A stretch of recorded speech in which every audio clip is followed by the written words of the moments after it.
Amber Canespa Crotty. Honorable Amber Canespa Crotty. Honorable Amber Canespa Crotty did not answer. Roll call. Honorable Speaker Seth Damon is present. Honorable Herman M. Daniels Jr.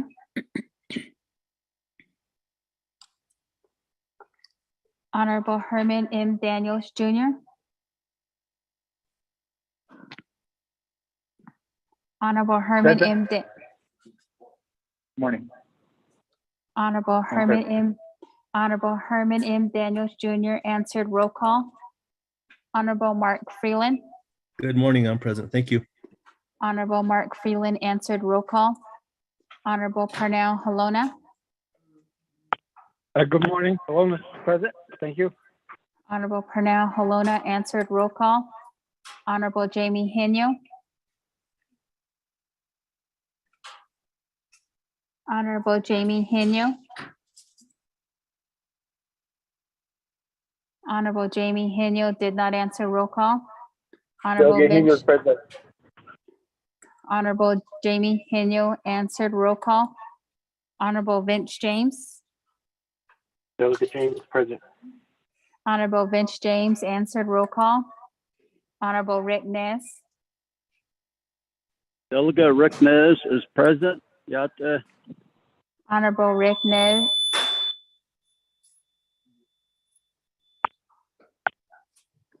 Honorable Carl Slater.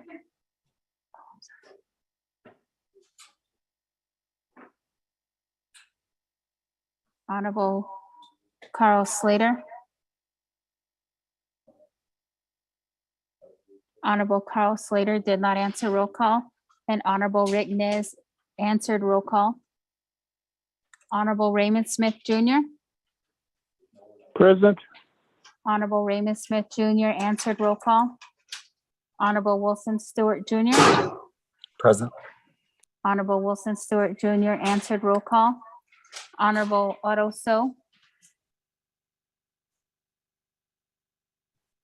Honorable Otto So.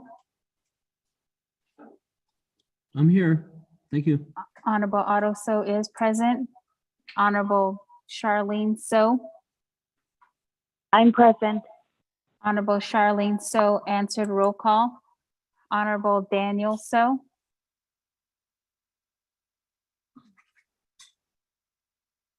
Honorable Daniel So. Honorable Daniel So. I'm present. Honorable Daniel So answered. Roll call. Honorable Eugene So. Anyway, Honorable So- Eugene So. this resolved with the local landlord here at Ojo and Kino. And I tried, Someone needs I got to the phone mute. number from the So- House to Daniel. Honorable Eugene So answered. Roll call. Honorable Thomas Walker Jr. Honorable Thomas Walker Jr. Thomas Walker's present. Honorable Thomas Walker Jr. answered. Roll call. Honorable Edison Wanika.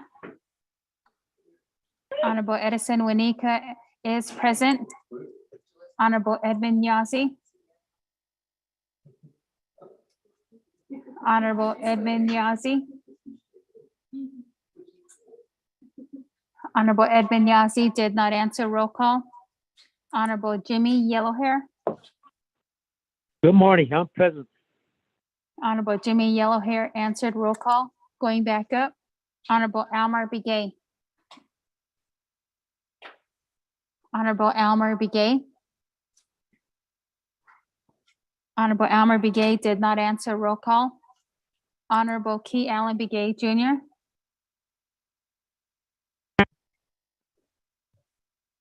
Delegate Kell is present. Thank you. Honorable Key Allen Begay Jr. answered. Roll call. Honorable Nathaniel Brown. Yate, Delegate Brown is present. Honorable Nathaniel Brown answered. Roll call. Honorable Amber Canespa Crotty. Honorable Amber Canespa Crotty. Honorable Amber Canespa Crotty did not answer. Roll call. Honorable Carl Slater. Honorable Carl Slater. Honorable Carl Slater did not answer. Roll call.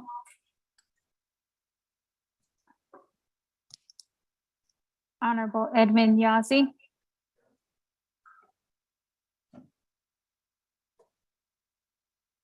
Honorable Edmund Yazzie. Honorable Edmund Yazzie did not answer. Roll call. Speaker, you have 20 members present, including yourself.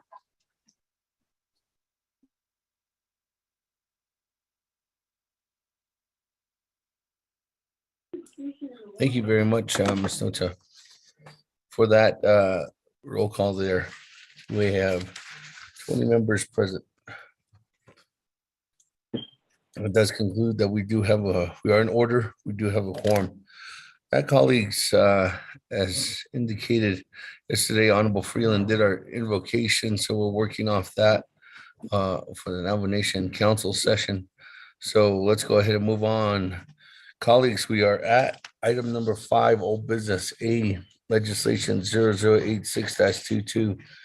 This is sponsored by Honorable Freeland, co-sponsored by Honorable Helena, co-sponsored by Honorable Stewart, co-sponsored by Honorable Edison Manika. We do have a motion second.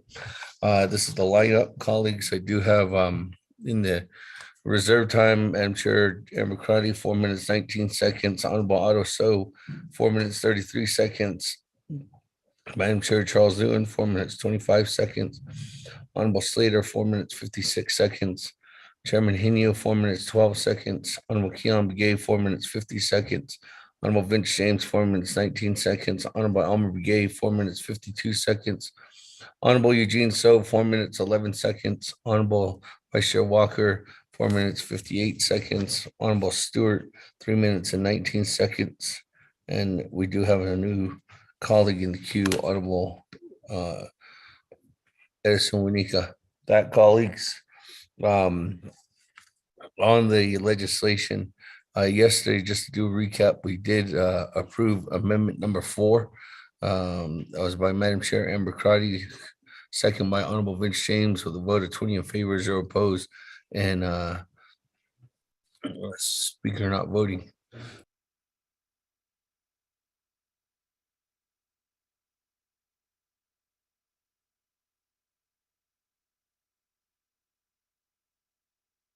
So with that, colleagues, since there is a new individual in the queue, I'm going to go to them first because they're speaking before the individuals. Honorable Edison Winika, floor is yours. Then I'll go back to reserve time.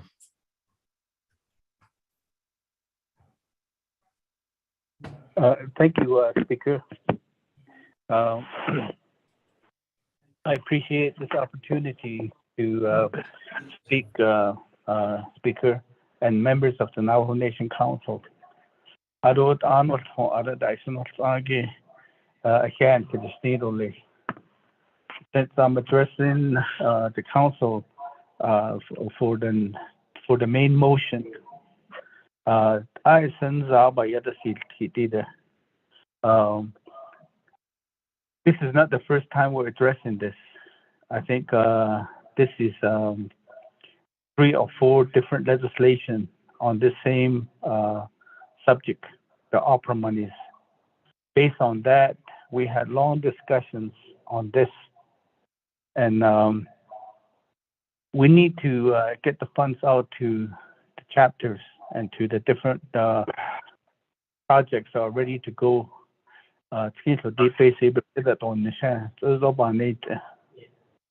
Alcohol. And these amendments are starting to be just individual amendments, individual chapters at all. And to me, the funding was allocated for the whole nation. And that's a concern that I have. if a lot of these amendments were for the whole nation, I would understand. Ako benina I said oh hasinzao bandit on bandit khay. And ako needed I think there's been enough discussion on this subject, the opera monies. Anil by the and pros and cons. Again, I think there's enough. There's so many that are for it and so many against it, depending on which legislation is coming before the council. So based on that, if I'm in order, I'd like to motion to cease debate on this main motion, Speaker. Thank you. I like to save my time. Reserve it. Reserve your time at 2 minutes and 38 seconds. Speaker, Delegate Paul Begay, I'd like to second that motion. There's been- No, that's no. What that shit was in.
Colleagues, just doing a recap here.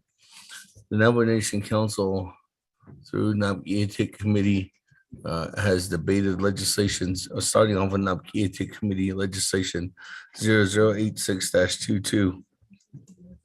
There's been 3 specific work sessions on this legislation. Since that time, after that, this legislation has had 4 special session petitions vying for this legislation to go before the Navajo Nation Council. In those special petitions, colleagues, there's been 2 of them that were single days and 2 of them, one of them that was multiple days, and this is the 4th one that is in a multiple day scenario. With that, colleagues, on that, there's been 4 approved amendments, total 2 have been withdrawn, and 1 that did not get a second. That, colleagues, there's as of right now, there's been 3 individuals who have spoken against it, 2 that have spoken for it, and 1, 2, 3, 4, 5, 6, 7, 8 who have not voiced their concern. So with that, colleagues, there is a balance. So I'm going to go ahead and recognize that special or that motion to cease debate. With that, Honorable Paul Begay, there's a second. What is this? Honorable Edis Juanica, Honorable Paul Begay, motion to cease debate. There was 20 individuals that were on the Point of privilege, Speaker. there's 20 individuals that rallied for or that did answer quorum this morning. If there's 20 votes, a cease debate needs 2/3 of the voting membership. And that's 14 votes. That would be meaning 14 votes if it is a 20 again. Madam Chair, Charles Newton, recognizing your point of privilege this morning. Good morning, Madam Chair. Ma'am,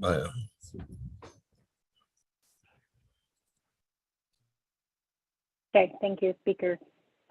Speaker, my point of privilege is thank you for sharing that information regarding how much time we have spent on this legislation. My question is, how much time have we spent on this legislation after the 4 amendments have been presented to us? Because I think the amendment changes the legislation, so it changes, I guess, what has been presented to us. So the previous work sessions that have been done was on the legislation prior to the amendment. So what I want to know is how much time has council spent on this legislation after the 4 amendments have been presented, giving us time to look at the legislation as a whole. Thank you, Speaker. Question of privilege, Madam Chair. After the fact that there's been 4 amendments that have been approved on, that have been added onto legislation 0086-22 would be 15 minutes for the last 15 minutes. Last night, there was a Madam Chair Amber Crotty's, well, actually, wasn't there another amendment after Madam? No, that was the last one, right? Last night. Madam Chair Amber Crotty's was the last one. Then we went to recess, correct? Yeah. Yes. So this morning, Madam Chair, since the amendments have been taken, but Madam Chair, just for clarity, that has never, there is no rules in the rules of order to state that that you pick up or you only can have a cease debate or has to start all over again due to the fact of amendments that are being added on. That's not in the rules of order. In this case, there has been many times where there's been multiple amendments to different legislations that we have ceased debate on. And that has been the precedence before as well. So with that, colleagues, on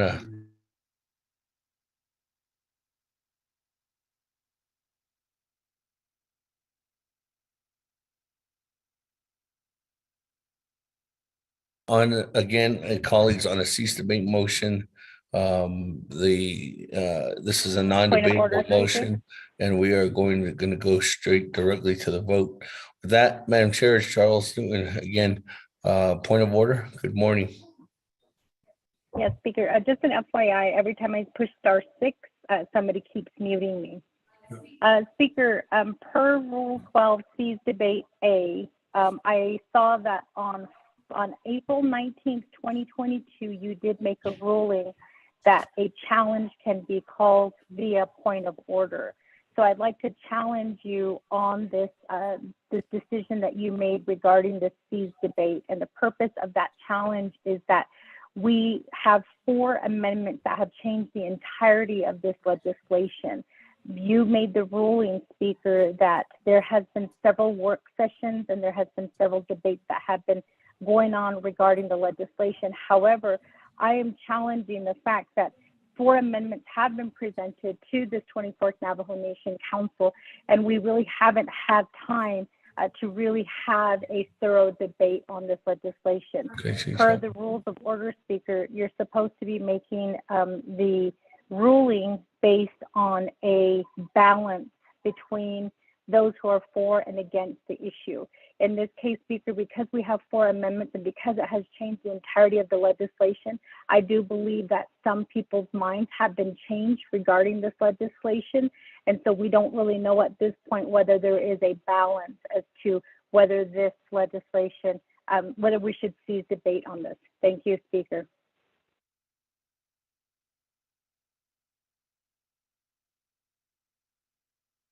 Thank you very much, Madam Chair. And that is, you're raising a point of order.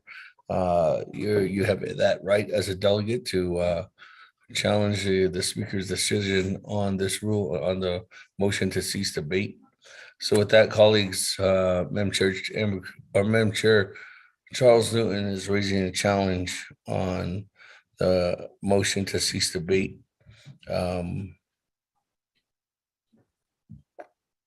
With that challenge, colleagues,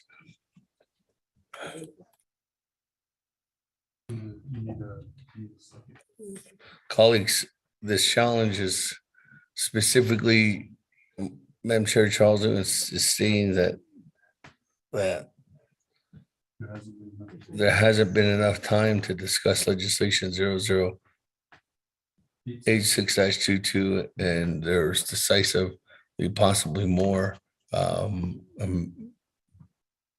discussion that needs to be happening on that. With that, Madam Chair Charles Newton, in indicating that there is amendments that Point of have order, been Speaker. raised for legislation 0086-22, there needs to be further clarity.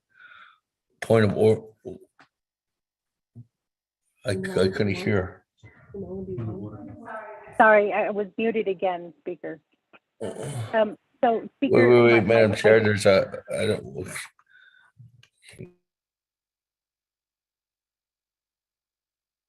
there's already a point of order on the table. So I'm sure I'm gonna well, can you, what is your question of privilege?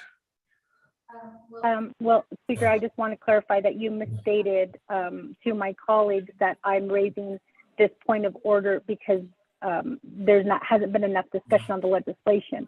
My statement is that with the 4 amendments, it has changed the entirety of the legislation.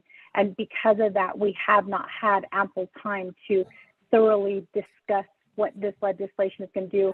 That's number one. And then just for clarification, Speaker, we have never, ever debated a legislation where $1 billion is at stake for the Navajo people. So I understand the urgency to get this legislation out. However, I think that we do need time to be able to offer our comments and offer our, I guess, where we stand on this legislation with the amendments that are being provided to us here today. Thank you, Speaker. Thank you. As you can hear, Madam Chair Charles Newton's challenge. She has clearly stated that colleagues, and this is on my ruling to cease debate on legislation 0086-22. So green is for Madam Chair Charles Newton. Green is for Madam Chair Charles Newton. Red is to keep the motion in place to cease debate. With that, is there a second?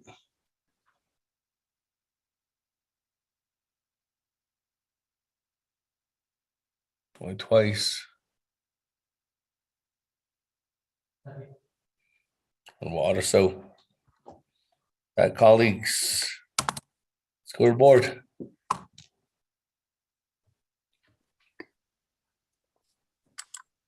Honorable Elmer Begay. Honorable Elmer Begay. Honorable Elmer Begay did not vote. Honorable Key Allen Begay Jr. Canvas, red. Honorable Key Allen Begay Jr. votes red.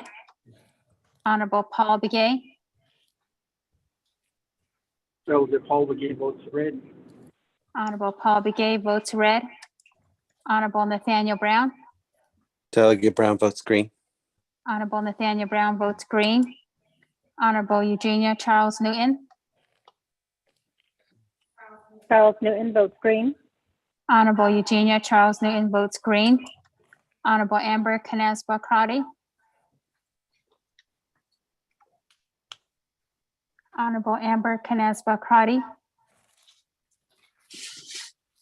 Honorable Amber Canespa Crotty did not vote. Honorable Herman M. Daniels Jr. I vote red. Honorable Herman M. Daniels Jr. votes red. Honorable Mark Freeland. I vote red. Honorable Mark Freeland votes red. Honorable Pernell Halona. Ron votes red. Honorable Pernell Halona votes red. Honorable Jamie Henyo. Green votes green. Honorable Jamie Henyo votes green. Honorable Vince James. Delegate James votes green. Honorable Vince James votes green.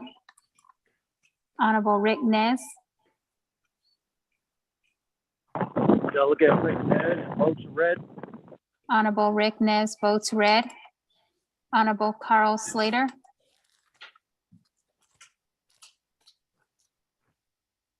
Honorable Carl Slater. Honorable Carl Slater did not vote. Honorable Raymond Smith Jr. Red. Honorable Raymond Smith Jr. votes red. Honorable Wilson Stewart Jr. Honorable Wilson Stewart Jr. votes red. Honorable Otto So. Vote green. Honorable Otto So votes green. Honorable Charlene So. I vote green. Honorable Charlene So votes green. Honorable Daniel So.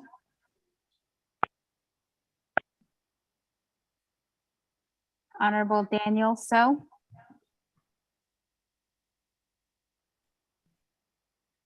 Honorable Daniel So did not vote. Honorable I vote Eugene. red. Honorable Daniel So votes red. Honorable Eugene So. Oh, Chachito Shehu. Honorable Eugene So votes red. Honorable Thomas Walker Jr. Thomas Walker votes red. Honorable Thomas Walker Jr. votes red. Honorable Edison Winika. Honorable Edison Winika votes red. Honorable Edmund Yazzie. Red. Honorable Edmund Yazzie votes red. Honorable Jimmy Yellowhair. Delegate Yellowhair votes red. Honorable Jimmy Yellowhair votes red. Going back up. Honorable Elmer Begay. Honorable Elmer Begay. Honorable Elmer Begay did not vote. Honorable Amber Canesba Crotty. Honorable Amber Canesba Crotty. Honorable Amber Canesba Crotty did not vote. Honorable Carl Slater is excused. Speaker, with a vote of 6 in favor, 14 opposed, and Speaker not voting. Thank you very much, colleagues. With a vote of 6 in favor, 14 opposed, and Speaker not voting, motion fails. That, colleagues, we're back to the motion to cease debate. The motion is raised by Honorable Edison Nika, second by Honorable Paul Gay.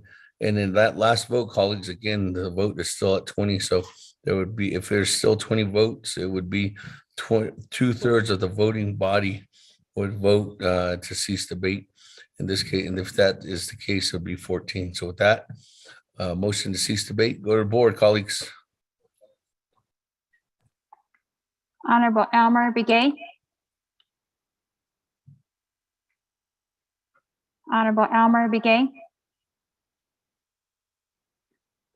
Honorable Elmer Begay did not vote. Honorable Key Allen Begay Jr. Yeah, on vote screen. Thank you.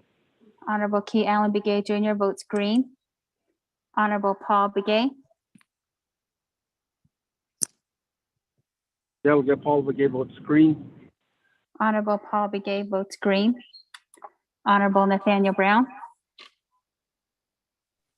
Delegate Brown votes green. Honorable Nathaniel Brown votes green. Honorable Eugenia Charles Newton. Charles Newton votes red. Honorable Eugenia Charles Newton votes red. Honorable Amber Canesba Crotty.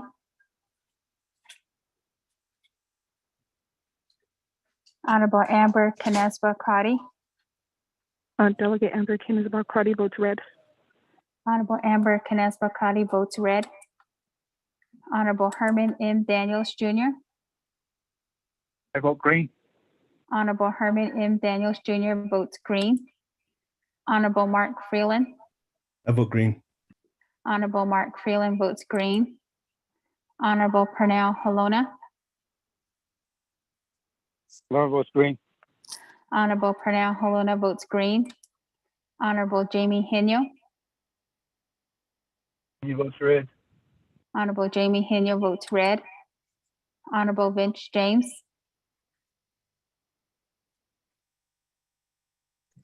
Good thing votes red. Honorable Vince James votes red. Honorable Rick Nez. Delegate Rick Nez votes green. Honorable Rick Nez votes green. Honorable Carl Slater is excused. Honorable Raymond Smith Jr. Green. Honorable Raymond Smith Jr. votes green. Honorable Wilson Stewart Jr. Honorable Wilson Stewart Jr. votes green. Honorable Otto So. Honorable Otto So votes red. Honorable Charlene So. I vote red. Honorable Charlene So votes red. Honorable Daniel So. I vote green. Honorable Daniel So votes green. Honorable Eugene So. Don't choose, don't Shahu. Honorable Eugene So votes green. Honorable Thomas Walker Jr.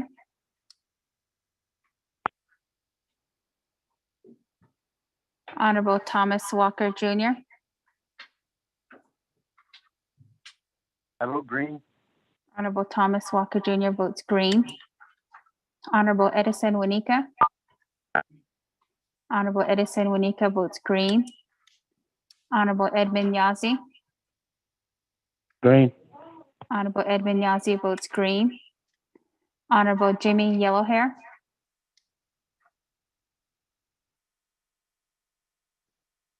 Honorable Jimmy Yellowhair. I vote green. Thank you. Honorable Jimmy Yellowhair votes green. Going back up, Honorable Elmer Begay. Honorable Elmer Begay. Honorable Elmer Begay did not vote. Speaker, with a vote of 15 in favor, 6 opposed, and Speaker not voting. Thank you very much. With colleagues on a motion cease debate, 15 in favor, 6 opposed, and Speaker not voting, motion carries. That, colleagues, is going to Mr. Rico on the motion to cease debate. Could I get a second reading on legislation 0086-22?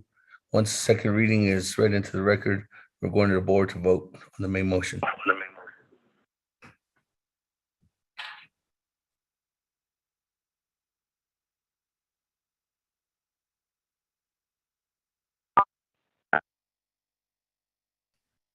Thank you, Speaker, members of the 24th Navajo Nation Council.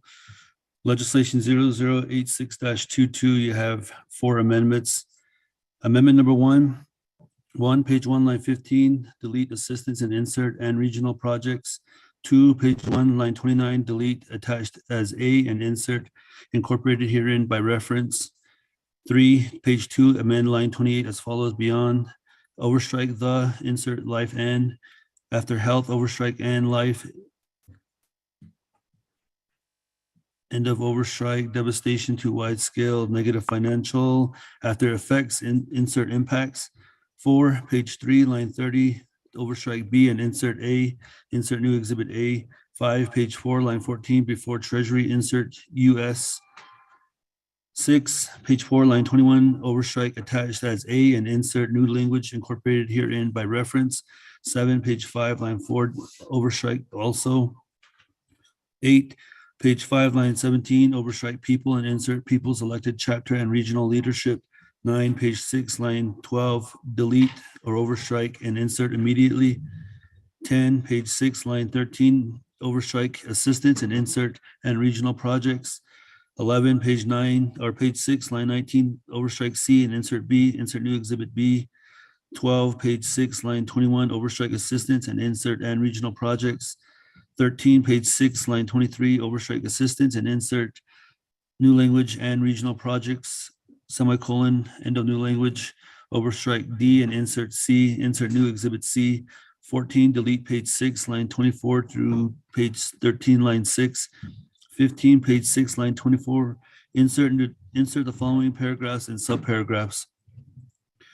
New paragraphs underscore B, the Navajo Nation hereby approves total funding for the NNFRF chapter and chapter projects expenditure plan from the Navajo Nation Fiscal Recovery Fund in the total amount of $211,256,148 to be divided equally between 24 delegate regions in the amount of $8,802,340.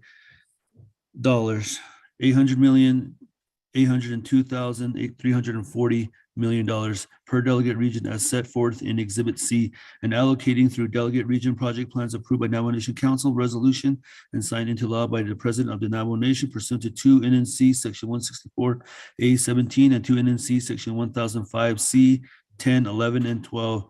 Paragraph C, for purposes of the NNFRF and the chapter and regional projects expenditure plan, delegate region shall mean all the Navajo Nation chapters, both LGA certified and non-LGA certified, and townships represented by a Navajo Nation Council delegate. D, the 12 NNC Section 820 50/50 chapter distribution formula does not apply to the chapter and regional projects expenditure plan and or the delegate region projects plan.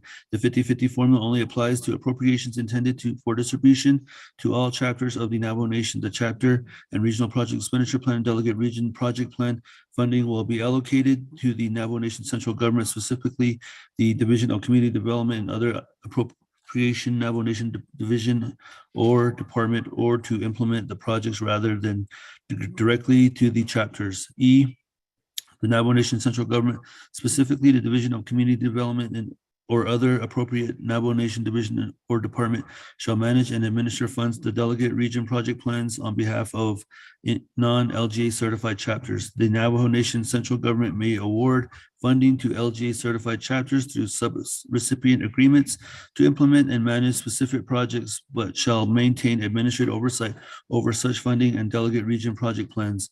Subparagraph 1, LGA certified chapters shall immediately return to the Office of the Controller all chapter project plan funds that remain unobligated and unencumbered as of 5:00 p.m. on September 30th, 2024. 2, LGA certified chapters shall immediately return to the Office of the Controller all chapter project plan funds that remain unexpended as of 5:00 p.m. on September 30th, 2026. F, each Navajo Nation Council delegate shall select fiscal recovery fund eligible projects within their delegate region to be funded by the NNFRF chapter and regional projects expenditure plan through a delegate region projects plan. The total cost of projects selected by each delegate shall not exceed their delegate region distribution of $8,802,340 as set forth in Exhibit C. G, the project selected by each Navajo Nation Council delegate shall be compiled into a delegate region projects plan for the respective delegate region and approved by the Navajo Nation Council resolution and signed into law by the President of the Navajo Nation pursuant to 2 NNC Section 164A17 and 2 NNC Section 1005 C 10, 11, and 12. Paragraph H, delegates may select projects for their delegate region project plans from the list projects attached as Exhibit D that have already been submitted to NNDOJ for an initial eligibility determination and are not included in another enacted expenditure plan. Delegates may also add region-specific funds to other previously enacted project expenditure plans in addition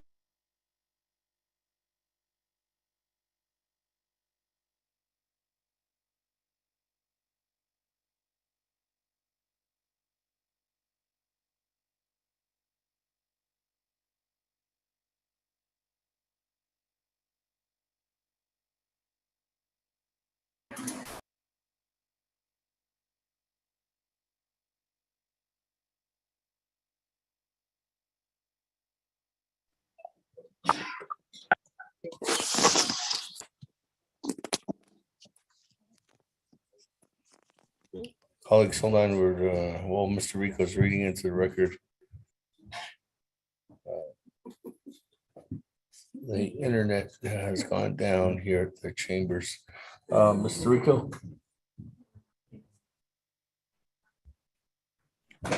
Thank you, Speaker. Can you hear me? Yes. Okay, I'll start from paragraph H again. Delegates. Paragraph H, delegates may select projects from their delegate region projects plan from the list of projects attached as Exhibit D that have already been submitted to an NNDOJ for an initial eligibility determination and are not included in another enacted expenditure plan. Delegates may also add region-specific funds to other previously enacted project expenditure plans. In addition, delegates may select projects that have not previously been submitted to NNDOJ for an initial. One second, let me. For an initial eligibility determination, including proposed FRF chapter projects submitted to the Division of Community Development, although such projects will have to have an NNDOJ eligibility determination before they can be approved by the Navajo Nation Council. I, the Executive Director of the NNFRF Office, with the assistance of the Division of Community Development and other necessary executive branch division departments, shall assist each council delegate in developing their respective delegate region projects plans, including the applicable BFS-31-21 Appendix A and Appendix B forms, supporting documents for those projects that have not already received NNDOJ initial eligibility determinations. Paragraph J, the NNFRF Office shall, notwithstanding BFS-31-21 Act, and sign in the place of the respective Administrative Oversight Division and submit each project included on the respective delegate region projects plan to NNDOJ for an initial eligibility determination as required under CJY-41-21. NNDOJ shall be allowed 5 work days in addition to BFS-31-21's 5 days to complete required initial eligibility determinations for delegate region projects.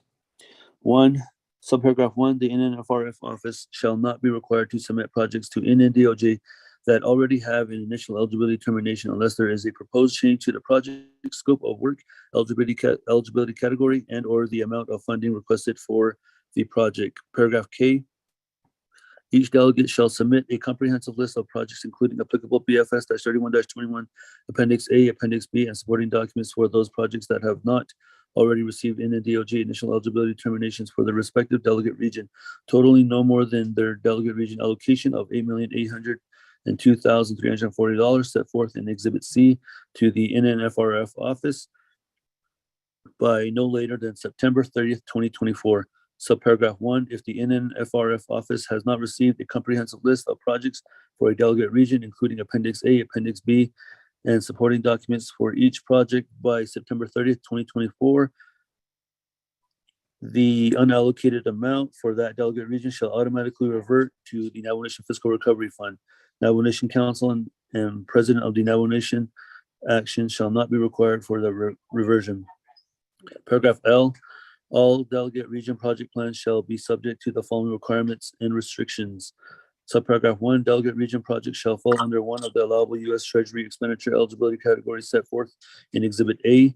2, delegate region project plans may include NNFRF eligible projects for programs to provide government services to chapter members, to provide basic PPE to chapter members, to provide food, fuel, firewood assistance to chapter members negatively affected by COVID-19, to construct projects such as COVID-19 mitigation renovations to chapter houses, housing renovations, and housing wiring, to plan and design projects, to hire consultants to assist with NNFRF eligible programs and projects, to hire PEP workers, student workers, and other temporary employees or regular status employees to assist the chapter governments in carrying out NNFRF eligible programs and projects. Delegate region project plans shall not include COVID-19 testing and vaccinations or any cash assistance for chapter members, such as a hardship assistance program. 5, all proposed delegate region projects shall be sufficiently developed such that funding for the project can be obligated and encumbered in the nation's Financial Management Information System, FMIS, by 5:00 p.m. on September 30th, 2024, and fully expended by 5:00 p.m. on September 30th, 2026, or such earlier dates as may be determined by resolution of the Navajo Nation Council. This generally requires NEPA, ROW, and design work to be sufficiently advanced such that these pre-construction tasks can be completed in time to execute construction contracts and encumber funds by 5:00 p.m. on September 30th, 2024. Subparagraph 6, the administrative oversight entity for each project shall be responsible for making the determination whether the proposed delegate region project is project ready or construction ready. If a proposed project is not deemed project ready or construction ready, the project shall not be eligible for inclusion in a delegate region project plan.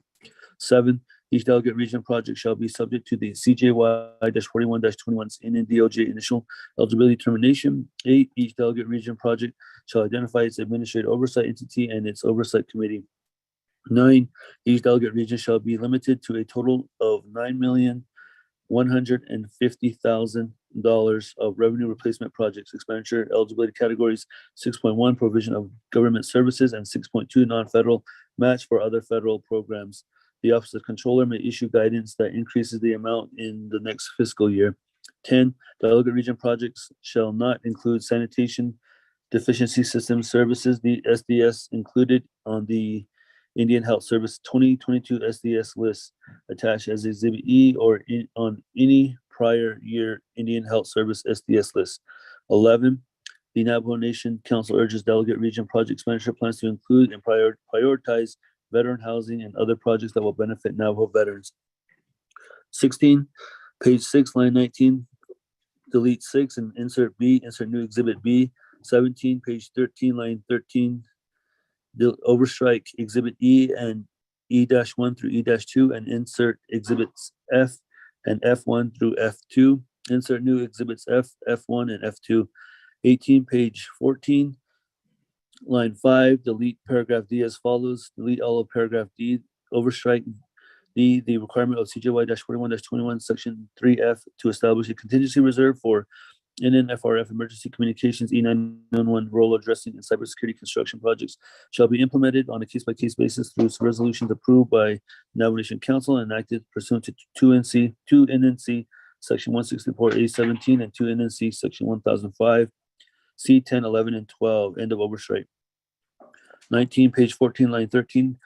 Overstrike Exhibits F and F1 through F6 and insert Exhibits G and G1 through G2. Insert new Exhibits G, G1, and G2. 20, page 14, line 15. Overstrike $79,487,500 and insert $19,243,750. 21, page 14, line 17. Delete subparagraphs 1 and 2 as follows. Overstrike 1, $19,243,750 to the Division of Aging and Long-Term Care Support, Daltex, Navajo Department of Health for Senior Centers as other public health services. Expenditure category 1.14 as set forth in Exhibit F-1 with administrative oversight by the Navajo Department of Health and legislative oversight by the Health, Education, and Human Services Committee. 2, $21 million to the Special Diabetes Program Division of Public Health Services, Navajo Department of Health for Community Wellness Centers as Economic Impact Assistance. Other expenditure category 2.37 as set forth in Exhibits F-2 with administrative oversight by the Navajo Department of Health and legislative oversight by the Health, Education, and Human Services Committee. End of overstrike. 2, page 14, line 30, overstrike F-3 and insert G-1. 23, page 15, line 2, delete subparagraph 4 as follows. Overstrike subparagraph 4, $5 million to the Navajo Department of Health for a dedicated public health storage warehouse as other public health services. Expenditure category 1.14 as set forth in Exhibit F-4 with administrative oversight by the Office of the President and Vice President and legislative oversight by the Health, Education, and Human Services Committee. End of overstrike. 24, page 15, line 8, overstrike F-15 and insert G-2. 25, page 15, line 10, delete subparagraph 6 as follows. Overstrike subparagraph 6, $15 million to the Navajo Department of Health for a long-term care facility in Tuba City as medical expenses, including alternative care facilities. Expenditure category 1.6 as set forth in Exhibit F-6 with administrative oversight by the Office of the President, Vice President, and legislative oversight by the Health, Education, and Human Services Committee. End of overstrike. 26, page 15, line 20, delete paragraph D as follows. Overstrike paragraph D, the requirement in CJY-41-21, section 3F to establish a contingency reserve for NNFRF public health construction project shall be implemented on a case-by-case basis through resolution approved by the Navajo Council and enacted pursuant to 2 NC Section 164A17 and 2 NC Section 1005, C 10, 11, and 12, end of overstrike. Page 27, delete page 15, line 25 through page 18, line 6, 28, page 18, line 11, overstrike set forth in Exhibit H, 29, page 18, line 17, overstrike H-1 and insert H.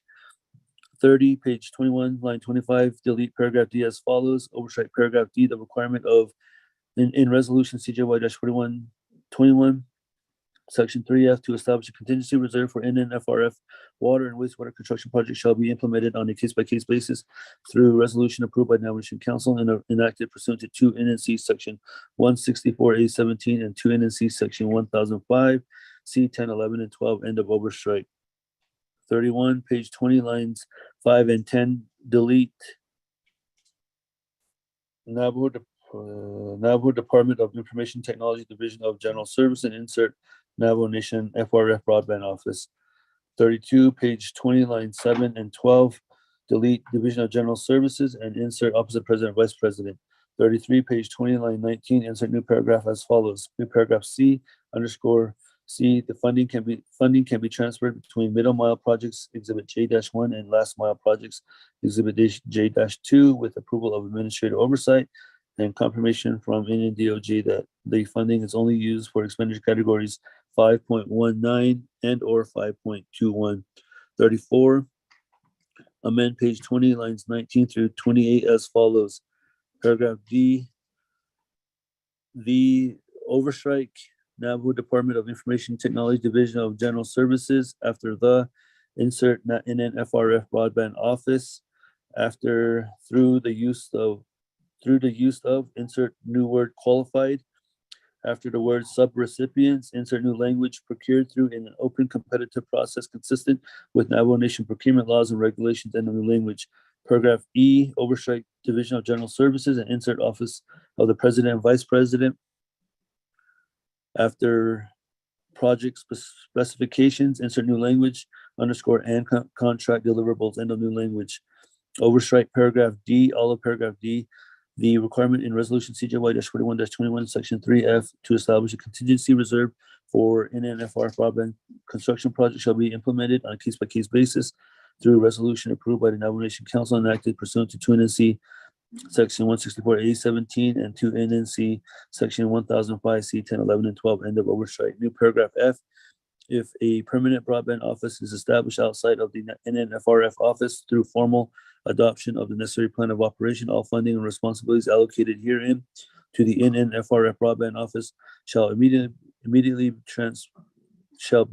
transferred to the permanent broadband office. End of new paragraph. 35, page 21, line 5, overstrike NK-1 and K-2.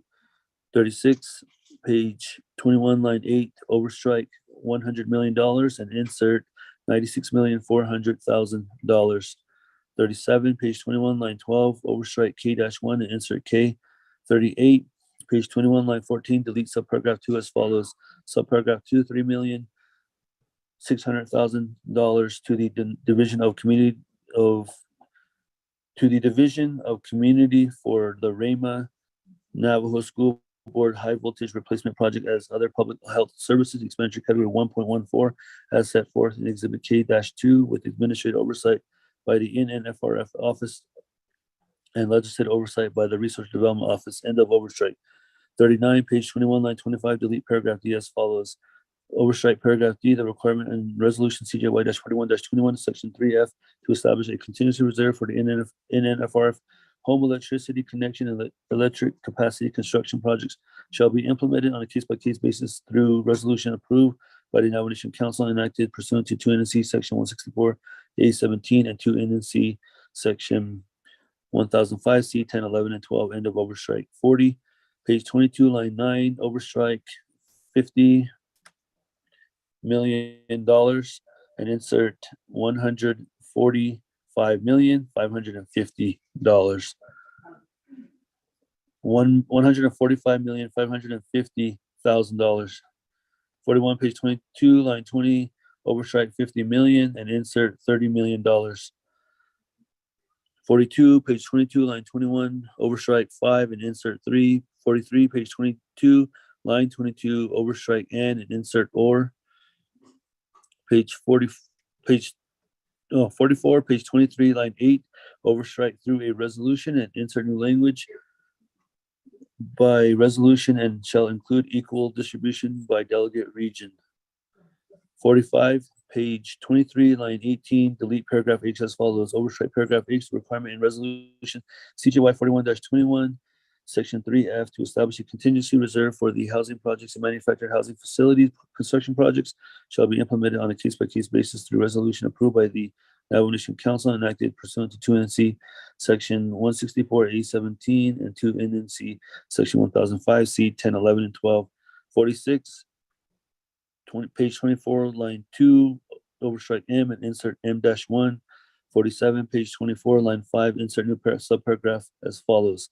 Subparagraph 2, the allocation to the Division of Community Development, Division of Community shall be further allocated in the amount of $6,250,000 per delegate region as set forth in Exhibit M. 48, page 24, line 13, delete paragraph E as follows. Overstrike paragraph E, the requirement of resolution CJY-41-21, section 3F, to establish a contingency reserve for bathroom addition construction projects shall be implemented on a case-by-case basis through resolution approved by the Navajo Nation Council enacted pursuant to 2 NNC section 164A17 and 2 NNC section 1005 C 10, 11, and 12, end of overstrike. 49, page 30, line 21, insert new paragraph as follows. New paragraph J, the requirement in CJY-41-21, section 3F, to establish a contingency reserve for NNFRF construction projects shall first be satisfied by the construction contingency expenditure plan. If a contingency cannot be funded through the construction contingency expenditure plan, the contingency shall be implemented on a case-by-case basis through resolution approved by Navajo Nation Council and enacted pursuant to 2 NNC section 164A17 and 2 NNC section 1005 C 10, 11, and 12, end of new language. 50, page 33, line 4, insert new paragraph as follows. New paragraph D, within 10 days after the enactment of this legislation, the Navajo Nation Department of Justice shall inform delegates, chapters, and the Division of Community Development in writing whether septic tank cleaning is an eligible FRF expenditure and whether septic tank cleanouts can be included in the delegate region project plans. 51, renumber, reliter succeeding paragraphs, sections, and exhibits accordingly. If necessary, this amendment shall supersede inconsistent language containing any other committee amendment which shall be conformed to the intent or language of this amendment. The Office of Legislative Services, with concurrence of the Office of Legislative Counsel and with notice to the sponsor of the legislation, is hereby authorized to make necessary grammatical changes and other technical changes, including the correction of dollar amounts to conform to the intent of this amendment. The Office of Legislative Services. 52, the Office of Legislative Services and Office of Legislative Counsel shall ensure that all exhibits to the legislation are updated and consistent with this amendment. Amendment number 2. 1, on page 20, line 25, insert the following new paragraph. New paragraph D, at least $10 million of the NNFRF allocations for the middle mile and last mile broadband expenditure plans shall be devoted to projects supporting the Navajo Nation's portion of Highway 191 included in Arizona Smart Highway Corridor Initiative, C NABI AP-21-20, amendment number 3, on page 28, line 2, insert new paragraph M as follows. New paragraph M, Navajo Nation programs and offices receiving NNFRF allocations in resolution CJY-41-21 for essential support and or regulatory service shall use such funding to develop the legal, financial, organizational, managerial, administrative, regulatory, and reporting framework necessary to support the expeditious completion of NFRF funded projects and the provision of NNFRF funded services, and may also use such funding to administer projects that are funded from non-FRF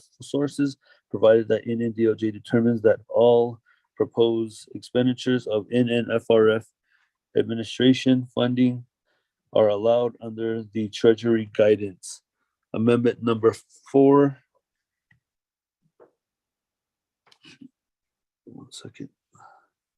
You have amendment number 4? 1 second.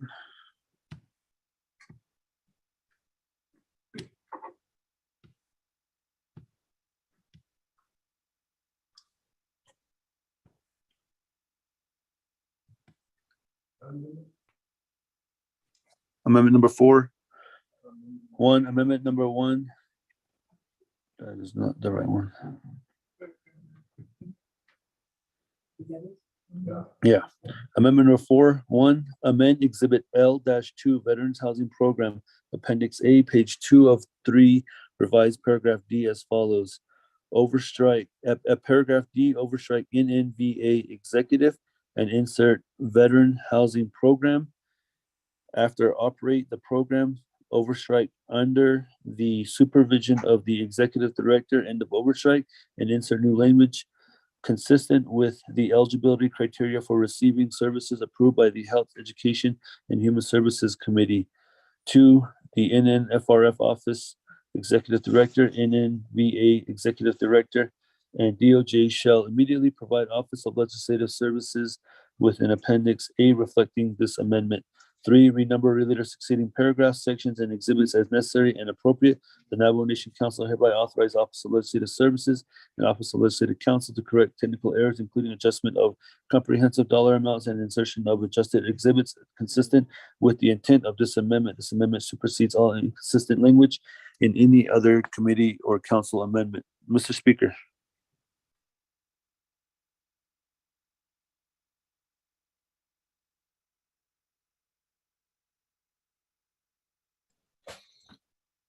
Thank you, Mr. Rico. With that, colleagues, go to board. Legislation 0086-22 is 2/3 majority. 27 minutes. Honorable Elmer Begay. Honorable Elmer Begay. A point of privilege, Delegate Crotty. Privilege, Madam Chair. Crotty, good morning. Floor is yours. Yeah, thank you, Speaker. Thank you. I appreciate the second reading, Mr. Rico. Speaker, my question is, for this legislation, is there an allocation for the judicial branch? Thank you, Speaker. I'm rereading all of the amendments. There's no, okay. There is none, Madam Chair. Crotty. That, continue voting. Honorable Elmer Begay. Honorable Elmer Begay. Honorable Elmer Begay did not vote. Honorable Key Allen Begay Jr. Delegate Kellen Begay Jr. votes green. Thank you. Honorable Key Allen Begay Jr. votes green. Honorable Paul Begay. Delegate Paul Begay votes green. Honorable Paul Begay votes green. Honorable Nathaniel Brown.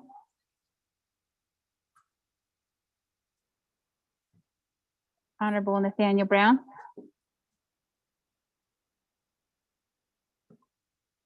Honorable Nathaniel Brown did not vote. Honorable Eugenia Charles Newton. Honorable Eugenia Charles Newton votes red. Honorable Amber Canesba Crotty.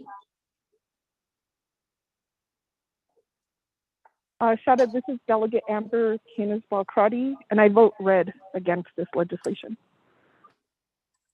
Honorable Amber Canesba Crotty votes red. Honorable Herman M. Daniels Jr. I vote green for the legislation. Honorable Herman M. Daniels Jr. votes green. Honorable Mark Freeland. I vote green.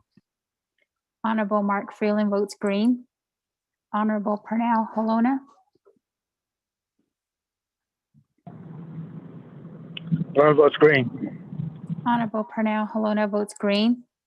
Honorable Jamie Henyo.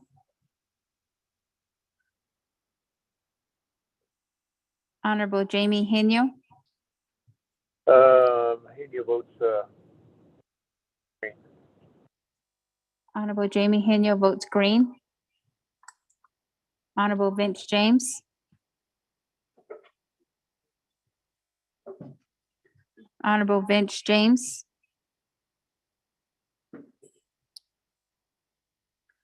Honorable Vince James did not vote. Honorable Rick Nez. Delegate Nez votes green. Honorable Rick Nez votes green. Honorable Carl Slater is excused. Honorable Raymond Smith Jr. Green. Honorable Raymond Smith Jr. votes green. Honorable Wilson Stewart Jr.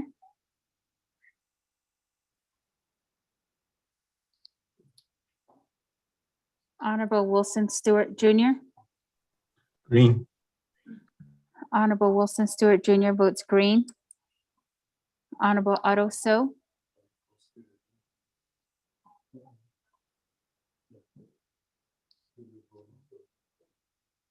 Honorable Otto So.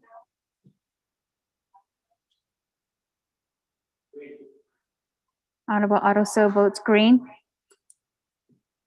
Honorable Charlene So.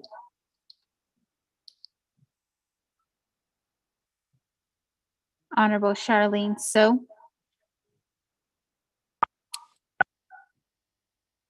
Honorable Charlene So did not vote. Honorable Daniel So. I vote green. Honorable Daniel So votes green. Honorable Eugene So. Oh, that is Diego. Honorable Eugene So votes green. Honorable Thomas Walker Jr. Honorable Thomas Walker Jr. Thomas Walker votes green. Honorable Thomas Walker Jr. votes green. Honorable Edison Winika. Honorable Edison Winika votes green. Honorable Edmund Yazzie. Green.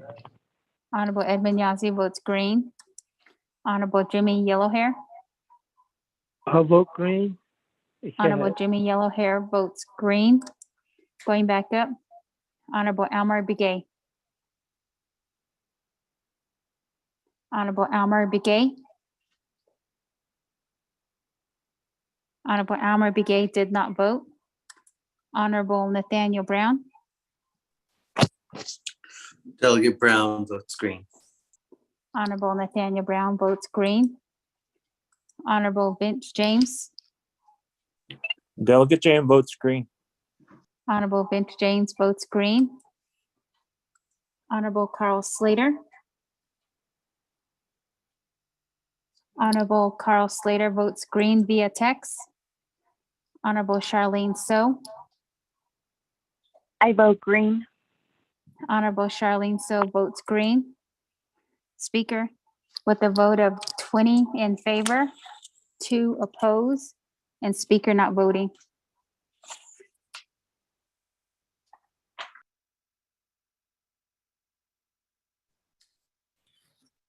Colleagues, on legislation 0086-22 with 4 amendments, this legislation needs 2/3 vote with a vote of 20 in favor, 2 oppose, and Speaker not voting, motion carries. Colleagues, 0086-22 is destined for the Navajo Nation President's desk.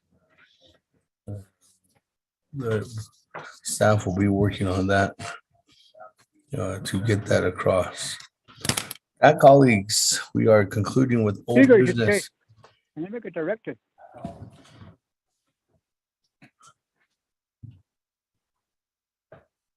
Honorable Eugene So. Oh, she said, when is it possible to make a directive? Thank you. Do you have the directive ready that you've been working on with Office of Legislative Counsel? Yeah, I think Dana, we got it written, but it's the wrong written. Don't worry, I didn't what it's written not the way I want it. So I don't know if it's going to take time. Not if it's not, I'll just pass on it. Thank you. If Dana has it ready. Barbara?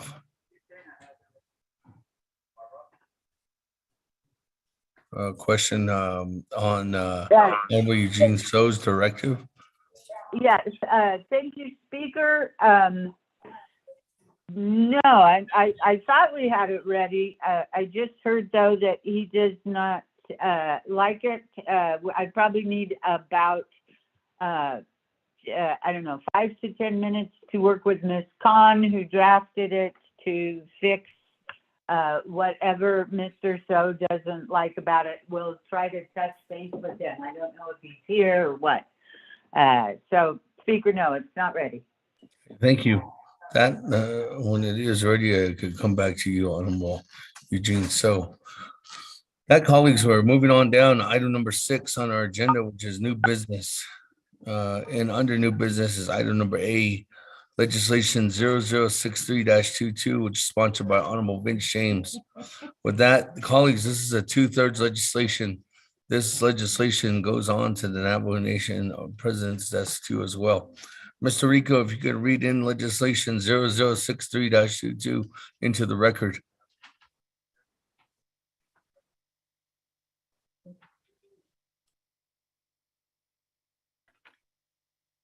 Thank you, Speaker. Members of the 24th Navajo Nation Council, tracking number 0063-22, an act relating to the Resource and Development, Health, Education, and Human Services, Budget and Finance, and Napakiati Committees, and to the Navajo Nation Council approving $1,600,000 out of the Citizen Fund to cover the funding shortfall for the Ganado Chapter Senior and Veteran Center project, reapproving the related expenditure plan pursuant to 12 NNC, section 2501 to 2508. This legislation is sponsored by Honorable Vince James.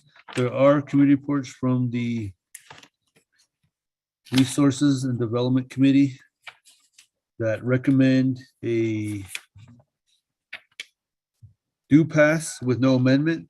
There is a committee report from the Health, Education, and Human Services Committee that recommend a do pass with no amendment, and also a committee report from the Budget and Finance Committee that recommend a do pass with no amendment, and also a committee report from the Napakiati Committee that recommend a pass and refer to the Navajo Nation Council. This legislation is a 2/3 legislation per Navajo Nation Council Rules of Order Rule 9. Legislation has been read into the record by electronic voice recording. Mr. Speaker.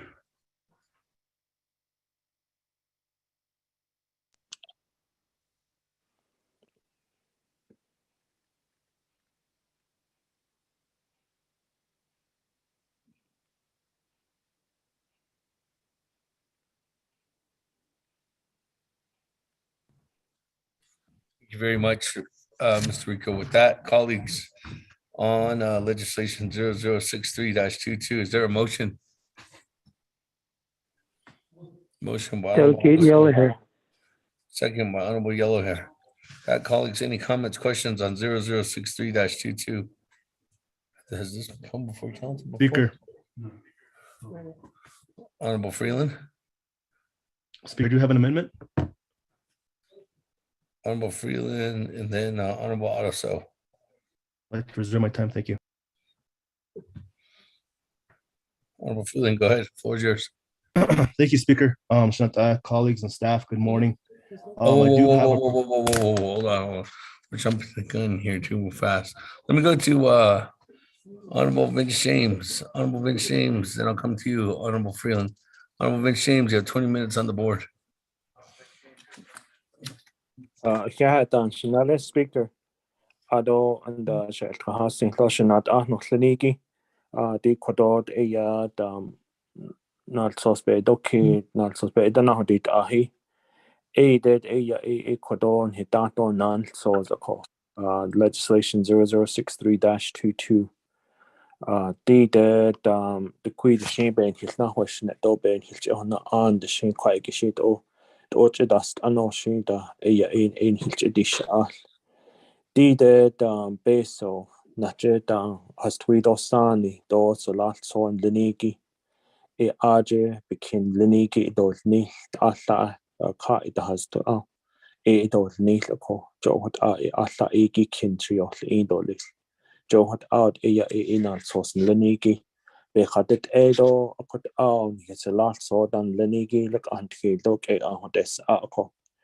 Ado under has Twido San in Lenigi, Alec until look at Ahodes Ahigi, a put out a Hajopa Adenzo, a Kodo, Kin Lenigi in Handot Art Hij Aya Adulachi.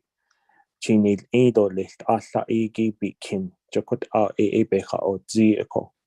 Ado the Quida Goshid Aya Belchita Hoist Ado Belanda has net Selenico, Oko, Ad Anant Ahdo list, Dida Kin Lenigina Kigos, Agoda, the Quigoda, Asanello. Alla base Bahalido list, Noda, Okonda by Yadati opening at Hanet Sha. Ni Beshman sa underneath dan Lenigito, Nana, the large the station, and Hado Nil. Eat Asa Igi Kin Trinil on, Asa Igi Bicon, hot an Hinan Shedil, Edo Hinekao. So last one, it Lindo, Twido San, and it Lenny Jodano, hot had a still hot test Ado, Yard Lenigi, but Banda had test Asli, Accords at the nation. Construction at Bata Wilgisho. Accord quite it wasn't a John de Conne, did the costant nast aids at the Higin hit Hansne or Argent a the need claw co. Are there before the Neshi stock at Konza the whole just a co. Beta Hodon Nito, Baking dot Atlan hits art that desk kids lee.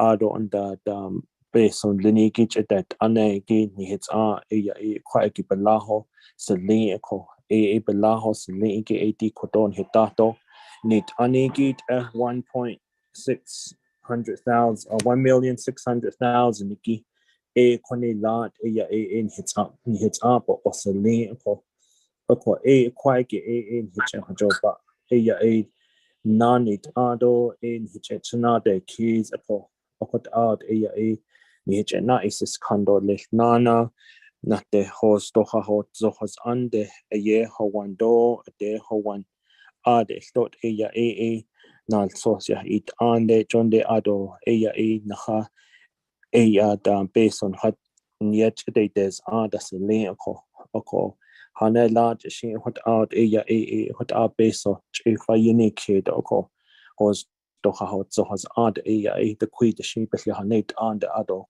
nahaya akoni zin da oko ebony not a coachent a nahana hold g's leako and based on sa an no leniki not no leniki eko a she cut out a codonal sauce is cake on a hot out of a car with the garnic catcher.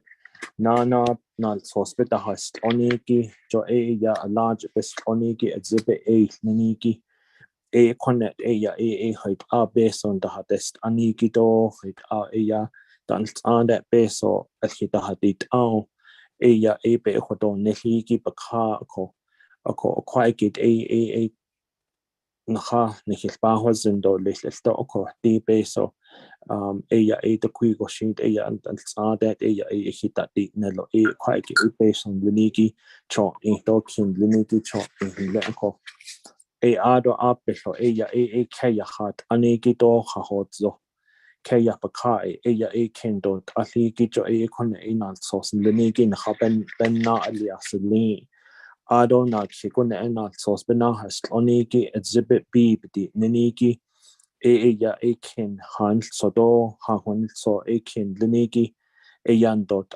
ado de dahatek on dingo datek on hata hoisto ha hot zogo beso hot abe benel eniki jo hot ado a tabaka ko a exhibit B gonna a na hanana lia ako Nana tra on that bananas onigi exhibit C ya di that naho na neshbita old kaho oko ade na sosia hande ni ako the bidding process but no oko quite it ya the koi washi na sos linigi yahande is nel oko ado sabike hodin ni selin ko aje beso adasto do ke hona on Haiki base what they don't need to hit our base what you don't need what out it on a benahas on as exhibit C all the bidding process and then the proposals that were submitted or attached under the exhibit C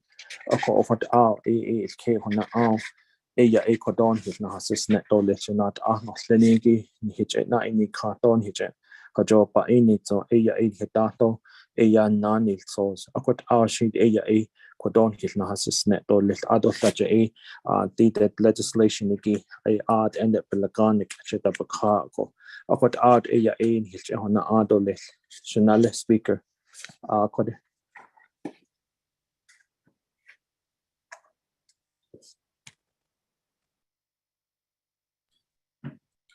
Thank you very much for that. Colleagues, we do have a motion by Honorable Otto, second by Honorable Yellow Hair. So with that, let me go to Honorable Freeland and Honorable Otto. Honorable Freeland. Thank you, Speaker. Colleagues and staff. Good morning. Speaker, I do have a proposed amendment to include, and the amendment was sent out to my colleagues, is to include the Vicente Veterans Chapter Center. This Veteran Center is complete. It is also shovel ready. The construction is actually going to begin. There's funding from the state of New Mexico as well, so we just need additional funding to help offset some of the costs.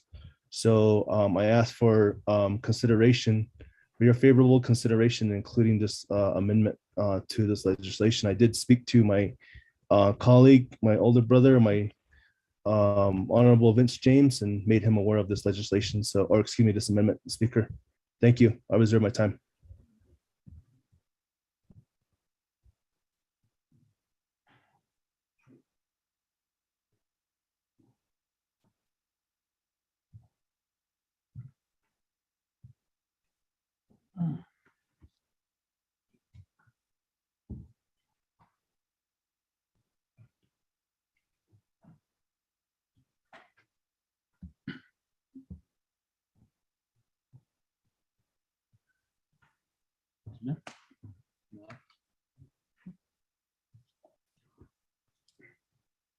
Thank you very much. That 4 minutes and 8 seconds.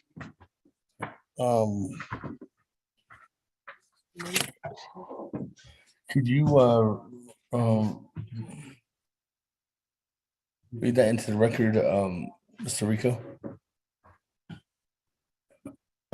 Thank you, Speaker. Members of the 24th Nomination Council. Amendment number one on page 1 at line 14, on page 3 at lines 3, 19, 23, and 27, on page 4 at lines 3, 8, 10, 17, 19, and 22, overstrike $1,600,000 and insert $3,751,376.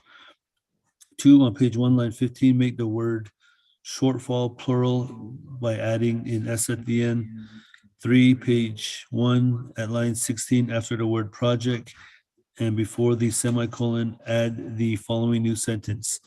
New sentence, and the Vicente Chapter Veteran Center project. 4, page 1 at line 16, delete the word overstrike reapproving and insert approving. 5, page 1 at line 17, make the word plan plural and include an S at the end to make it plans. 6, on page 3 at line 5, after exhibit A, add the following new sentence. New sentence underscore CPMD is also requesting $2,151,376 from the Citizen Fund to finish the Vicente Chapter Veterans Center project, Vicente project. CPMD's funding requests and appropriate budget forms for the Vicente project are attached as exhibit A-1. Also, A project executive summary from the Vicente chapter president is attached as Exhibit A-2, end of new language. 7, attached new Exhibit A-1, the CPMD project documents and budget forms for the Vicente project.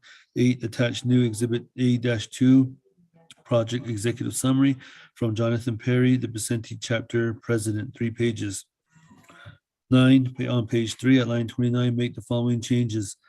After senior and veteran center projects, comma, overstrike as explained in Exhibit A and Exhibit B, end of overstrike, and insert new language underscore and the Vicente Chapter Veteran Center project as explained in the attached Exhibit A, Exhibit A-1, Exhibit A-2, and Exhibit B, end of new language. 10, on page 3 at line 30, delete the word overstrike reapproves and insert approves and make the word plan plural as in plans. 11, on page 4 at line 2, at the end of the sentence ending in architect, delete the period, insert a comma, and add the following new sentence. New language, comma, and for the completion of the Vicente Veterans Center project, end of new language. 12, on page 4 at line 13, after Exhibit B, delete the period, insert a comma, and add the following new sentence.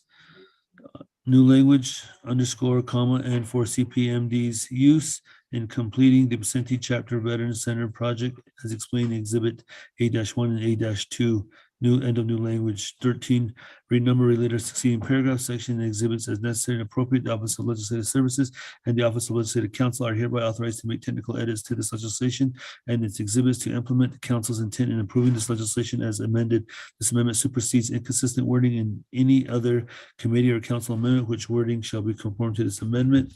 Also attached with this amendment is a new Exhibit A-1 and a new Exhibit A-2. Mr. Speaker.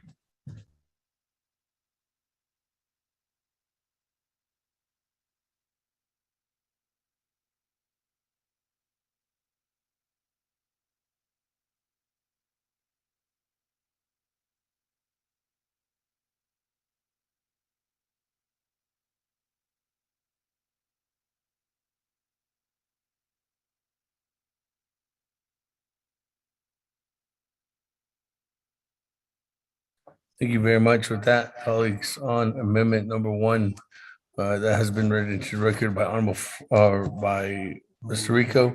Motion is by Honorable Freeland. Is there a second? Speaker, I will second Delegate So. Charlene, so that we'll go to the floor. Honorable Keon Begay on amendment 1.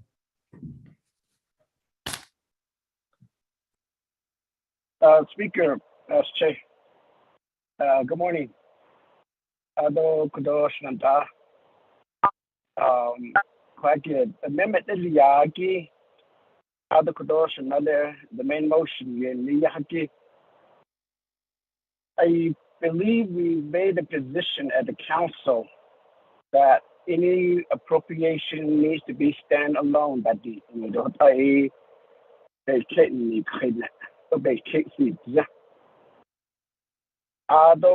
add on as we will always say, and we will say that, okay, let's line up and add more. And I sure like to stand and get in line, Speaker, for Talana Cuttonwood chapter. Senior Center, so I did not see that. Unless, again, this is one thing. And I don't know if there's an assurance from the president's office that do it this way. That's no. And I was told that. I was told to pass legislation, and I can support it. I chose to not go that route because I was being influenced to pass the prior legislation that we just passed. And then, of course, veterans. I support veterans wholeheartedly. But why now until the end? So we're putting on the spot. But why only one area of the veterans again? So, asit aben fin dajen nesnan a koko di out of shek at the peak at add on the idna band peak the band the so speaker. I'd like to request the legislative council to start developing the budget for the Talana Cudwood Senior Center facility in the amount of 3.6 million. The one that I so heartily begged for our Arizona state legislators to accept and to include in the 55 million that they neglect to or didn't add it on to the budget at the state level. Of course, veterans legislation add on the district speaker. So I don't know if legislative council will be able to finish this before before we conclude making the amendment to Mr. James' legislation. So what accident I'm not going to give the basically the other thing too, speaker, I sent you an email last night. I have 10 legislations. Some of us are being held back in asking for a single funding appropriation legislations, while others are kind of like jumping the line and not going through the regular process. When we try to get these legislation out, while our legislative council is not getting those legislation out on time. I guess the most that I have is about 6 months. So with that, but like I said, if they're being told that, yeah, go ahead and do it and I'll support it. It's not that no,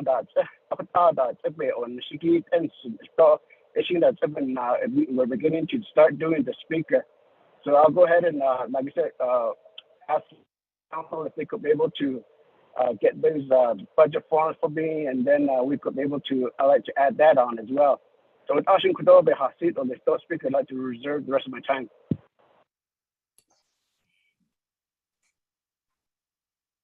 Speaker, this is Legislative Council. 50 seconds on Mokiambie. Colleagues, if your amendment is not ready, I'm not going to ask Legislative Council to get your budget, to get the budget forms. That is something we can work together with Office of Legislative Services or the Speaker's office, or with the 25 executive staffers that are at the Office of the President and Vice President.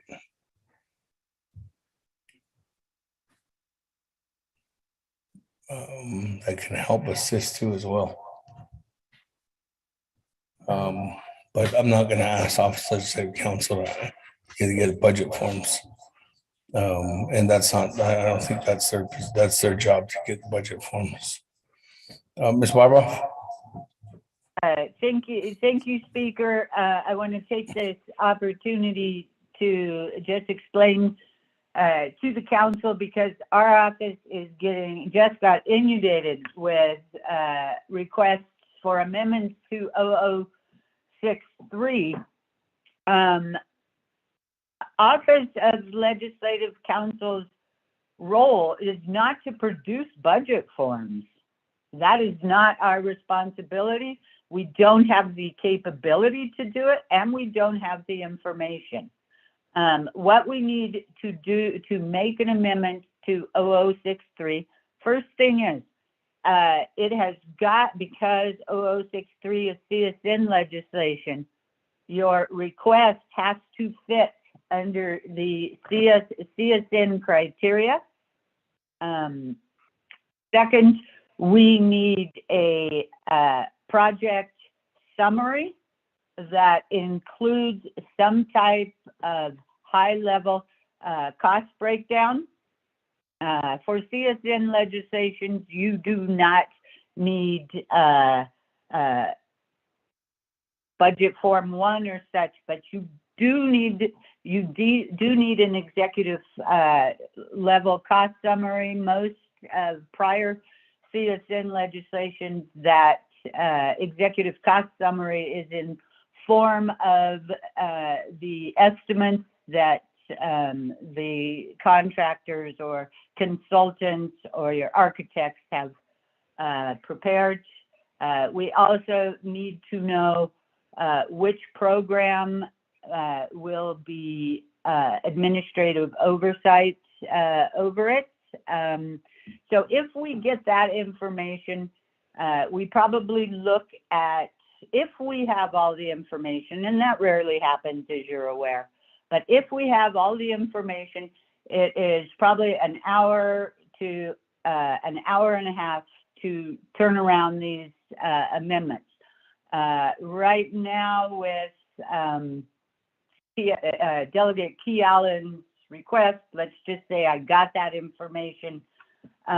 We now have 4 amendments of, pending that I got requests within the last 30 minutes. Thank you, Speaker. We are working as hard as we can over here, but we need information from the council. Thank you. Speaker Key Allen, point of order. Thank you very much, Ms. Barbroff. Good afternoon, Che, Honorable Kiambage, or is it afternoon? Midday. Good midday, Honorable Kiambage. Floor is yours on a point of order. Speaker, I'm raising a point of order of what Ms. Barbroff have indicated, that documents have to be sent directly from the Veterans Administration, the appropriate administrator. Now, I'd like to know if Mr. Freeland had received executive summary or detail of the budget from the Veterans Administration on this particular amendment.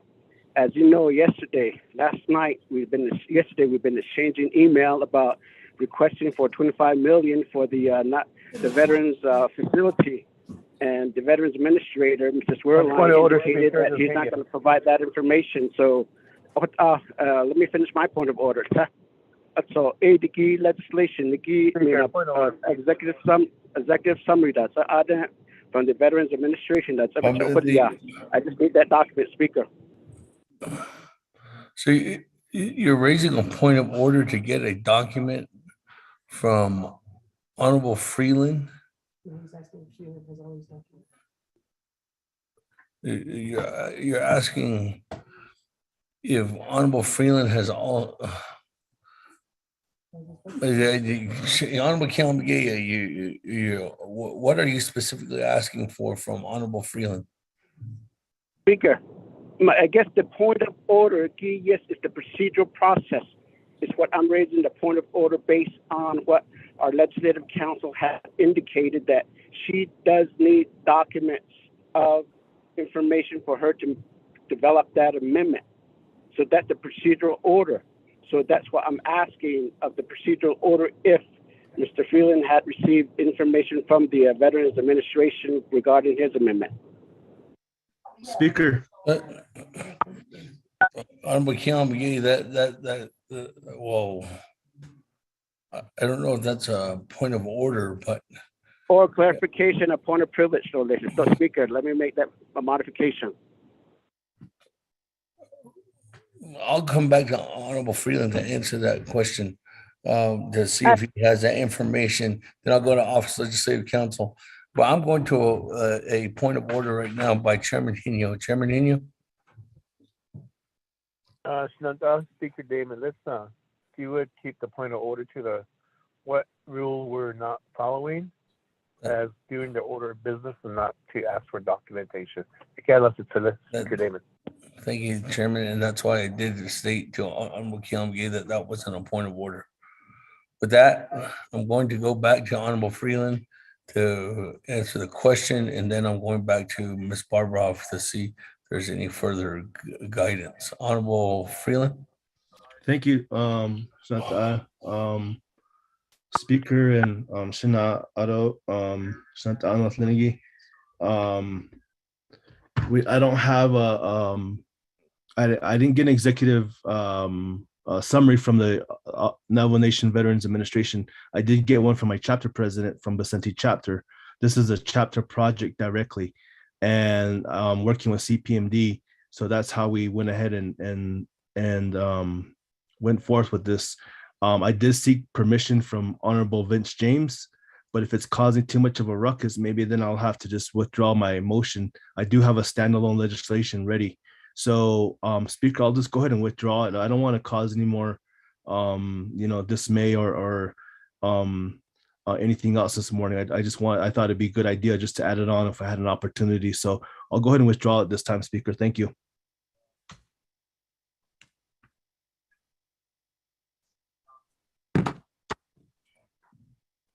Thank you. On amendment number 1, there's a withdrawal from Honorable Freeland. Also, Honorable Charlene, so as a second, you're also withdrawing?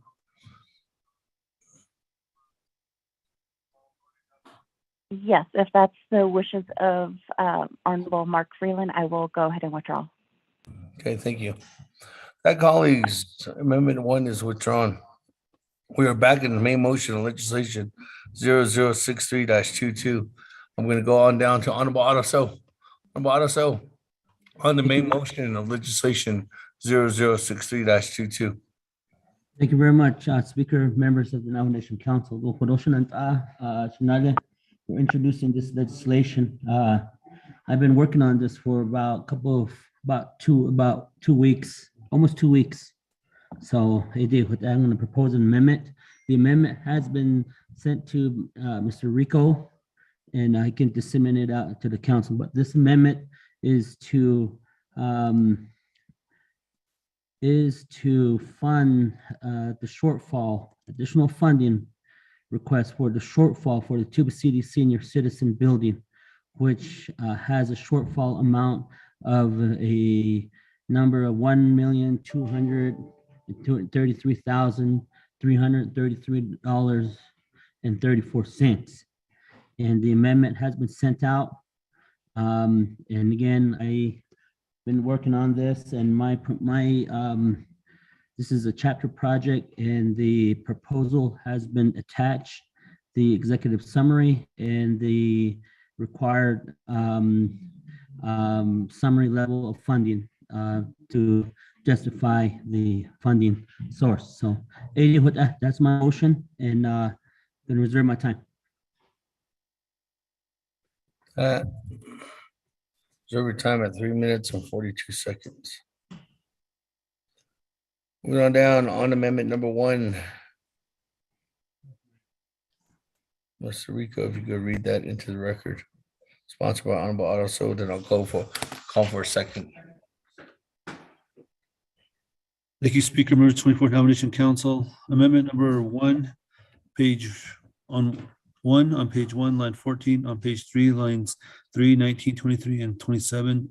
On page 4 at lines 3, 8, 10, 17, 19, and 22, overstrike $1,600,000 and insert $2,833,333.34. 2, on page 1 at line 15, make the word shortfall plural by adding an S. 3, on page 1, line 16, after the word project and before the semicolon, add the following new sentence, new sentence underscore, and the Tonanes Senior Center Project, and a new language. 4, on page 1, line 16, delete the word reapproving, overstriking, reapproving, and insert approving. 5, page 1 at line 17, make the word plan plural, add an S.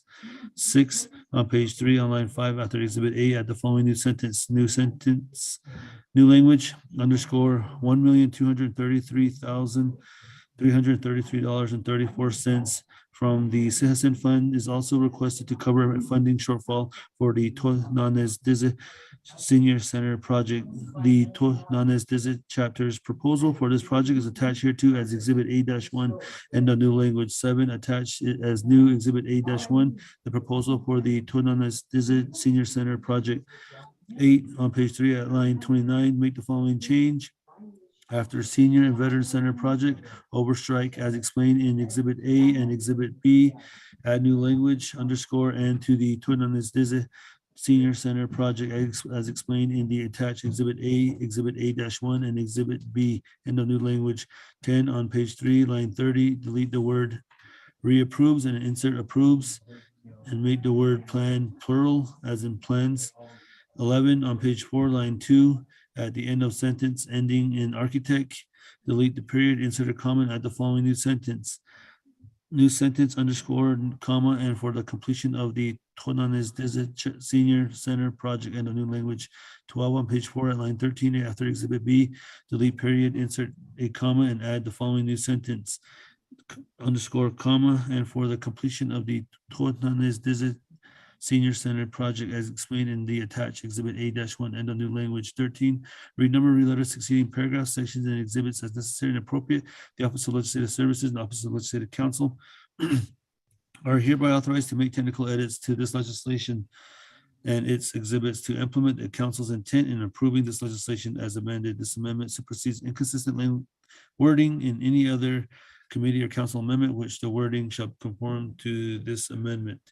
Also attached with this amendment request is an Exhibit A-1, which is the proposal from the Tubas Tonanes Desert Local Government.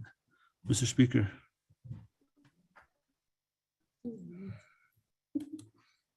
Thank you very much. That, colleagues, on amendment number 1, there's a motion. Is there a second? Honorable Paul Begay. That, colleagues, any comments, questions on amendment 1? Going twice. Speaker on Amendment 1, this is Delegate Crotty. Honorable Herman Daniels and Madam Chair Amber Crotty. Honorable Herman Daniels. Yes, Mr. Speaker, thank you very much. To the amendment, then it's the Hagi Kodo. I see Kodo, Kia Kodo. I don't know Kodo and they Tonanes because Aja Kodo Fani, Aja became Anigi. They Aja have info, Aja that. Should I eat on an Aja was on the table. So Kodo the great dam. Good art and hello about this case of that Dika Kodo. All the senior centers within Western Agency and the other 4 agencies across the Navajo Nation, all the senior centers. Deltec, I guess this will be a question to Deltec. I don't know, across the Navajo Nation, how many senior centers?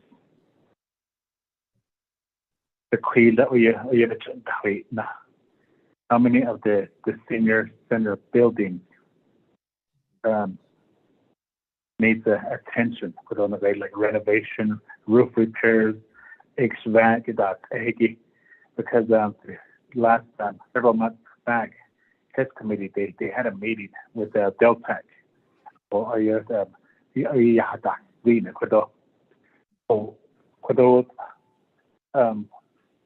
This case, we should look at the whole senior centers across the Navajo Nation. Public so it is about it. Mr. Speaker, a question to Deltec. I don't know if they're on the line. So it is reserve time. Thank you.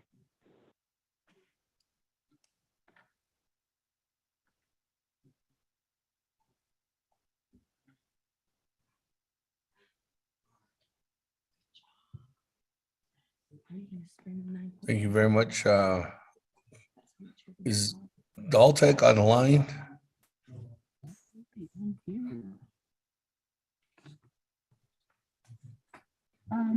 Speaker, this is Michelle, Department of Health. No, Daltec is not on the line, but I'll let Dr. Jim know. Maybe we can get someone from that division to get on the line. Okay, thank you. Let me go ahead and go back to the floor then. On amendment number 1, Madam Chair Crowdy. Yes, Speaker, thank you. I appreciate the amendment. Um, Vice Chair So, what I would want to hear is just a little bit in terms of how Delta has attempted in the past to help support these initiatives, and what is the overall goal to help all of Navajo Nation senior centers challenged with the uh, Department of Health ARPA request was they left out all of New Mexico senior centers, and so we do have senior centers and veteran centers that need the support. Is there a plan? How do we move forward? Community development is supposed to develop a 5-year capital infrastructure plan.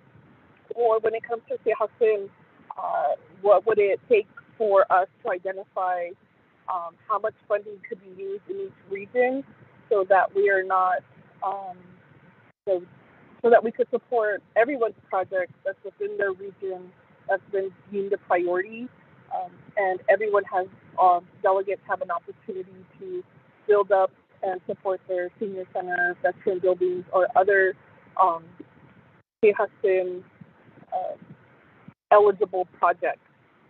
Speaker, so I'd like to wait for Deltec and then see if the Office of the Controller can provide a breakdown of the latest Tehasin report and what does that look like, and maybe it's the best as an amendment so delegates have a chance to submit documents for their projects in their region.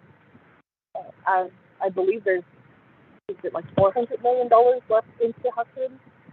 I'm not sure, and so I would need that from Office of the Controller, and I would reserve my time. Thank you, Speaker. Thank you very much with that. 3 minutes and 2 seconds. Daniel's.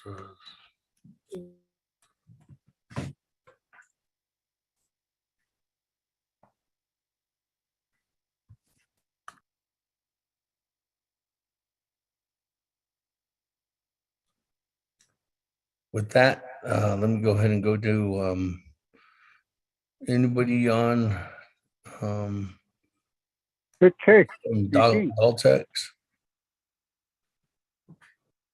Yeah.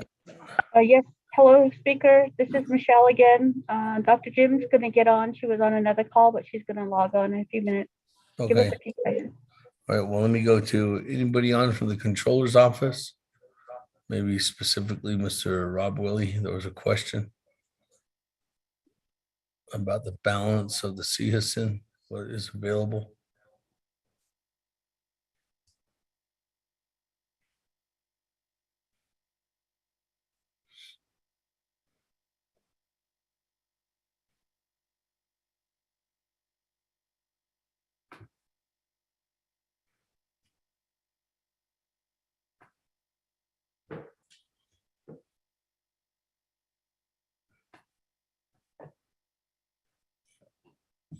He takes Rob. That, colleagues, we reached out to the controller's office and we it seems like Dr. Jill Jim's going to be getting on the line here shortly. So let me go ahead and go back. Honorable Eugene So, you want to speak on the amendment? Oh, should say. Eugene So, go ahead. Floor is yours. Hey, so do la. How about you? It neck I don't know. So be hasn't I at the case. Yeah, company not eat in about not it. I don't sit at the 8 on ship. But I open this case. We should have thought about it. We should have done it.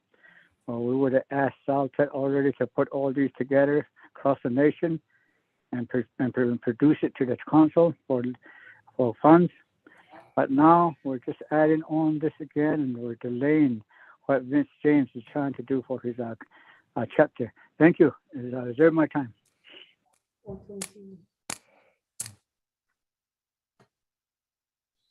That 4 minutes and 22 seconds.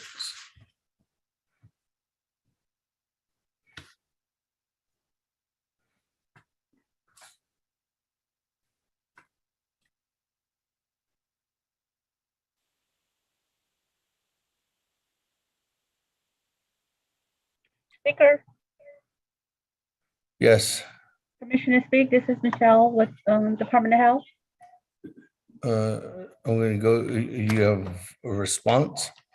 No, sir, I just want to let you know Dr. Jim and Val Jones, the administrator for Adultex, is on the line. Yes.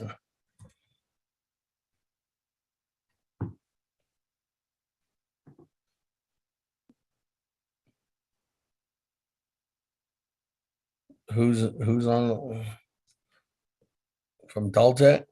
Someone's online? Speaker, this is Dr. Jim. I'm here with Valerie Jones, the cat. Oh, okay, Dr. Jill Jim, good afternoon. There was questions regarding one from Honorable Herman Daniels, if there's an overall breakdown or an overall budget that you have right now, or Daltec has, of all the senior centers across the nation that need repair or any kind of services to, I guess, capital improvement. If if you have that information, that was done by Honorable Herman Daniels.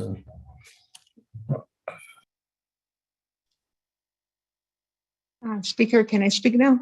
and then I don't know if you heard from Madam Chair Amber Crotty, Dr. Jill Jim. Atoda, not yet.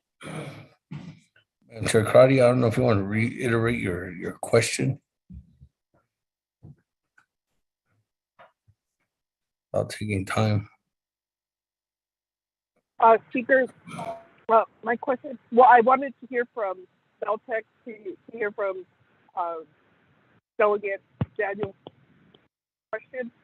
My question was directed to Controller, how much is in Hudson, and what's the opportunity to provide support to the 88 senior centers across Navajo Nation. Thank you, Speaker. Okay, thank you. So I guess just that first question, Dr. Jill Jim.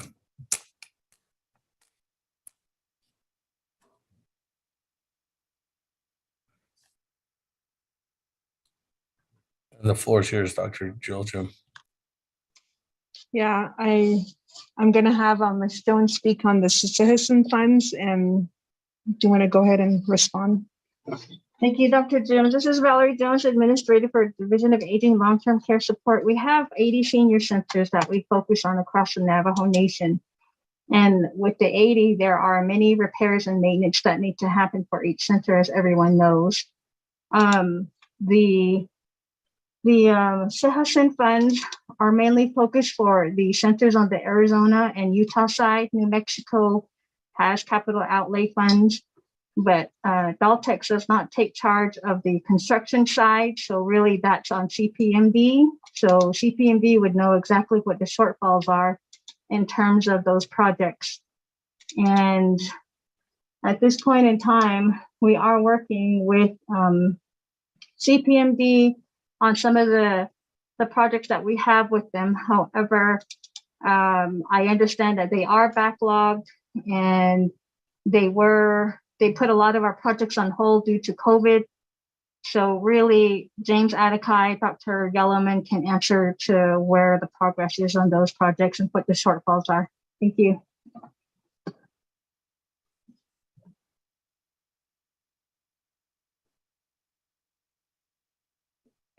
Back to you, Speaker. Thank you very much. That anybody on for the Controller's Office?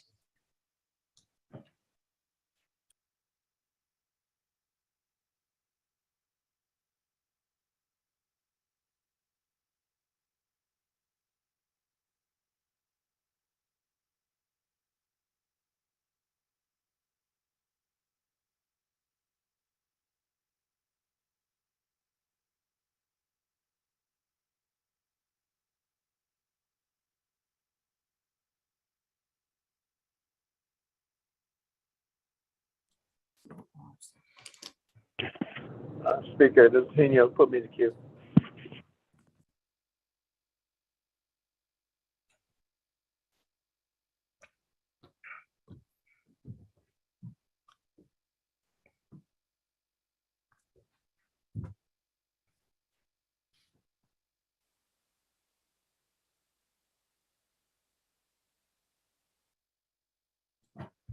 Thank you very much. I saw everybody on from the controller's office, so let me go to you, Chairman Henio, at this time.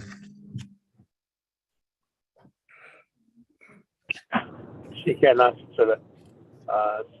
Speaker Damon, I don't know. Amendment most say amendment needs to be. Thank you for bringing Department of Health online here, Dr. Jim and her staff. And just wanted to request from Dr. Jim and her staff regarding the senior citizen in Alamo, if they could take a special visit out there to look at the conditions of the building at Alamo Senior Citizen Center, and also in Tohojili Senior Center too, because there are some deficiencies that need to be addressed by Daltex. There is deficiencies regarding the structure and the building. So if I would make that request to the Speaker Damon, to Dr. Jim and her staff, reserve my time. That was on the 7th, that meeting. Speaker Damon, this is Vice Chair Smith. Please put me in queue. Thank you.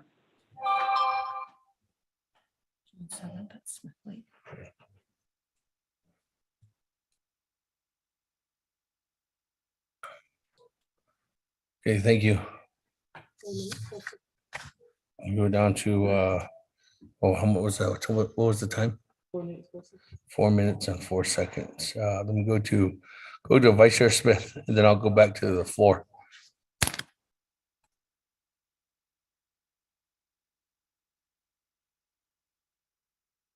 Speaker Damon, do I have the floor now? This is Vice Chair Smith. Yes. Well, thank you. Good afternoon, Shannon City, 24th Navajo Nation Council, and also Shanella for putting this in there, request in your area for funding. I do have 2 senior centers that really need assistance, and I'd like to ask what Chair Henio had requested to also look into the Nahadzi behalf of their senior center, and also the Lupton Senior Center.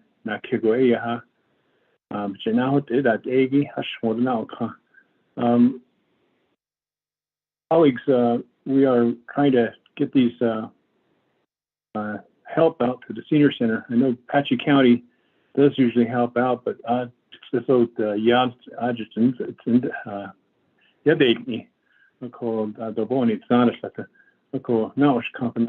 Speaker, what Chair Henio had mentioned on behalf of looking into both centers. They really need help. They air conditioner, the heating system, and also they need new appliances and things like that. I reserve my time, Speaker. Thank you.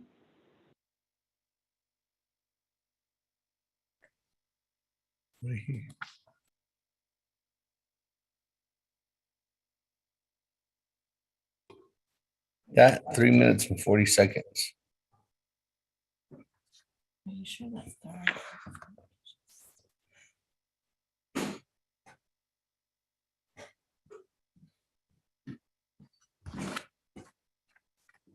Oh, that was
Since I don't have anybody else in the queue at this time, let me go ahead and go back to Honorable Otto So for any response at this time, and then I'll go back to Daltex.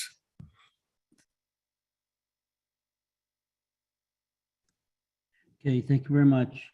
Do I have the floor, Speaker?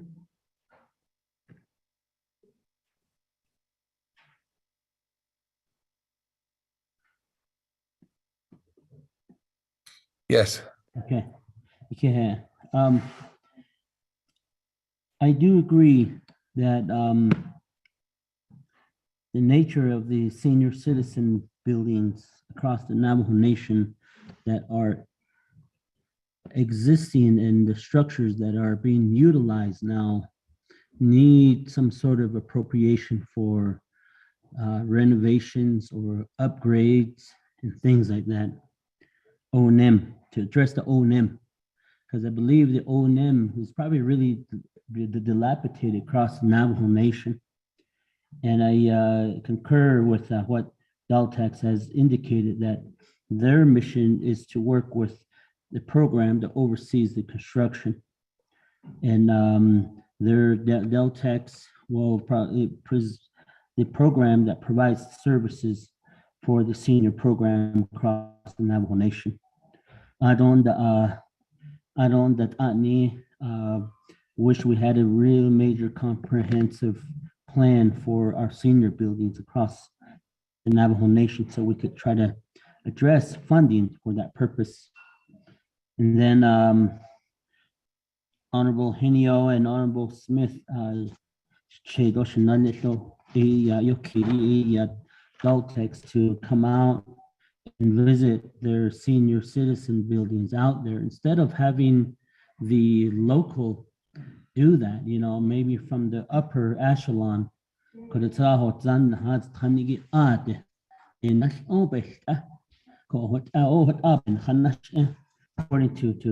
what questions have been posed, I concur with them. Again, back to my amendment here is the amendment that I have proposed. From the chapter, that project is being planned through the chapter, and construction will be through the chapter, since my chapter is a certified chapter. The Tuba City Senior Citizen Building, it's demolished. It was up and demolished the building, and the plans and the A&E, it's almost done. And once that's it's done, we're going to move into construction. These are the amount here that had been requested is the shortfall amount that had been recommended through the planning, through the A&E planning process. And that way, Tuba City Senior Citizen Building, when it was up, it served a large area. At the time, the Senior Citizen and GAP chapter was closed. And I believe to date, so that's in and then into the community of coal mine. And there's senior citizen programs that are, there's really small operation in Cameron and in Tonalea. The nearest one is probably in Kabato. And then there may be one in Kitshi'i. But the service area that it serves in Tuba City, when the new building is constructed, it will service a big area of the Western Navajo Nation in that region. It covers more than into Cameron. It covers into Gap, all the way into North Tuba, Preston Mesa. So it's a big radius that Tuba City senior program utilizes. Shortfall. It is identified as a shortfall. It's not additional funding for another building or anything that's been added on. This is what the original plan we're trying to keep to so that we can try to provide the services in that region. Speaker, to give you the floor back. Give the floor back to you.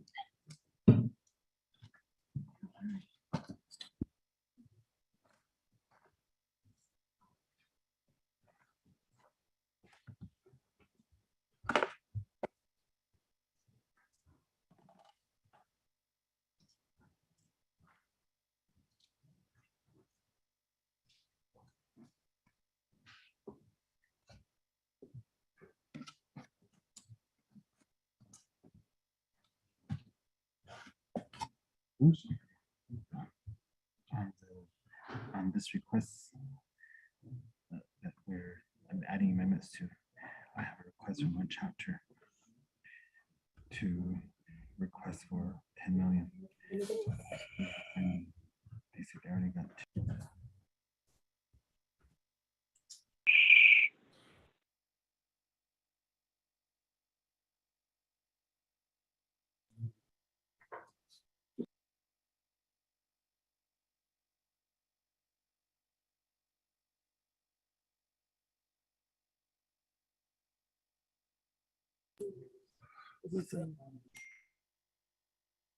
Thank you. With that, let me go ahead and go back to Dr. Jill Jim or agent, see if there's any other further response at this time. Yes, good afternoon. Thank you, Speaker. Also, Honorable Henyo and Honorable Smith and Honorable So and Honorable Daniels for providing interest in supporting senior centers. We do understand that every senior center is in need of repairs and maintenance. And so I think the proposal for single centers is not going to meet the needs of all senior centers. We did do an assessment. We have a legislative concern that we presented on this week to HES regarding the plan for repairs and maintenance and capital improvements. And we received information from senior centers. There was an assessment that was done in 2017 for each of the facilities. And we're gathering information from the centers that most of those items were never addressed or completed since 2017. So there's a few centers that have items complete, but a majority of them have not been completed. At the time the 2017 assessment was done, the projected cost for all the repairs was $17 million. I think due to inflation, I think they'll be a little bit higher. And also to make sure that we are ADA compliant, making sure that restrooms and handrails are also included, and all centers needing repair or replacement of HVAC will be is a concern. And so with that said, Speaker, there is a need for every center regarding the assessment just for them to be operable. And then the other concern that I think is the establishment of new centers. Right now we have Rama, Mariano Lake, and Manilito that's proposing new centers and chapters, but the program that is mainly receiving external funding for operating, such as food and electronic or electricity and other utility expenses, the program does not have any additional funding for any new centers, period.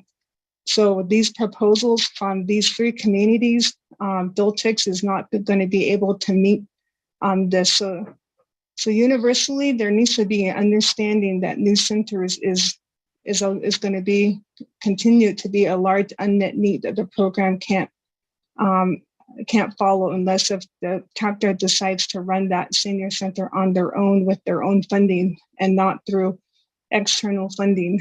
So that's sort of the information I wanted to share. And even though 8622 was including senior center projects, it's not a guarantee that chapters are going to include these projects or repairs in the 17 million or more that we're proposing as an estimated need. So I think to fulfill the need for all centers, I would say it would be a good $30 million.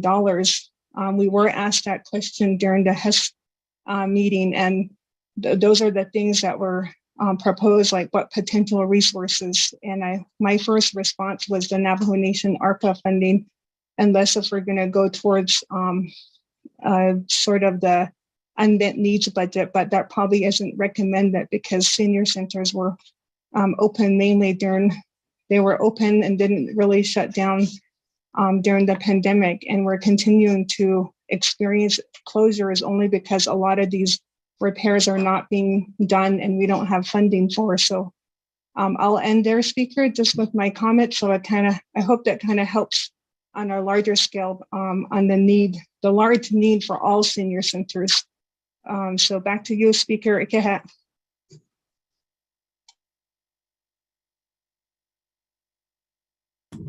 Thank you very much for that. We'll go ahead and go back. I don't have anybody else in the queue at this time, colleagues.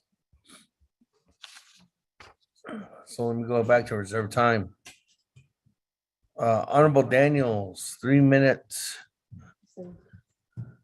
and 7 seconds. Mr. Speaker, thank you very much again for the amendment. For the Islagi Kodosache. It is a head up.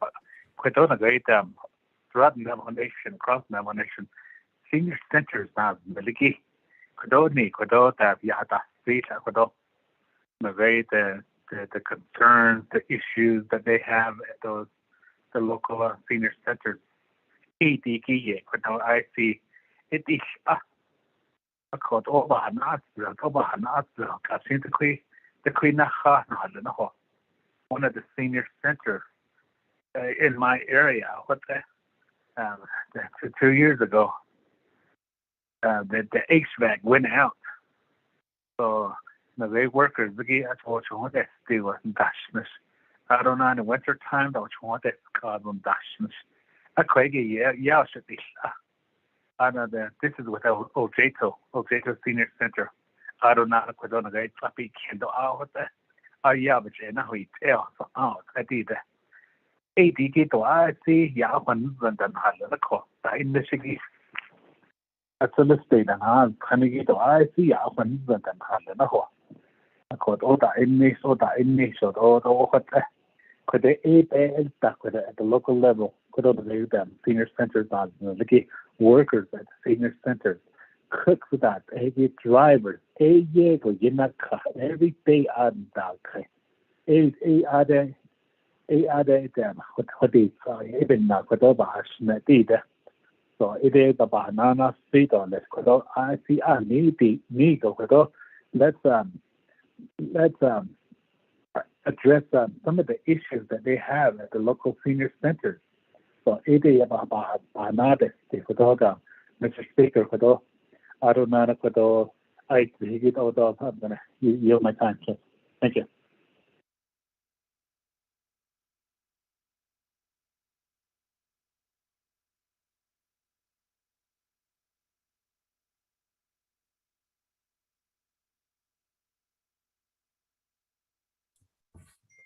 Thank you very much. Let me go ahead and continue on down. Madam Chair, Amber Carty, 3 minutes and 2 seconds on reserve time. Yes, thank you, Speaker. If I could give the breakdown from Department of Health regarding the $30 million what we received for ARPA, and the concern is the exclusion of New Mexico senior centers. I'm not exactly sure who's making that decision, but that was not a Navajo Nation policy to exclude sections of our Navajo senior center program. We should always be inclusive And so what would that look like to help support the current facility needs? We were part of the committee back in 2017, and that's been 5 years that the program has had the information and needs to move forward with getting these requests. Just this last week, speaker and colleagues, I had, believe, 3 senior centers closed because of inspections from OEH. Thankfully, they were minor inspections, but the program needs our support for the operating, the maintenance, for the upgrade, the upkeep. We're talking about our elders. We're talking about getting food. We're talking about, case management, support. And what can we do now, Dr. Jiljib, with this legislation and the move to support our senior centers? Could you develop a executive budget proposal so that we could add on to this legislation so that all of our senior centers across Navajo Nation are supported?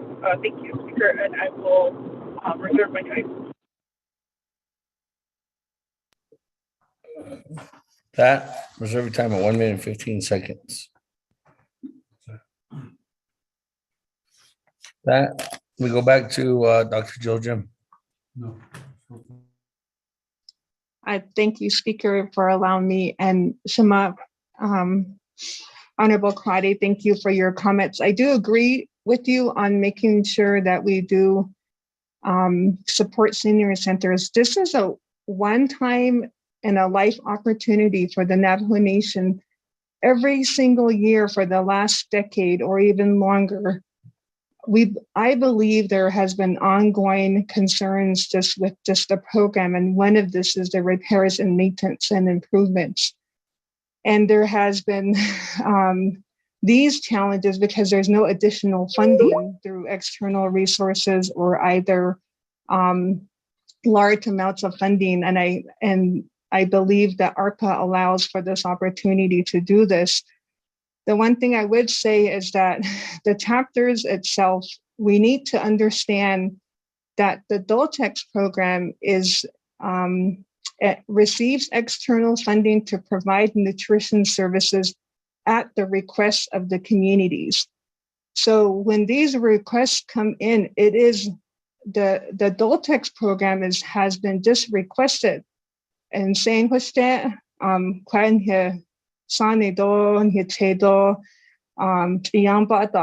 to give them nutrition services. And those fundings are allowed through the Older Americans Act through the ACL program. And I think that there was agreements, no agreements, or either some sort of outdated agreements between the chapter. Remember, the chapters are the land owners and building owners of these senior centers. So that she on the senior center staff, the chapter officials on this and I think that's the issue here. If you were to ask each of your communities if they're supporting each other, some areas are refusing to go into agreements between the chapter and the senior center. And then not to all that office. So that's a problem. Although some chapters want to charge the senior centers, and so on the issue, like we have to understand what our community and our elected officials are wanting the senior center to do and sort of supporting them. And I think so we have to think about this as sort of like community development. We're asking for services for our elders in these communities, but there needs to be an understanding and an ownership from the chapter. And I think that's what's happening, because that's why we say we don't do capital improvement projects. So, Speaker, I just want to share that perspective again, and thank you for allowing me time to comment, and just thank you, Shema, for your support and ongoing advocacy. Yeah.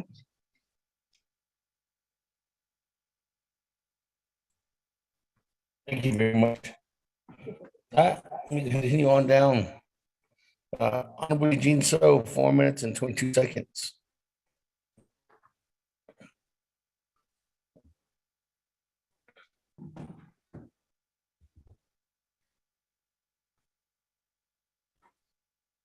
Honorable Eugene So, on reserve time, 4 minutes and 22 seconds.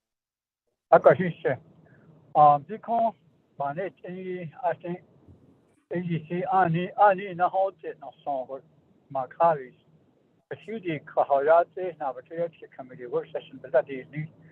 the Navajo Nation, GD Bandi, T-Tot Music, but I joined his husband on this. Jado, all I also we need to really go directly and see, find out what's really going on, what's needed, etc. We're saying that they are not that. But I'm here as speaker, reserve my time.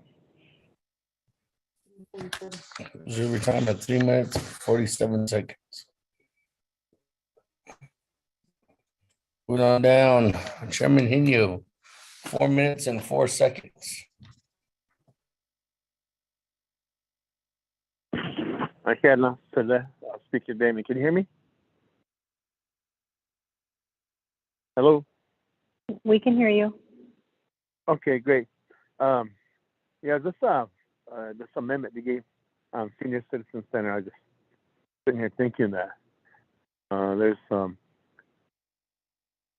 upper echelon like Che Odoso said that they need to take a visit out there and actually see for themselves what the conditions are like. And then from there, they'll have a better understanding what the local see when they're there. So when it comes to senior center, I always think to myself that, well, I mean, I still, at my age right now, I still feel like I'm 25 and raised a little cane with the boys and stuff like that. But as time moves along, I understand that I'll still be raising cane, but with the boys, but maybe at senior center somewhere in the Navajo Nation. So, and I'll say I still feel like I'm 55 to Shino. So I support the amendment, support senior centers, reserve my time.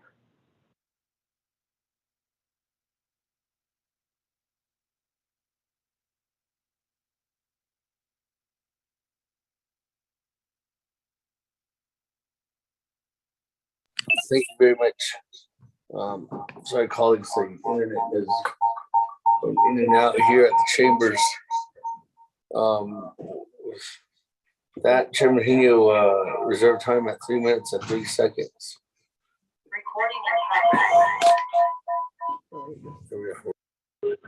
Thank you. Moving on down, Honorable Vice Chair Smith, and then I'll go back to the sponsor. Vice Chair Smith. Speaker, can you add me to So the thank queue, you, please? Speaker, This is and also Dr. Jill Jim for giving us an update on how much it would cost to actually upgrade our senior centers. Some may not need as much as some others, but my question to that is data data. Arizona portion, we have 3 counties, Coconino, Apache, and Navajo.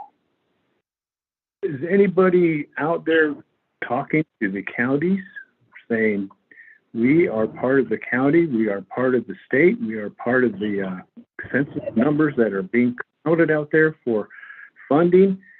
Are we making that known out there? Is anybody from your division or your part of the Tech to say that these centers out there, this is the number of folks we have, because they count us throughout the whole state of Arizona, and they use that number to fund,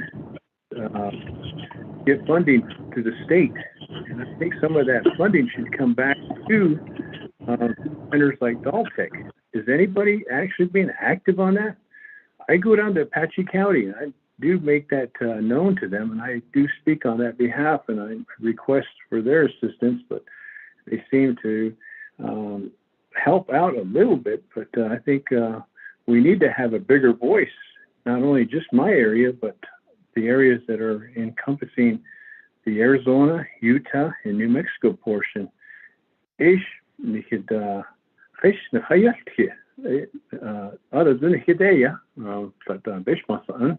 I know New Mexico gets help, and for the first time, Arizona actually funded some dollars to us, and that's a historical moment. I appreciate the state task force for advocating for that. I'm glad that we finally got the door open for that. So I'm looking at that avenue. I reserve my time, Speaker. Thank you. 1 minute and 47 seconds. Let me go back to Armada So, and if there's anything else that Dr. Jill Jim would like to add on about Auto So. Yeah, yes, the question that was posed by Honorable Raymond Smith, the advocacy. The counties. So that dialogue from the county to the nation, and I don't know how much dialogue the program has, and especially with the division director and the managers that she has installed to direct and manage these programs, because they are working with, I think it's Title IV dollars. And that dollars that come down from the pipeline from the federal government through the Older American Act. You know, there's options. My former director from Western Agency, she's the one that started to move this project, started to get the elders together to see this vision. It wasn't me. It was my elders from Tuba City that came together.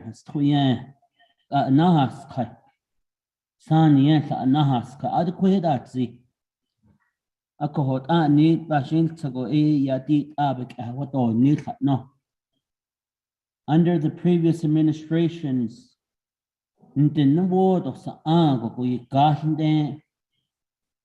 and what Dr. Jim alluded to was that we're not into the construction business. Tuba City's senior citizen building was condemned. The national card. Tuba City Doltex at the time, it was the senior citizen program. The program, the agency program from here, from Winter Rock, did not provide any type of shelter for them to go to.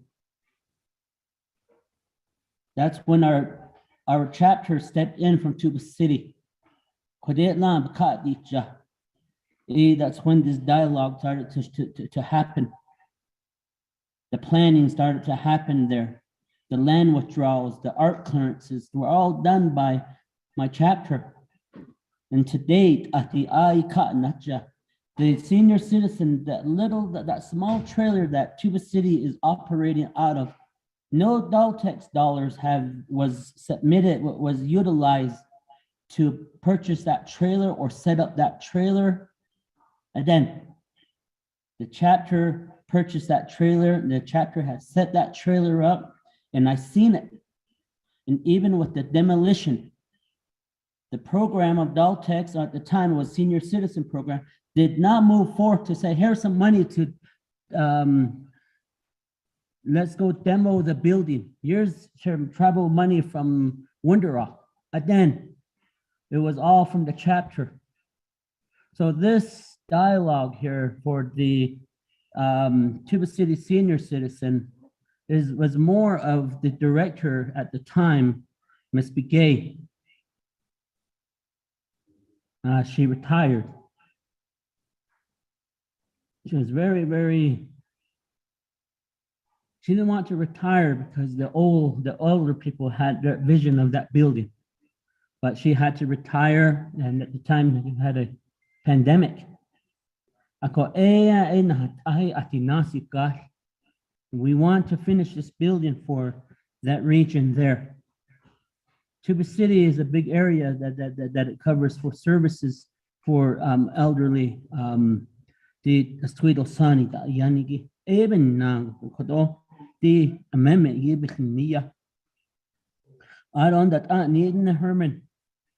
I wish a comprehensive plan would have been brought forth to us. And Shajat Nas on Doge is for the senior programs. And then Dina Hai Ahadit Ada Adita Hot Ali Adita Hadit Adnahat Ahadido Aho. Let's do a comprehensive plan. I can't speak for that. I don't that Madam Chair Karate, requesting for that breakdown for the $30 million that is given for that the program can do the breakdown. They have the staff. When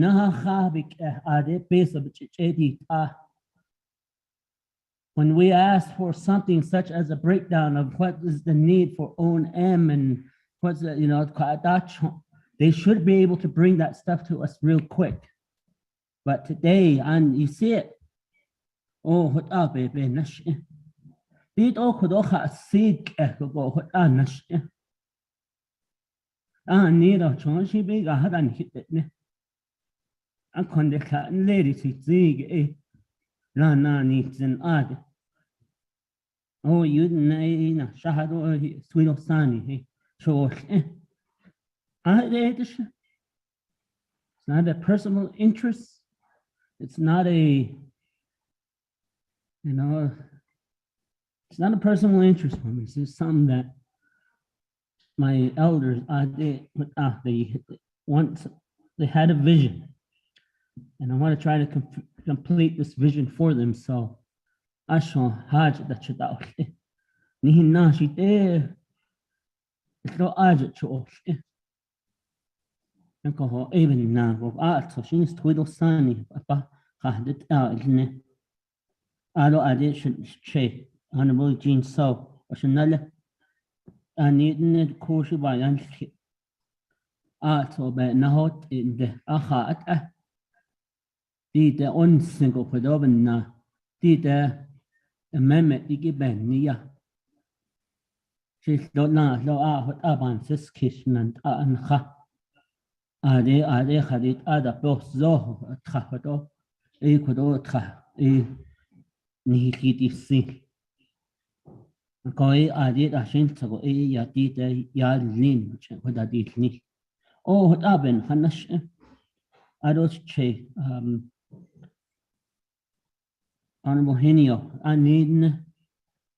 I really feel for your senior buildings out there, especially public safety. You're out there lead. Not odd. And I think to go this shady guy. Go what happened? Yeah, thank you for the support. And what happened? Niako, the amendment again. Had he over last lady amendment or she alcohol. I need the idea is that I move forward to bring this amendment forth. And it does fit the category which the Honorable James, his amendment, his legislation that he brought forth to address shortfalls. So a bag of aeronaut sauce, yeah, home best on oh, and I didn't a Chicanas and has added with Anna sauce had they did now. I did be added should be need over the attack. What ego go bizzo, be no. I call a day with Abba has zero. I can't and yeah, so. Point of privilege, speaker.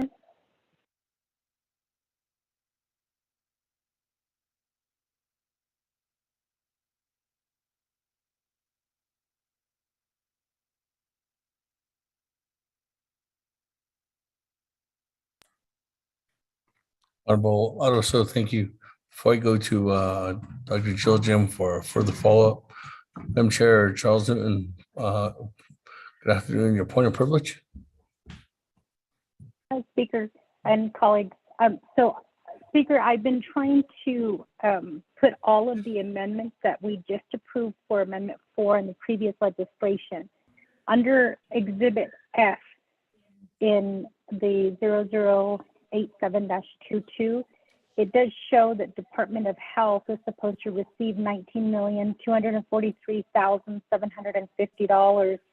And it does state in there that Deltec will use this funding to provide 15 new senior centers and infrastructure upgrades to 88 existing senior centers. My question, Speaker, is that money still intact for Deltec? Thank you.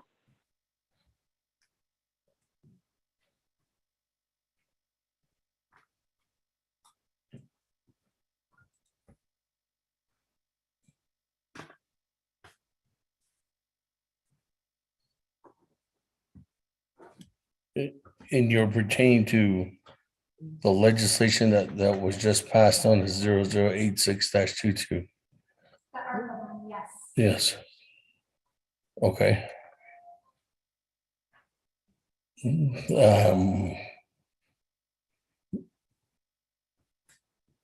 To best answer that question is Office of Services that is still in there, correct? I'm checking right now. I have Office of Legislative Services reviewing that.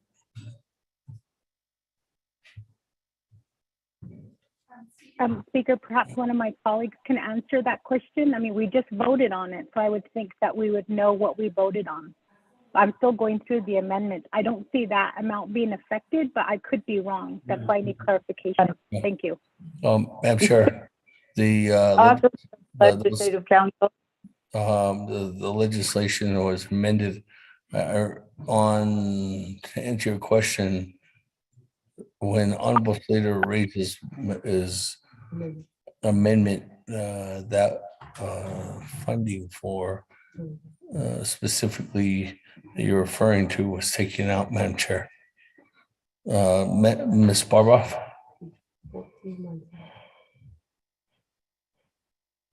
Thank you, Speaker. I was just going to point out that amendment number 1 removes that funding. That's it. Thank you.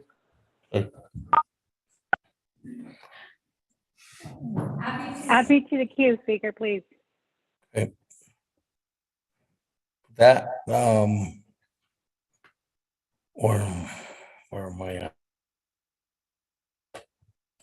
Dr. Jill Jim, let me go back to you. If there's any further response at this time. Thank you, Speaker, and also all the questions for the Division of Aging and Long-Term Support.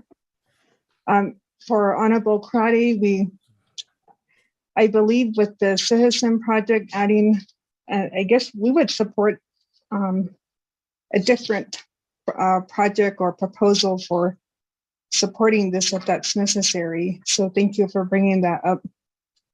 Honorable Eugene, so for asking about a work session, but I don't know what the work session maybe is, just to have us represent information about our estimates. I believe that we are doing due diligence on our side with the 2017 assessment and determining what has not been completed and completed, and we're trying to account for some of the inflation. So these are all repairs and maintenance issues and concerns that we are basically asking for. And Honorable Smith, thank you for asking about our advocacy efforts. We mainly work with the funding to make sure we're ensuring that we're keeping the senior centers with food and utility and operating. We do work with the chapters to try to ensure that we address our concerns. There are some state funding that are available at times, like with Utah under the Navajo Utah Commission, or either the Utah Navajo Trust Fund, or New Mexico's House Bill 2, and the Capital Improvement Project. So we're aware of those to some extent. I mean, our funding it basically supports us to continue to ensure that staff are providing nutrition services. I myself, on leadership, President Nez, when we attend Department of Health and Human Services tribal consultations or state consultations regarding aging services, we continue to advocate that the funding that they give us is not enough, that this is actually a normal process or routine, or is a norm across tribal communities, that federal funding does not support either personnel or large amounts of replacements or senior center replacements or repairs.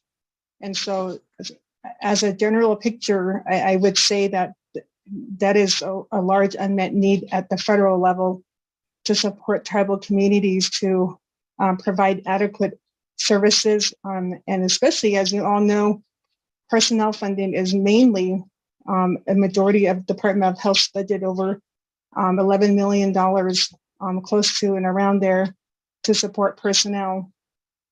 And so I go back to indicating that we need to combine and make sure that our voices is at the community level between chapters, and voicing that sort of interest to expand senior centers. And we need help from everyone to ensure that our senior centers don't close and they continue to operate, because that's the only person they might see that day and that week, every other day, for them to get food.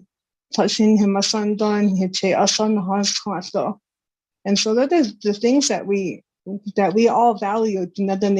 So we do support that. And I know with Honorable Otto So, thank you for your comments, that and just sharing that the chapter decided to use their own resources and citizen funds to open up, or try to open to the city a senior center. I will disagree that the plan that there wasn't a comprehensive plan that was submitted, because for the last year or so, we've been submitting requests under the Navajo Nation ARPA through the various legislations to support senior centers.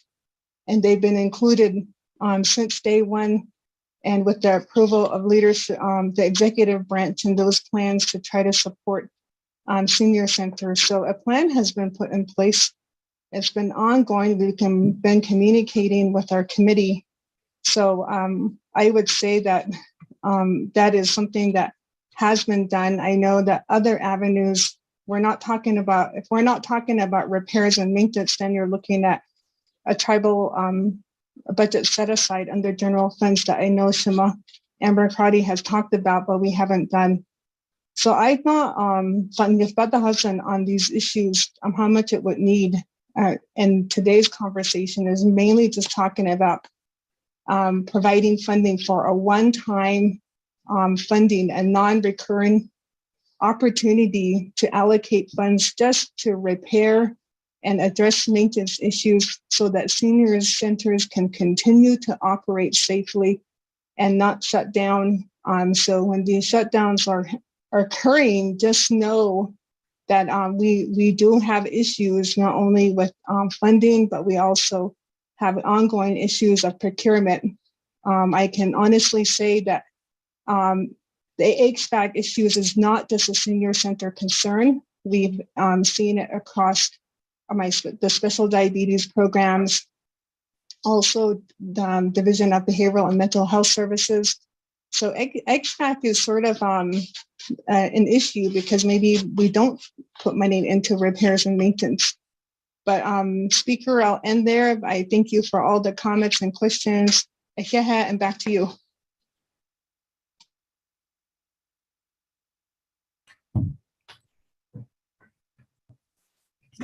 Thank you very much with that, colleagues. Let me go ahead and go back to the floor. At this time, I do have a number of our new colleagues in the queue on legislation, on the main motion of legislation 0063-22. So let me go ahead and go to Chairman Daniel So at this time. Chairman, good afternoon. The floor is yours.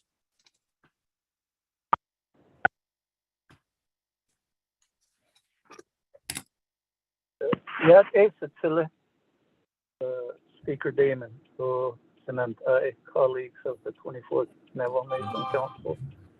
And basically, I want to talk about the fact that, the chapters, they list their square footage of the senior centers as a fixed asset.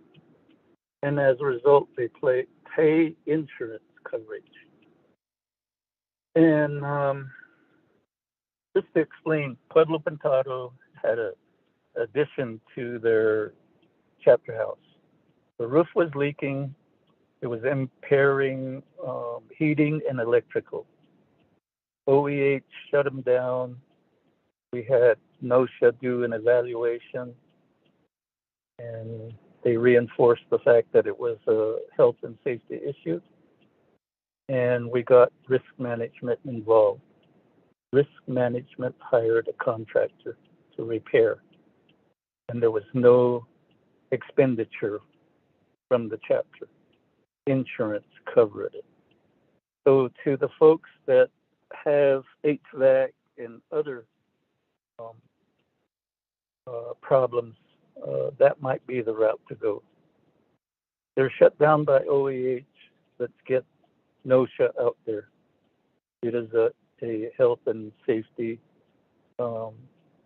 factor. Then let's refer it to risk management so that insurance coverage can be obtained to repair those systems, whether they be leaking roofs or for the rebuilding of, let's say, handicap ramps. Those are some thoughts that I bring. The other is we've got assurance from Altex, New Mexico Altex, that the mileage for the senior vehicles and meals are being reimbursed at current levels. There is work to do the tri-state agreement. The one that's not at the table is Arizona Access. And I understand that Utah is willing to sit down and talk about the issues.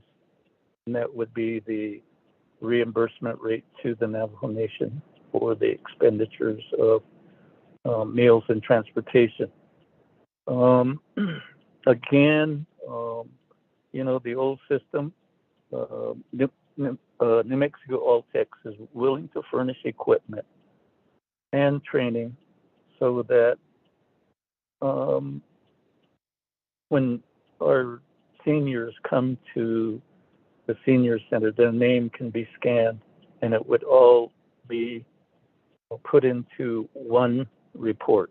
Right now, the system of submitting these daily reports has been the problem.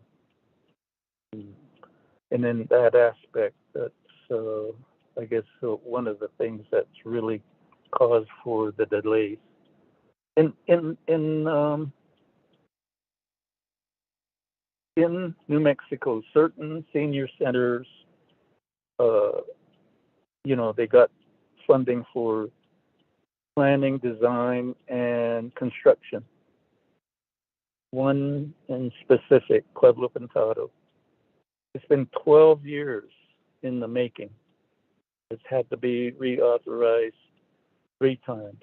And we were reaching another point where the monies would be reverted. But we got it through, and the document is somewhere in the 164 review process. If we're going to do anything, we have to look at the 164 review process. Do we have to assign an administrator to track those documents? Because even though these documents have a tracking number, nobody is updating that system. And so that's one additional item. Speaker, if necessary, I'd like to request Office of Legislative Counsel to have the council issue a directive to have, whether it be OOC, whether it be OMB, or whether it be a Division of Community Development, to assign personnel to pursue these documents through the 164 review process. We have many projects that are somewhere in the system. And in years past, it's always blamed on the AG's office, but there are other folks in that process where those documents are sitting. With Time. that, Speaker, Time. Thank you. Thank you. With that, working together with Office of Legislative Counsel, I'm not too sure if Office of Legislative Counsel heard that that directive request. Yeah, it's coming back on. Got contact DOT, see what's going on. Thank you, Speaker. This is Office of Legislative Counsel. I did hear that request.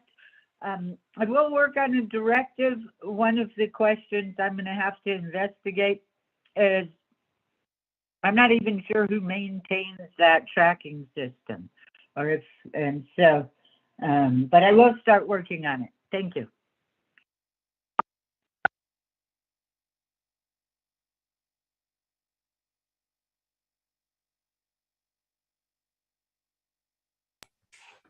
Thank you very much with that. Let me go ahead and continue. Point of privilege, Delegate Crotty. Point of privilege, Madam Chair, Amber Crotty. Yes, thank you, Speaker. I received the summary request from Daltech. Speaker, this does not include the New Mexico Senior Centers. I'm not sure if there's a provision regarding funding, but I'm requesting through this point of privilege the need for the New Mexico Senior Centers, and I would need a timeline in terms of when that document can be produced, as we have an opportunity here to make an amendment to provide services to all of the senior centers across the Navajo Nation. Thank you, Speaker. Thank you very much with that. Let me go back to Dr. Jill Jim. Good afternoon, Speaker, 24th Council as members as well. And Shima, thank you for that request. Yes, it can include all the New Mexico Senior Centers. The one in 008622 didn't entirely exclude New Mexico Senior Centers because there were still some different costs like senior center events and repairs that needed to be done. We were just prioritizing out of the 15 or the 18 million, I think that was projected in the 008620 at the time, because we kept getting proposals to reduce. First DOH was given 100 million to divvy up, and then we kept going down and down and down. So those are sort of where we prioritize. So your reflection of the 008622 was sort of a prioritization on what senior centers needed to be repaired or fixed. And we know that the 2017 assessment does include all senior centers. So I think when we're talking about new projects or proposals for new amounts, we shouldn't keep reflecting back on the 8622. We should just go forward and support.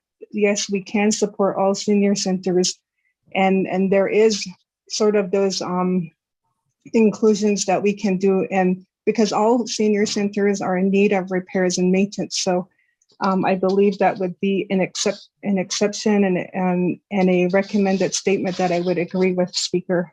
Thank you. Thank you. That's your point of privilege. Then I was going to Honorable Yellow Hair. Honorable Yellow Hair, floor is yours.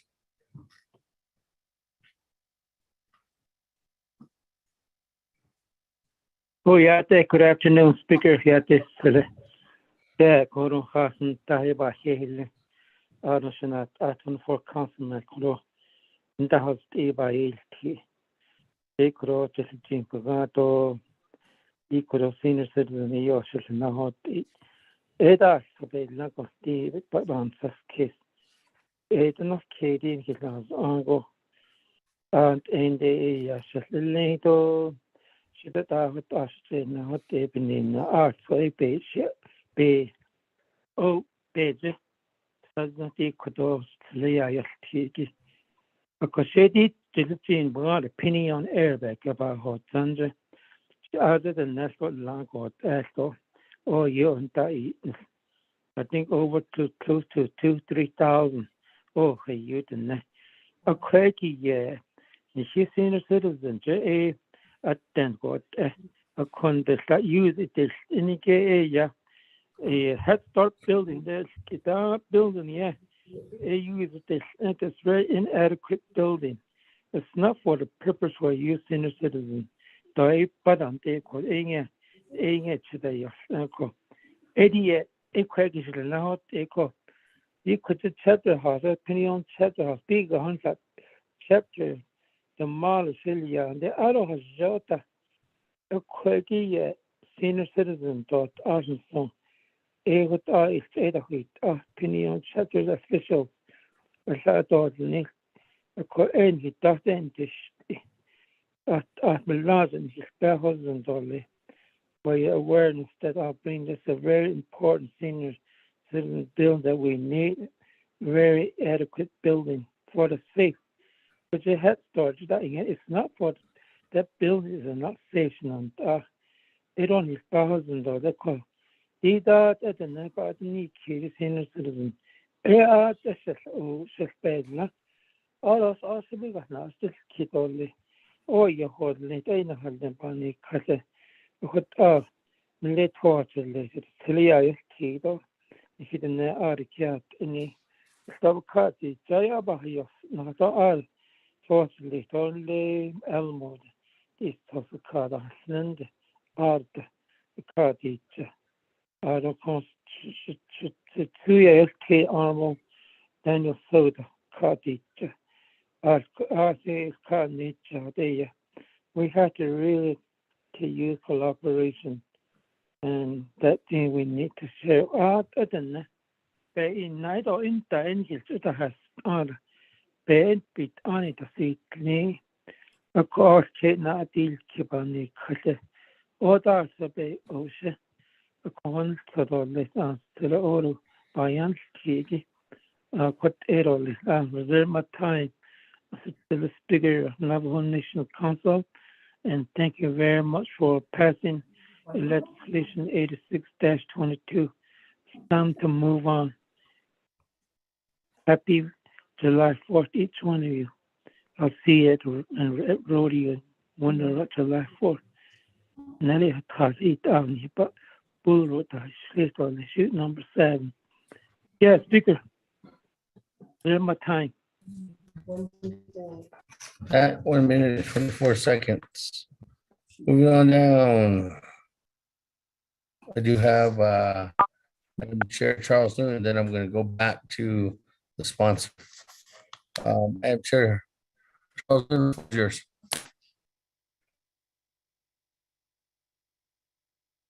Speaker, can you hear me? Okay. Thank you. And thank you for, Shanella, thank you for this amendment or this legislation. Speaker, and also Shanella, I guess I'm a little bit confused because initially the Department of Health asked for $19,243,750 from the ARPA money, which this council voted on and took that money away. And now we're over here saying that our elders need assistance, that the senior citizens need homes. They need their senior citizen homes corrected when that money was supposed to address major renovations, which include roof leaks, complete renovation, building extensions, new parking lot construction, handicap accessibility, electrical and plumbing upgrade, and kitchen range, hood, etc. Minor renovations included upgrade of parking lots, sidewalks, replacement of doors, windows, electrical units, bathroom renovation, floor ceiling repairs. And then there's even in here money that was supposed to go to HVAC systems, fire suppression systems, security alarm systems, first aid kit for centers and vehicles, and any repairs and contractual services pertaining to bringing the facility up to ADA compliance and all OEH, NOSHA, OSHA, and CDC safety requirements. The request, $19,243,750. I'm just having a really hard time trying to figure out, Shanella, Honorable Vince James, why you would vote green for the previous legislation, which would have took care of what you're talking about today, had the money been allocated to senior citizen centers, and then come back and ask for funding. And then for my colleagues, you know, for you guys to make the statement that our elders, senior citizens home needs to be addressed. So how do you then make the argument that you didn't approve the 19 million going to senior citizen centers, but now you're saying that they have to be addressed? So I'm just really trying to figure out, you know, what was voted on in terms of the ARPA legislation. I voted red because I was still trying to wrap my head around it and still trying to figure out what the amendments did. And I don't know if any of you guys knew that you voted to take away the 19 million from senior citizen centers.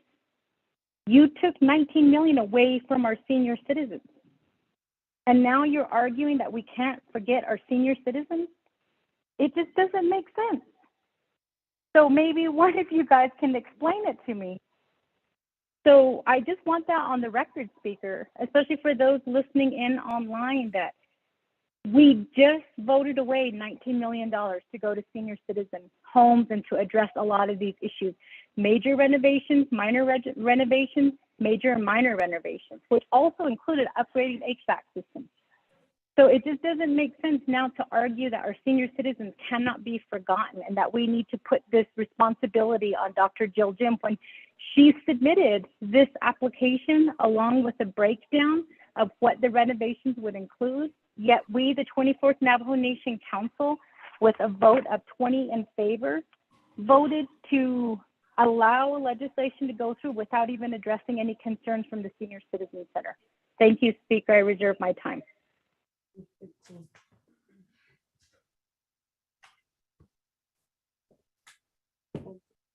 Thank you very much, Madam Chair. 1 minute and 13 seconds on your reserve time. Moving on down, Che, Honorable Keon Begay. Then I'm gonna go back to the sponsor, and then I will go back if there's any other further comments. But Honorable Keon Begay, good afternoon. Floor is yours.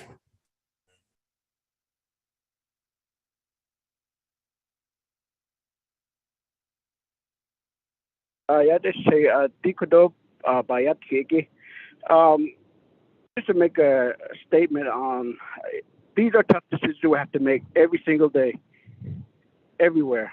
Veterans, Senior Center, Head Start, chapters, public safety, judicial branch, everything across the board with some certain fundings, availability.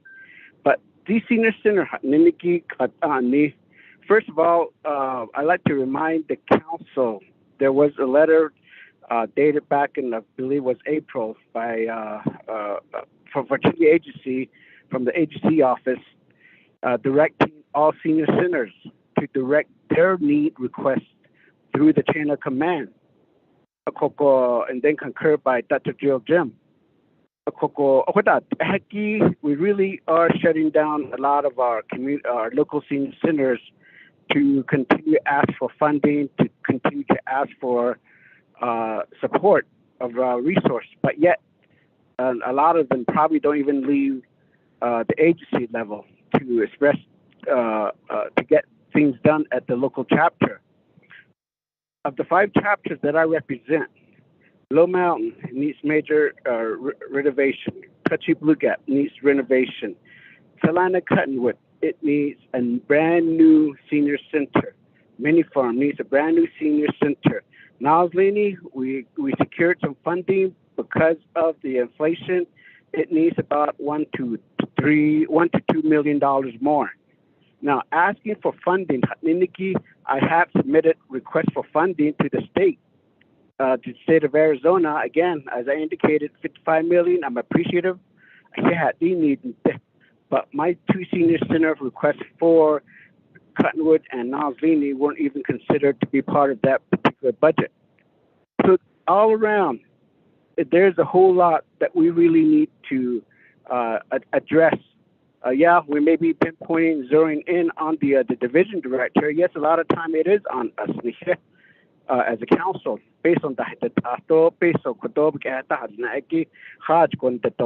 and then we got 2023 budget coming up again. But I believe amendment with Mr. James, Delegate James, took a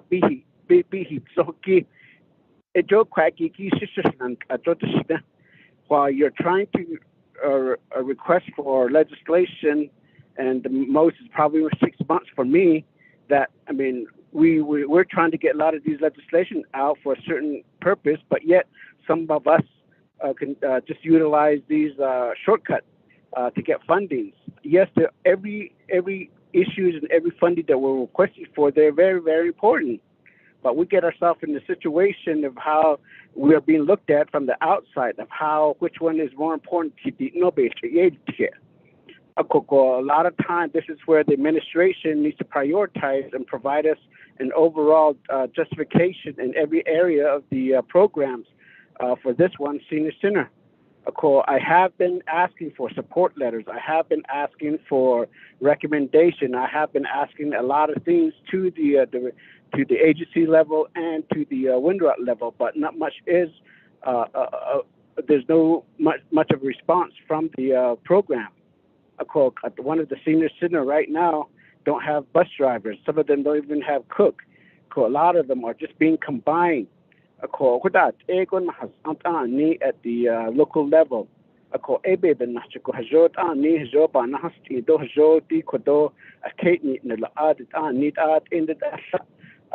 In one legislation so like I said, if we're going to be adding, I will be adding an amendment for certain funding for a senior center. So what should I stop banana seat or the speaker do auto and then again the other thing too, state election is coming up. A lot of these senior centers are also being told not to utilize senior center as a polling location for the county or the state level. So that's another thing that I have been encountering at every election, every 2 years. It's the chapters facility, but yet senior center programs, they tell the local programs to not consent to having the chapter, the senior center to be utilized as a polling place for the state and county. So that's another area that I'm sure that we'll be encountering within several more months with the election coming up, Speaker. So without if there's any time, I'll go ahead and request for time. Reserve the time. Thank you. You use up your time, Honorable Kiamge. That. Thank you. As indicated, let me go back to the sponsor, Honorable Otto. On Amendment 1.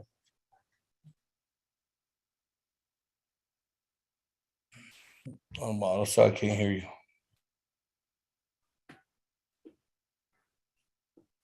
All right, now. So, did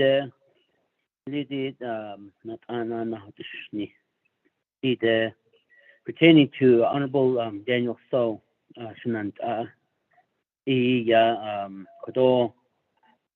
Anidne, there's other things that the chapters could do to actually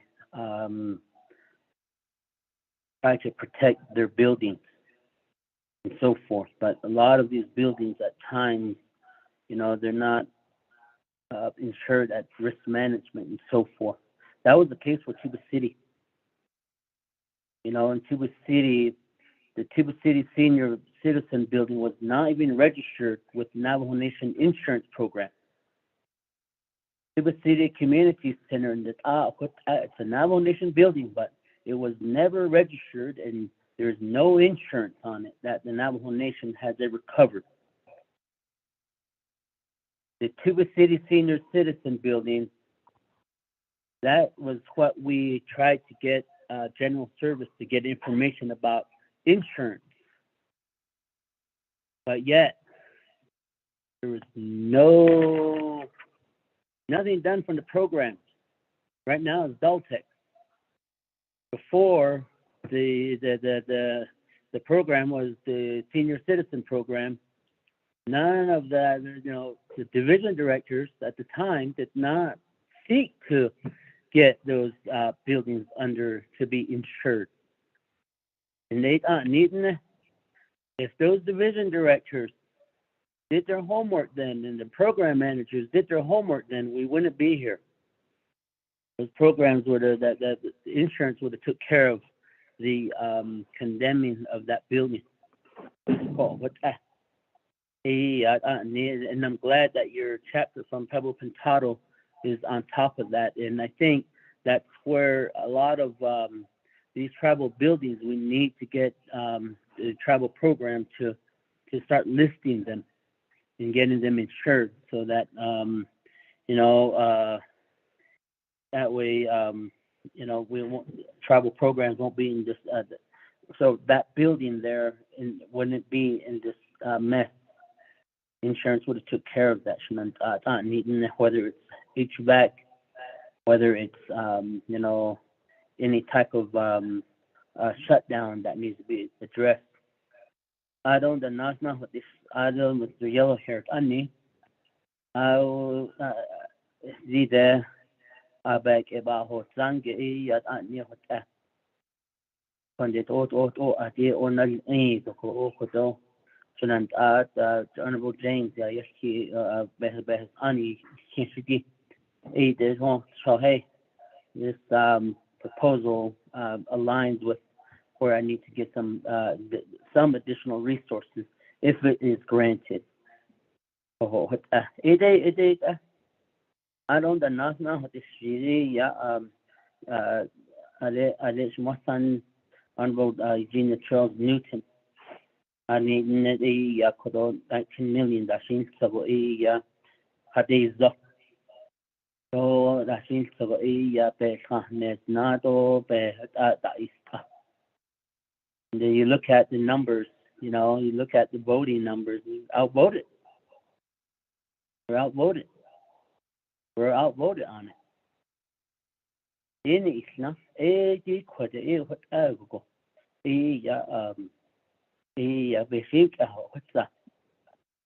yeah, I had to think about that. Took monies from the other programs of the wellness center, Tuba City. What he took. I had to think about it. It was a tough decision. But again, when you look at the voting numbers, the votes weren't there. But I'm just gonna just end it in that sense that when do we compromise? And APEG 0086-22. And you never how the house and that is it. This is something that could have been addressed. It's just like on yesterday we had an amendment from one of our tribal enterprises that was requesting for 50 million. Wish that this legislation would have had our tribal enterprises to be part of the conversation, because the tribal enterprises also need dollars. Whether it's Navajo CDFI down to gaming, down to maybe oil and gas, and maybe hospitality enterprise and so forth. They have projects, but we still have to make that decision. But I wonder, like I said, I saw this opportunity. It's not an amendment that I threw in there. Yes, got into legislative council or a day ago. I got this amendment into legislative council about 2 weeks ago. So it's something that I wanted to try to address and see if we could get the shortfall funded for the senior citizen project to the city. I don't want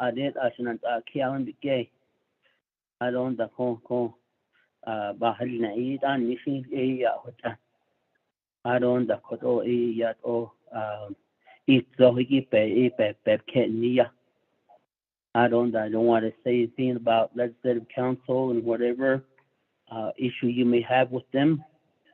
Legislation's so this is another route that we as council and there's no law that says that we can't do an amendment if it's relating to funding. There's nowhere that restricts that. Maybe if there was a policy that restricts that, this wouldn't be here. Earlier, Honorable Mark Freeland just withdrew his amendment. That's his right to bring an amendment forward on a legislation.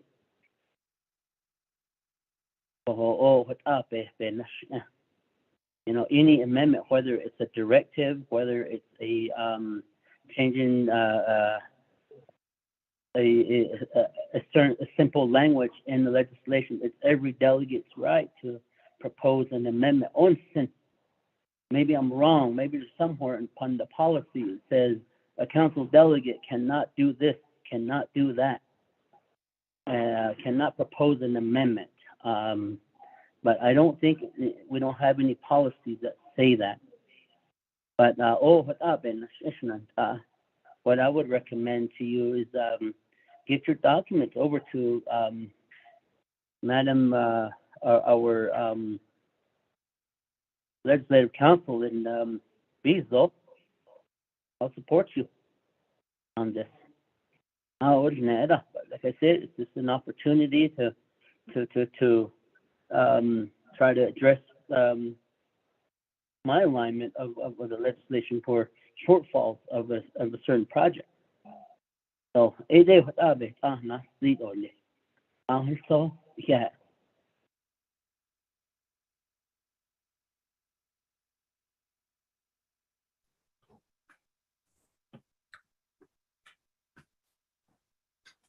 Thank you very much. That, colleagues, let me go ahead and move on back to the floor. I don't have any further colleagues in the queue at this time. Any other further colleagues in the queue? If not, I'm going to go back to reserve time.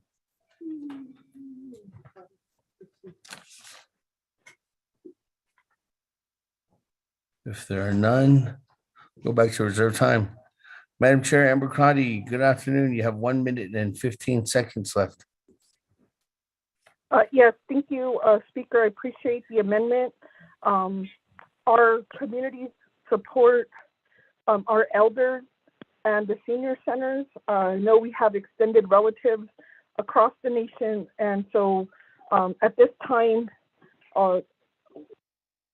we should support this amendment and make the directive to the Department of Health to provide that budget request for all of the remaining chapters as no senior should be discriminated against for not being provided the opportunity to be served food and have recreation on the Navajo Nation in their home communities.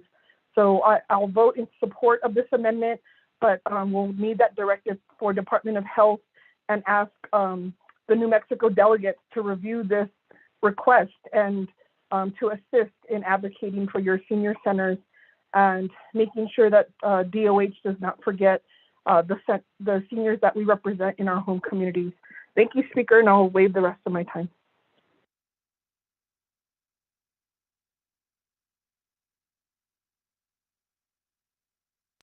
Thank you very much, Madam Chair. Ready. Moving on down. Honorable Eugene So, 3 minutes and 47 seconds.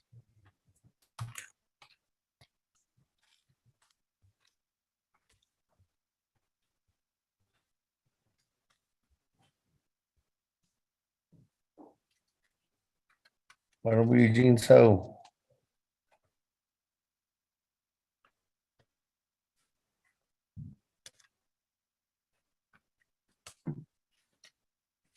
Going twice.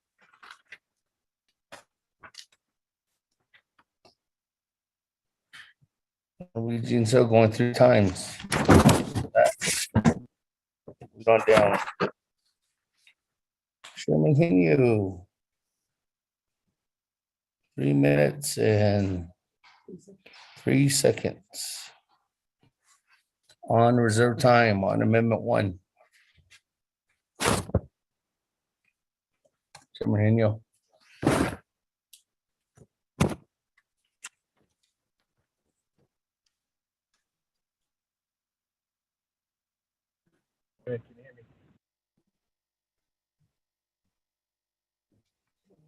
Can you hear me?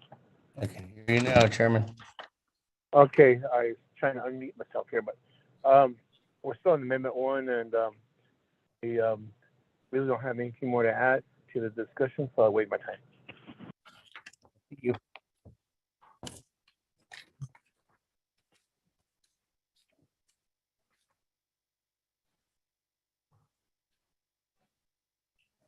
Moving on down, Vice Chair Smith, 1 minute and 47 seconds. Good afternoon, Vice Chair. Floor is yours on reserve time.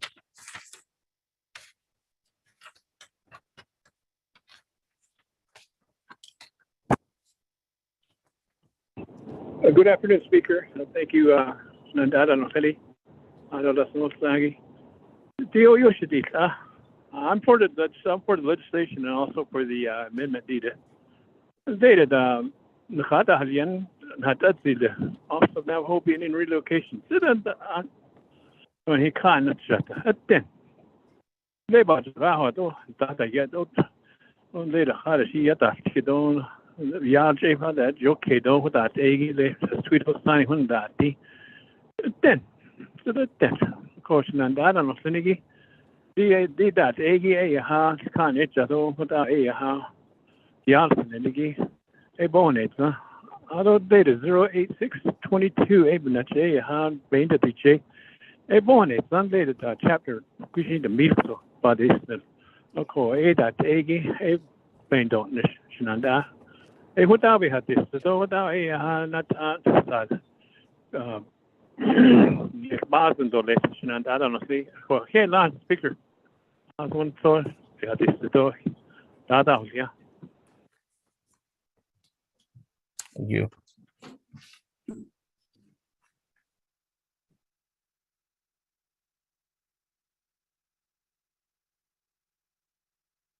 Moving on down, Honorable Yellow Hair. 1 minute and 24 seconds. Yes, Senator, thank you very much. Appreciate it, Speaker. Out on the 24 Councilman Juan Steve HQ. Out of chat with this, we start to deal Jim. You're now, I think I young spouse, or the 3rd year now, already into 4th year. Yeah, I see the case now in spouse, Kodo Kapanan, and you don't sit as it any dog pass and never caught either. She crossed out the 2 years, Ziggy, Honorable Raymond Smith to share. We're going to use this, legislation 008-22. It's in chapter, all this at yet. It seems, being that on the same back when that's only what error the co share. Because I don't and it's not on get share. Koro ik het life for Bahalzi. I don't know sit and hit on that. Once about still I wait my time still a speaker. Let's take care of this business. Yeah.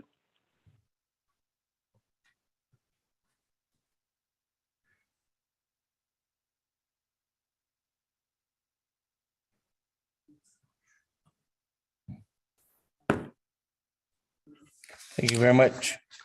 We all here. That moving on down. On reserve time, Madam Chair Charles Newton, 1 minute and 13 seconds.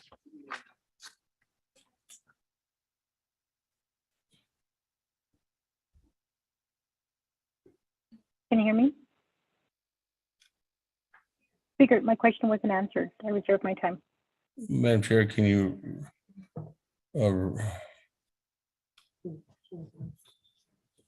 was that question to the sponsor or specific? Okay, let me go back to the sponsor. I don't know.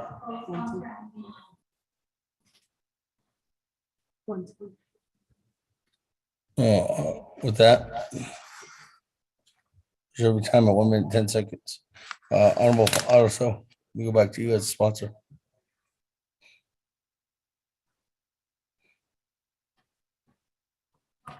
Mr.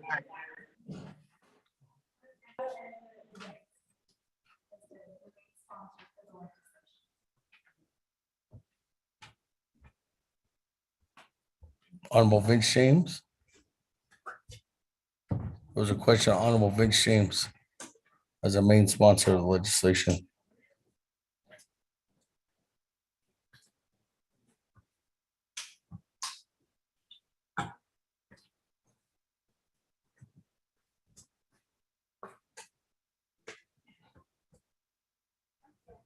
Honorable Vince James. Oh, Janelle, yeah, this is Delegate James. Yes. There was a question to you by Madam Chair Charles Newton. Janelle, Honorable Madam Chair, Junior Charles Newton, can you repeat your question? Chair Charles Newton, can you repeat your question without taking away from your time? Thank you, Speaker. And just for clarification, Vice Chair Otto was able to answer my question. My question was, we just voted on the ARPA money, and initially $19,243,750 was supposed to go to the senior citizen homes and the senior citizen centers. And part of that cost was to include renovation and then also the building of 15 new senior citizen centers. My question is, Shanella, Delegate Vince James, you voted green for the legislation. So you voted to take away the $19 million from the senior citizen centers, yet you're proposing money to be taken from citizens. What I had asked is, how do you explain what you did in terms of the vote for the ARPA money, and then coming back and asking and making the stand that senior citizen centers and that senior citizens shouldn't be forgotten? Thank you, Speaker.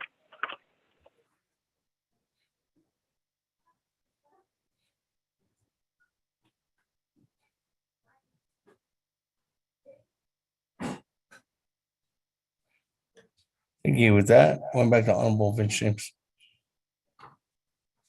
Yeah, Nana Shanelle, Speaker. Ado Nana Shanelle, Madam Chair. Di kodo na del kidigi.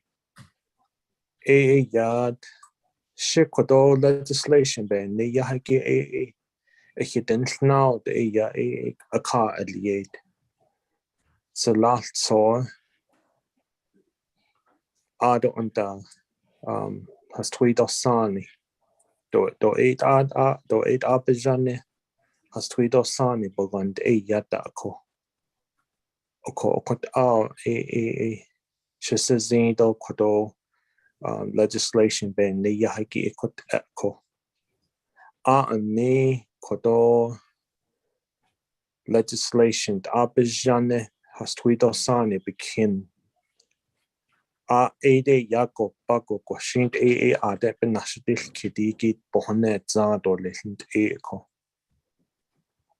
the arbitration the kuijashi ba yeltje ado kodo ihe away lenegi Dr. Jill Jim do ya chona anko do needed da haholji in late 2016 2017 ade holji shoko ade hot aben je yati not anin datli division director datli ado bohne za da dit asahe has tweedo sane bikin bato nigo jokot ben hije yati openina he hit asali as senior / veterans building oko ita and hito ni the operation and maintenance the base of hatten the asaha senior center akut aba yatio asaha koko the operation and maintenance git anan ahadole jokotza salinko adonana anan hito ni sto the ganado is a hub in general it's a central location the kuijashi chapters each akut sto bohonedza jo akut do ben hije o zi ko look until it asni sa ado the kuijashi kindatli kastanle nazlenja nahonel adonle Klagetodo white rooms and Nahanel Aja Greasewood Nahanel Aja Gastanle Beishby To Nahanel Aja Akut Hanzaja Shi hot another what dole de Kodo the Nado Senior Center home deliveries Chiyanda deliver dal on Akko Ita Akon it's really hard to establish 110 senior centers and 110 veteran center. It's two entities put under one roof.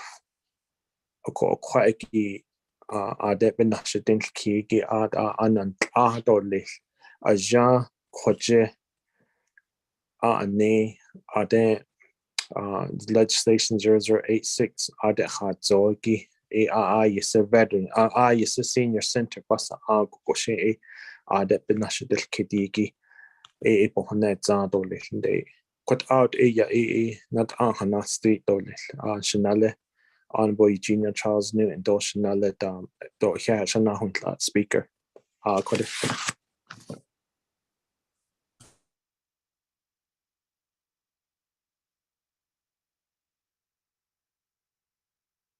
Thank you very much. With that, we go back to any other comments or questions at this time? Any further response at this time, Honorable Adeso, before I go back to the queue?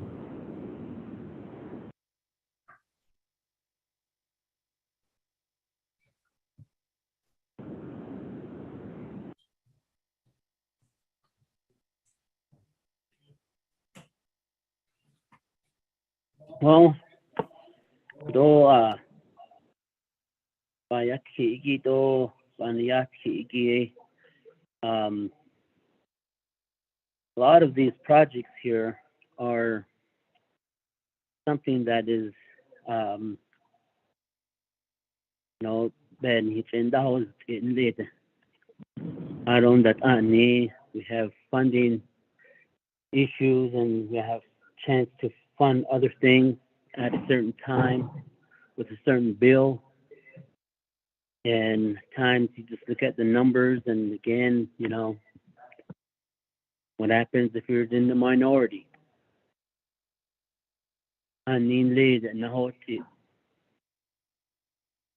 That's the reason why I always stood by funding dollars through an equal distribution point so that each region could address their needs, whether it's in veterans or in senior building or infrastructure. And just by looking at legislation 257 from the beginning, you saw that scale, putting it up. There was one chapter that was getting about $53 million. And the lowest chapter was getting 2.8 million out of $1 billion. And we all knew them. Some of us knew that wasn't right. But there was support for it.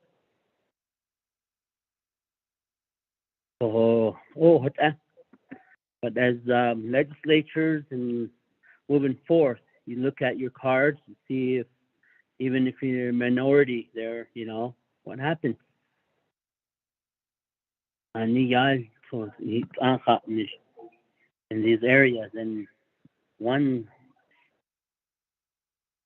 what I didn't hear at the time was the programs that were going to be directly impacted from the percussion from Slater's amendment. Why was the Department of Health not given a chance to speak and protect the $79 million that they had vested in the original 0086? How come the program at other areas where monies were taken out was not given a chance to defend that budget?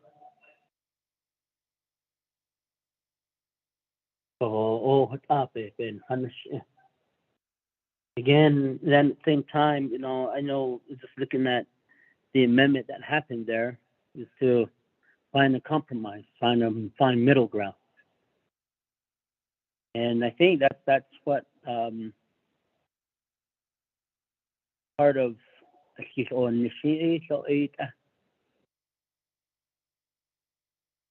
delegates, elected officials may not share and be on the same views, but somewhere you have to compromise. At least. And you just look at what's going on in Washington. Have a bipartisan legislation that passes, if it's something of one common interest that is passed. We always say that Navajo don't have a political party system, but you clearly see it when council is debating a legislation.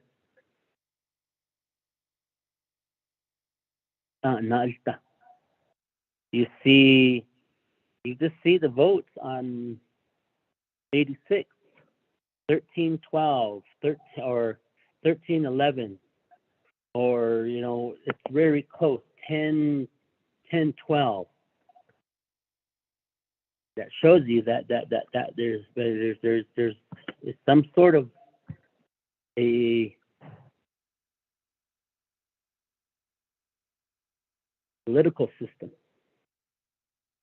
Don't know what it's called, but you can see it.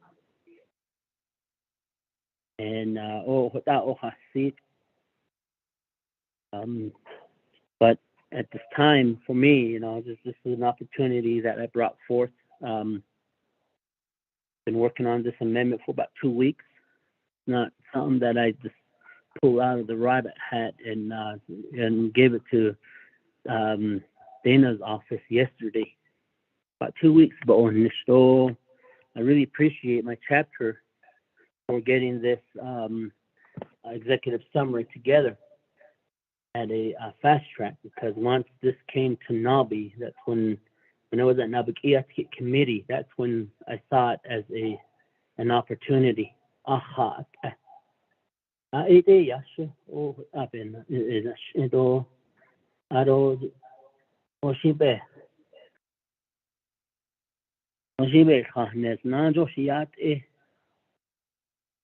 No. Lana do no single shishi ako. Iba do ay. So that when single shishi is ako. Yeah, I'm not gonna hold any grudges or anything because of maybe a vote that failed. You know. Yeah. What comes with the job as a council? You win some, you lose some. People may not like you. People may dislike you. People may support you.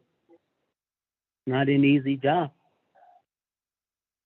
You go back to for communities that you advocate for.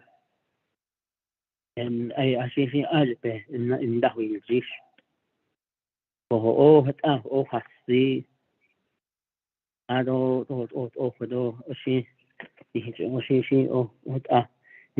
this ashland asano tini ego natin occupation anno hishin hasla ajo shi ben ha ado dio ne so de han hit shi ashin so de oshi be sahne nano shi be ayak eto listo be what ego be senil this is just a time that I think I see that there's an opportunity to get the fund the shortfall of this particular project, the requirements, and legislative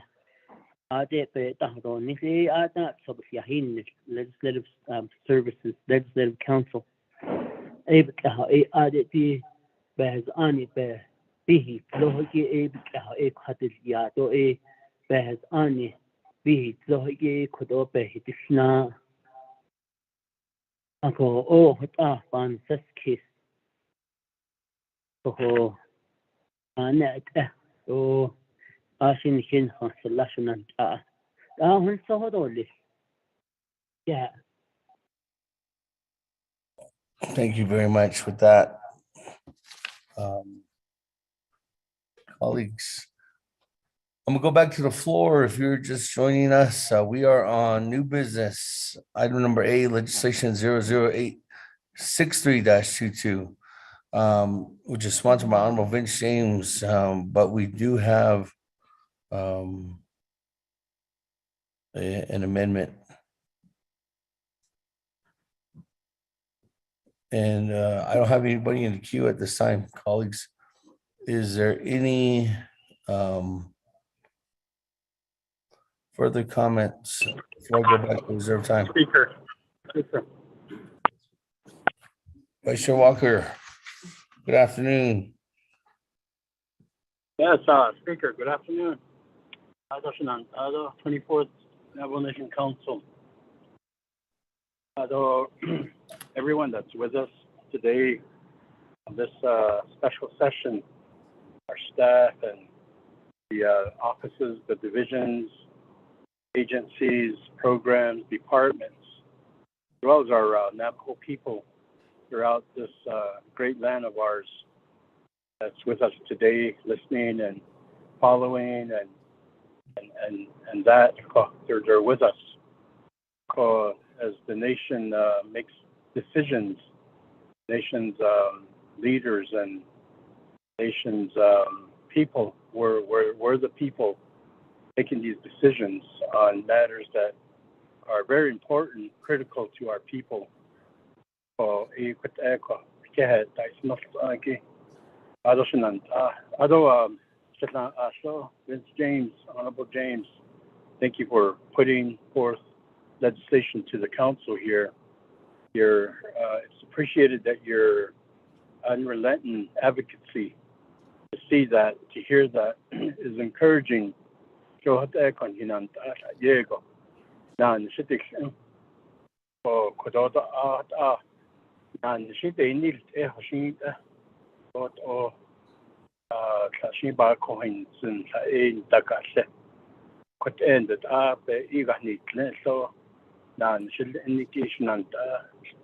Honorable James. Other amendment, she get honorable also. I want to just step in here and also include my words and form of advocacy and asking for support from the nation's council on this amendment and this legislation. But the chapters that I represent are nearby to the city. Coal Mine chapter, Coal Mine Canyon, Cameron chapter. These two chapters are called Coal Mine. Currently, we do not have a senior center building or facility. So the program is operating out of the Tuba City Senior Center building, the operation. Currently, our operation from coal mine is over in Tuba City. Listening to the discussion and the proposition here, what's good for Tuba City as far as senior center operation facility is good for Coal Mine Canyon, the chapters that I represent, the elders that I represent. So I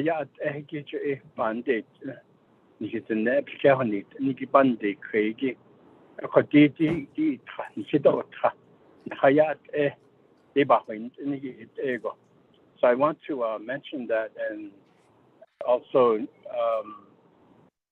to ask favorable consideration from the nation's council called the proposal, the veterans and the senior center put together go under one roof or one building, one facility.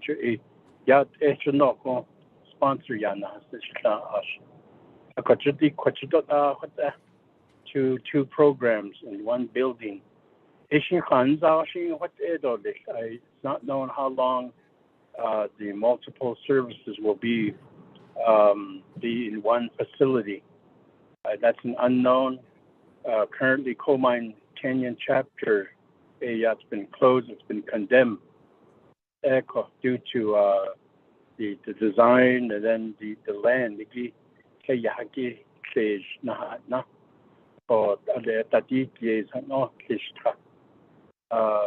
Foundation, walls, all ceilings.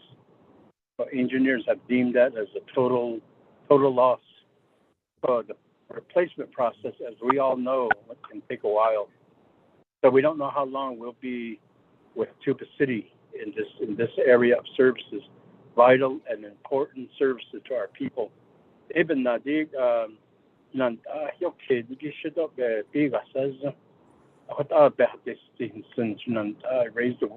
waive the rest of my time, Mr. Speaker, council members. Thank you. Thank you very much, Vice Chair Walker.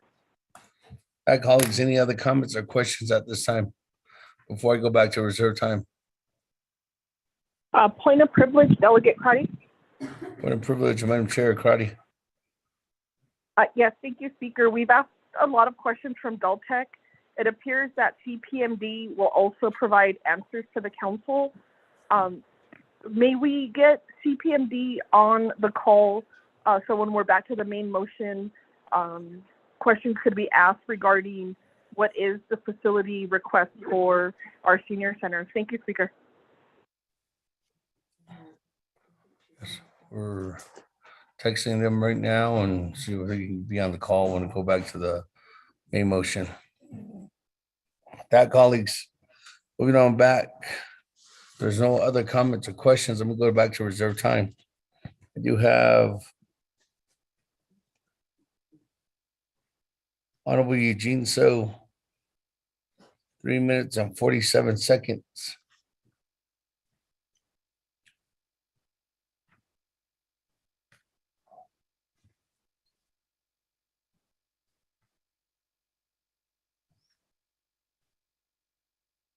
Honorable Eugene So going twice.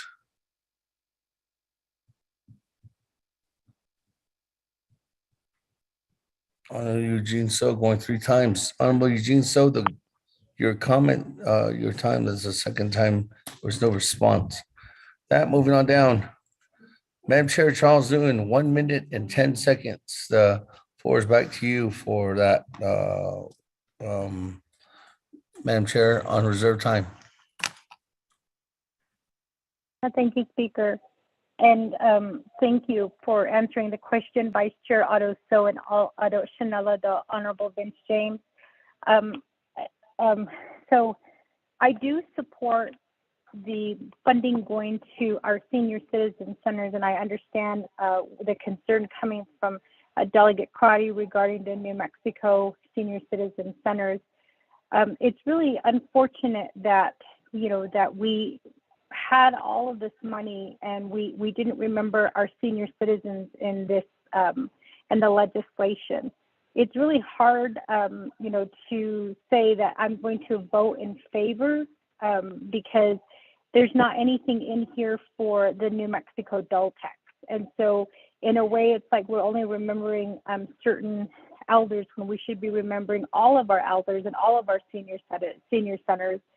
So I will be voting green for the amendment and for the legislation, but I do want to state for the record that we all, the 24th Navajo Nation Council, we had the opportunity to help every single one of our senior citizen centers, but we chose not to. So I just want that on the record, Speaker. Thank you. Thank you. That used up your time, Madam Chair, or your reserve time. So I don't have anybody in the queue.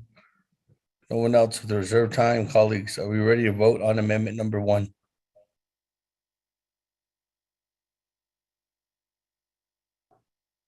Going twice.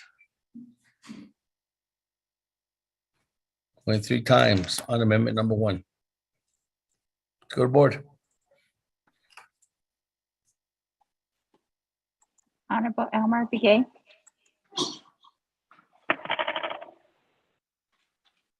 Honorable Elmer Begay. Honorable Elmer Begay did not vote. Honorable Key Allen Begay Jr.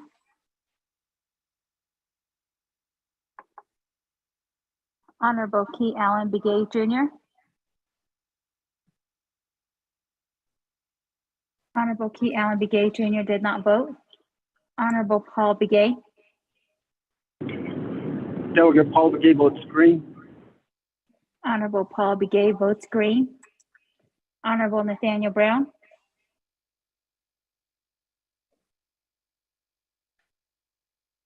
Honorable Nathaniel Brown. Delegate Brown votes green. Honorable Nathaniel Brown votes green. Honorable Eugenia Charles Newton. Charles Newton votes green. Honorable Eugenia Charles Newton votes green. Honorable Amber Canespa Crotty.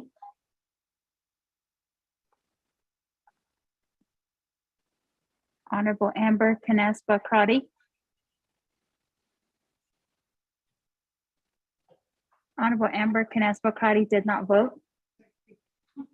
I'm sorry, Honorable Amber Canespa Crotty votes green via text. And I vote green. Thank you.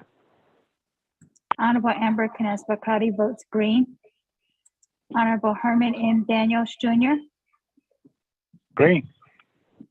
Honorable Herman M. Daniels Jr. votes green. Honorable Mark Freeland. Green. Honorable Mark Freeland votes green. Honorable Pernell Halona. Long votes green. Honorable Pernell Halona votes green. Honorable Jamie Henyo. Henyo votes green. Honorable Jamie Henyo votes green. Honorable Vince James. Delegate James votes green. Honorable Bench James votes green. Honorable Rick Nez, Delegate Rick Nez votes green. Honorable Rick Nez votes green. Honorable Carl Slater is excused. Honorable Carl Slater is excused. Honorable Raymond Smith Jr. Honorable Raymond Smith Jr. is excused. Honorable Wilson Stewart Jr. votes green. Honorable Otto So, I vote green. Honorable Otto So votes green. Honorable Charlene So,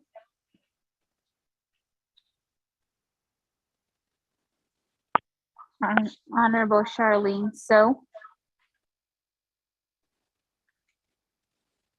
Honorable Charlene So did not vote. Honorable Daniel So, Honorable Daniel So,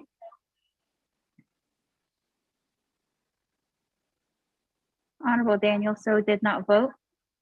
Honorable I vote green. Honorable Daniel So votes green. Honorable Eugene So,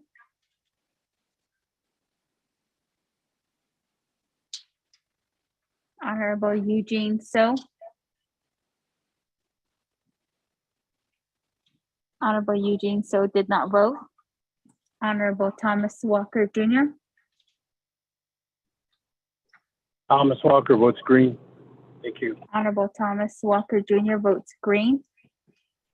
Honorable Edison Winika, Honorable Edison Winika votes green. Honorable Edmund Yazzie, Green. Honorable Edmund Yazzie votes green. Honorable Jimmy Yellowhair, Delegate Yellowhair votes green. Honorable Jimmy Yellowhair votes green. Going back up, Honorable Almar Begay, Honorable Almar Begay, Honorable Almar Begay did not vote.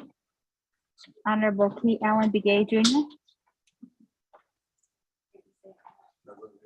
Honorable Key Allen Begay Jr., Honorable Key Allen Begay Jr. did not vote. Honorable Charlene So,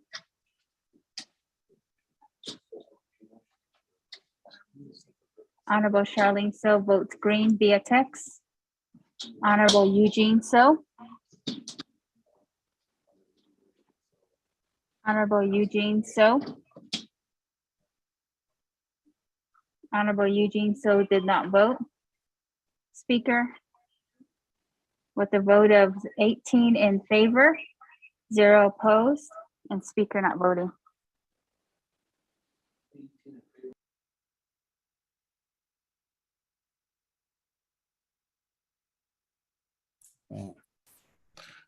That 18 in favor, 0 opposed, speaker not voting, motion carries on amendment number 1.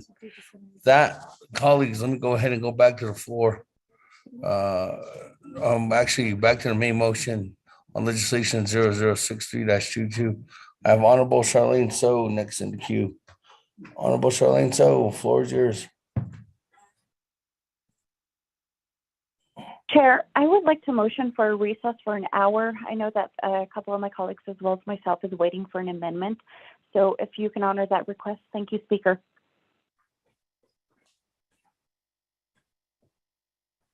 You're waiting for an amendment? Yes. Ms. Barbara, is there amendment? Honorable Charlene So is next in the queue. Is there an amendment? How long would that amendment take? I know you're still working as hard as you can, you and your team. Speaker, hang on just a second. Ms. Henderson is working on the amendment. Let me double check with her. It'll only take me a second. Okay.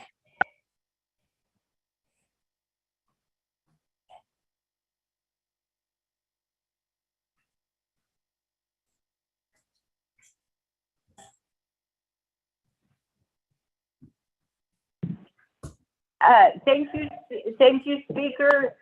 Ms. Henderson said that the amendment will be sent out in 5 to 10 minutes. For Honorable Charlene, so, Yes. okay. That, is there, I don't have anybody else in the queue at this time. Is there any other further comments at this time, colleagues, on the main motion? Because I can come back around if there's any more debate for Honorable Charlene, so.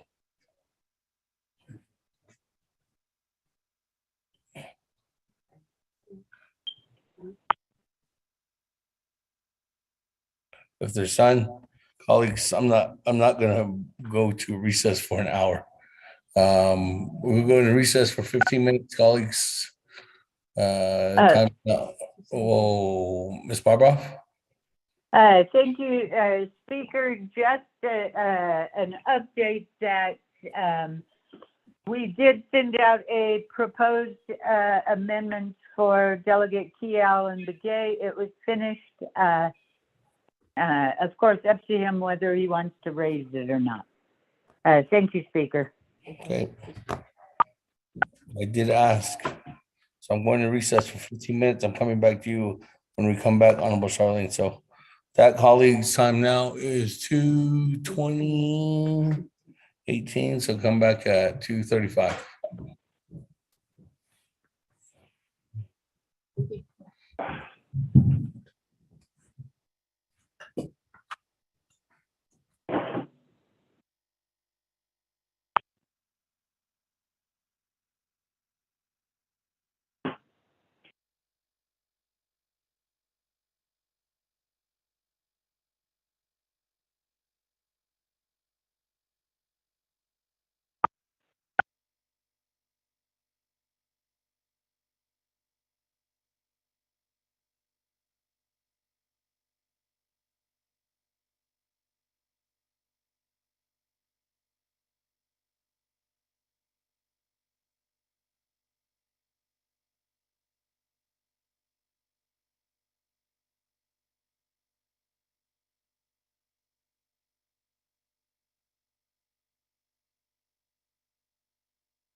Speaker, staff, this is Delegate Cardi. While we're on recess, are we going to have CPMD on the line? I'm reviewing their shortfall listing, which includes the senior centers.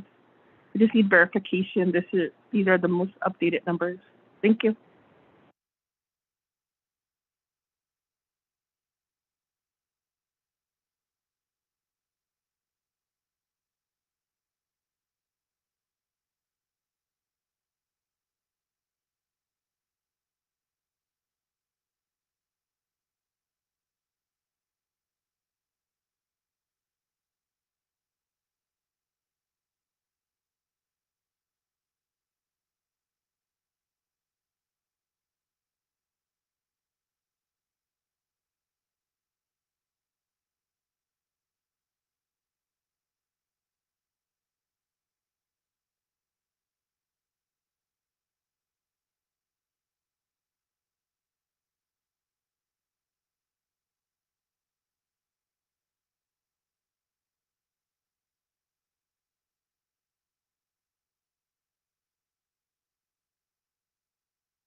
Hello, only that song.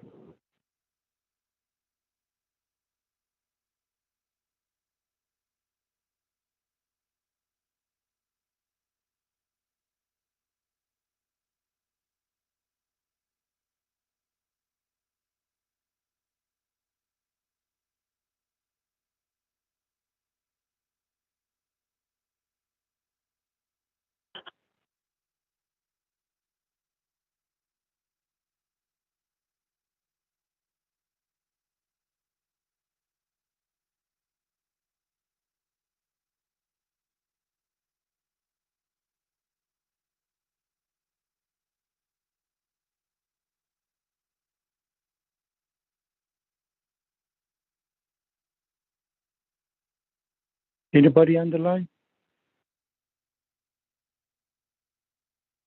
Yes. Yeah, they brother. Oh, yeah, there's none. Nobody's on the line. I'm just kidding.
Thank you, colleagues.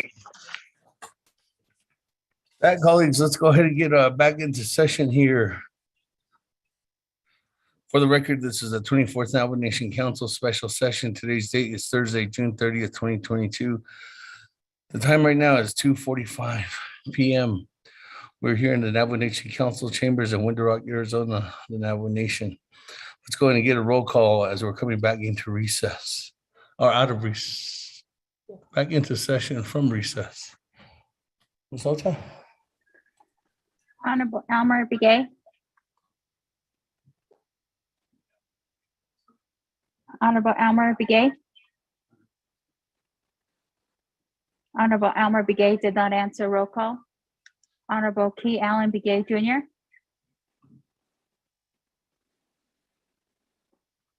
Honorable Key Allen Begay Jr. Key Allen's present. Honorable Key Allen Begay Jr. answered roll call. Honorable Paul Begay. Yeah, Paul McGee is present. Honorable Paul Begay answered roll call. Honorable Nathaniel Brown. Delegate Brown is present. Honorable Nathaniel Brown answered roll call. Honorable Eugenia Charles Newton. Honorable Eugenia Charles Newton is present. Honorable Amber Canespa Crotty. Shada, this is Delegate Crotty. I'm on the line. Thank you. Honorable Amber Canespa Crotty answered roll call. Honorable Speaker Seth Damon is present. Honorable Herman M. Daniels Jr.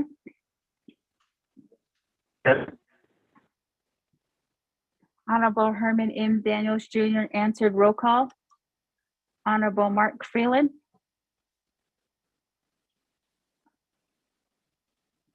Honorable Mark Freeland. Honorable Mark Freeland did not answer roll call. Honorable Pernell Halona. Honorable Pernell Halona. Honorable Pernell Halona did not answer roll call. Honorable Jamie Henyo.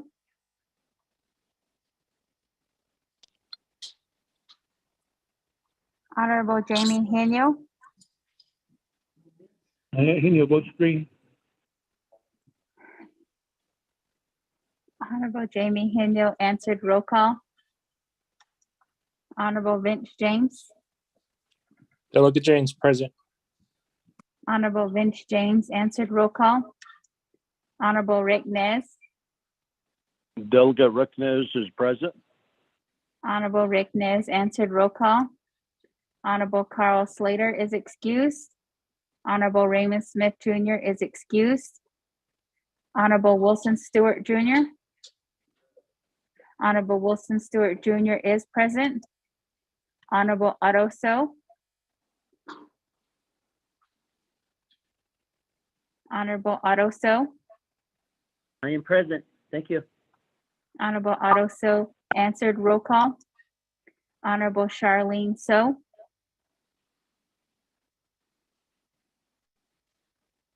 Honorable Charlene present. So. Honorable Charlene So answered roll call. Honorable Daniel So.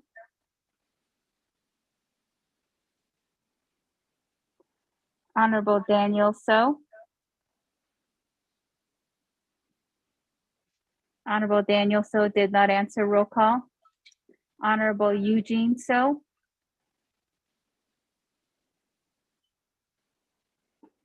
Honorable Eugene So.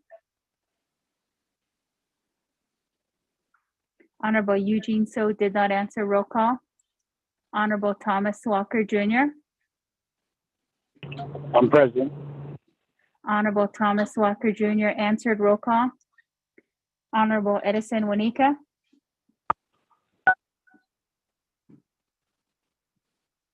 Honorable Edison Wanika. Honorable Edison Wanika did not answer roll call. Honorable Edmund Yazzie.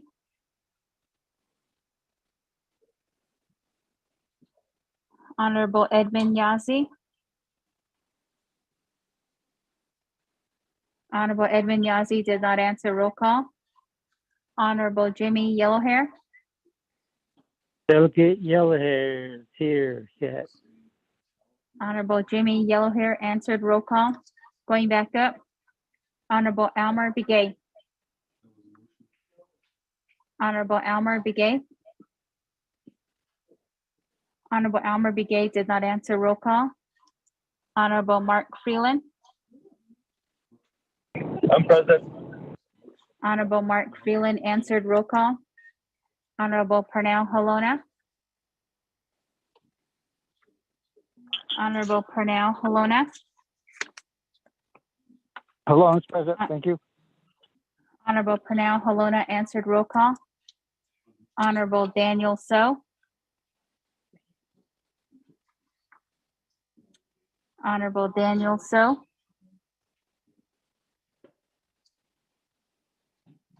Honorable Daniel So did not answer roll call. Honorable Eugene So. Yellow hair. Honorable Eugene So. Honorable Eugene So did not answer roll call. Honorable Edison Wanika. Here, but next.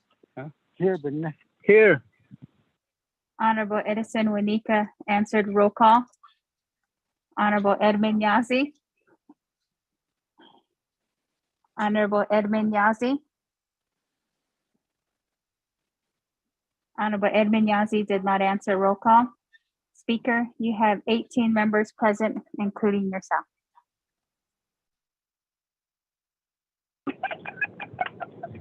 Speaker, point of order. Okay, coming in back into recess. We're coming out of recess and back into order. We do have 18 in favor, 0, or 18 members present. That point of order, Honorable Kealan Begay. Speaker Kealan. Speaker, I'd like to raise a point of order. If there's a motion hasn't been established again, I'd like to vote green on the last amendment. Speaker, I lost signal. I just called back in. That's when the recess was in place. Okay, thank you. That I did, as recognized, I did not recognize the new motion yet. So with that, on the last vote, it was 18-0-1, correct? 18 in favor, 0 opposed. Speaker not voting with that. With Kealan Begage's vote, that changes the last motion, which was Amendment 1 on legislation 0063-22 to 19 in favor, 0 opposed. Speaker not voting. Motion carries still. That I'm going back to Honorable Charlene. So, Honorable Charlene, so do we get anything? Honorable Charlene, so we still have not received anything from. Oh, actually, wait, we did. We just received. It was sent out to the council at 2:52. It's sent out to council at 2:52. Honorable Charlene, so. Yes, Speaker, I would like to propose an amendment. And this would be Amendment 2. If I could have Mr. Rico read that into the record. Is there time? 4 minutes and 26 seconds.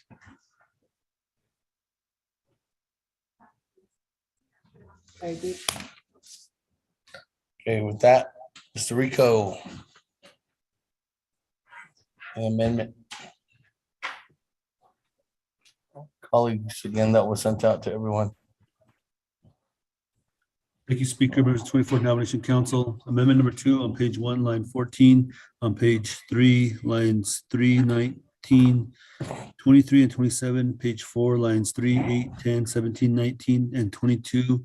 Overstrike $1,600,000, $1,600,000, and insert $4,100,000. Okay, this is repetitive.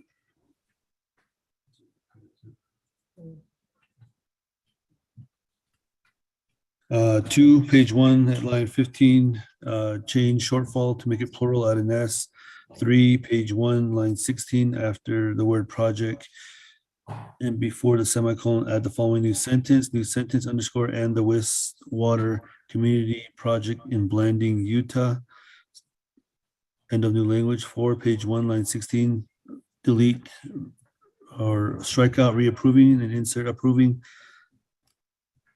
5, page 1, line 17, make the word plan plural by adding an S. 6, on page 3, line 5, after exhibit A, add new sentence as follows, new sentence or new paragraph. The Division of Natural Resources, Department of Water Resources, DWR, is also requesting $2,500,000 from the Citizen Fund to finish the wastewater project located in Blanding, Utah. The engineering report for the wastewater project, which includes a detailed cost estimate starting on page 100, labeled Appendix C, detailed cost estimate, is attached as Exhibit A-1. The fiscal recovery funds the fiscal recovery funds request form and expenditure plan for the wastewater project is attached as Exhibit A2. The initial eligibility determination for the wastewater project prepared by the Department of Justice is also attached as Exhibit A-3. The Water Project documents show a requested amount of $5,500,000, but $3 million from the Navajo Nation's American Rescue Plan Act funds was already allocated by the Navajo Nation Council on June 30th, 2022. Thus, DWR is now requesting only $2,500,000 for the West Water Project. End of new language. 7, attached as new Exhibit A1, the engineering report for the West Water Project dated March 21st, 2022. 8, attached as new Exhibit A-2, the fiscal recovery funds request form and expenditure plan for the West Water Project dated June 23rd, 2022. 9, attached as new Exhibit A-3, the initial eligibility determination for the West Water Project from the Department of Justice dated June 23rd, 2022. 10, on page 3, line 29, make the following changes. After Senior and Veterans Project overstrike, as explained in Exhibit A and B, end of overstrike, insert new language, underscore, and the West Water Project as explained in the attached Exhibit A, Exhibit A-1, Exhibit A-2, Exhibit A-3, and Exhibit B, end of new language. 11, on page 3, at line 30, delete the word reapproves and insert approves, and make the word plan plural by adding an S. 12, on page 4, line 2, at the end of the sentence ending in architect, delete the period, insert a comma, and add the following new clause. After CPMD architects overstrike period, insert new language, comma, and for the completion of the West Water Project, end of new language. 13, on page 4, line 13, after Exhibit B, add new language, overstrike the period, and insert a comma, new language, comma, and for the CPMD's use in completing the West Water Community Project as explained in Exhibit A-1, Exhibit A-2, and Exhibit A-3. 14, renumber related succeeding paragraphs, sections, and exhibits as necessary and appropriate. The Office of Legislative Services and the Office of Legislative Counsel are hereby authorized to make technical edits to this legislation and its exhibits to implement the council's intent in approving the legislation as amended. This amendment supersedes inconsistent wording in any other committee or council amendment, which wording shall be conformed to this amendment. Also attached to this amendment are the new Exhibit A-1, Exhibit A-2, and Exhibit A-3. Mr. Speaker. Thank you very much, colleagues. Second, Freeland. Thank you very much, Mr. Rico. With that, on amendment number 2 on legislation 0063-22. The motion by Honorable Charlene, so second by Honorable Freeland. Any comments, questions, colleagues? Mr. Speaker, this is Daniel. Honorable Daniels, good afternoon. The floor is yours. Thank you, Mr. Speaker, and good afternoon, colleagues. 24 Council. Delegate Charlene, so I see those again, amendment they mean Yahidi Kodo. I don't know Kodo, but Kodo. The Westwater community, which is located just outside Blanding, Utah. Very the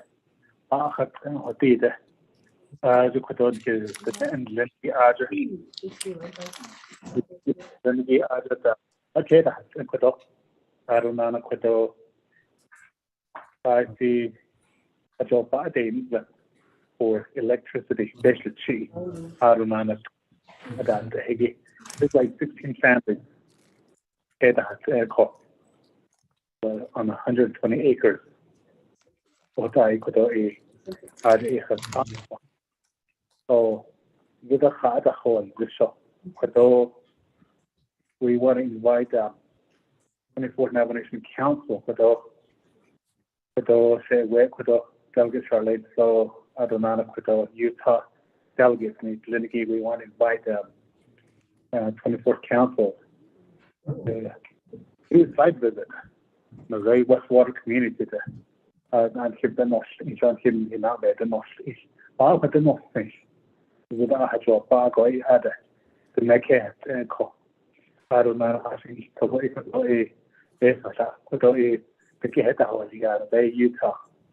Utah has under CP2 has under 500,000. I don't know Utah Navajo Trust Fund 200,000. I LDS Church and basically having for a get our lado as about and this was other announcement to have water at water community. So the echo to agitator lost basically agitator. In the cat either lexical. I see them. Bajo body needs and I just could youth delegate needs Linigi. So I think Baja Street or Lisquido in support of this amendment. So I see a bonnet, I don't know, great that is all whatever. The way in New Mexico, thought out on what and very near grants, New Mexico, just there's communities and the cat I forgot the name of that little place, near Grants, New Mexico. But because it's located at the same land in Utah, Trojo Kid had to equal. I think with the Papa people, Mr. Speaker, thank you very much for your time.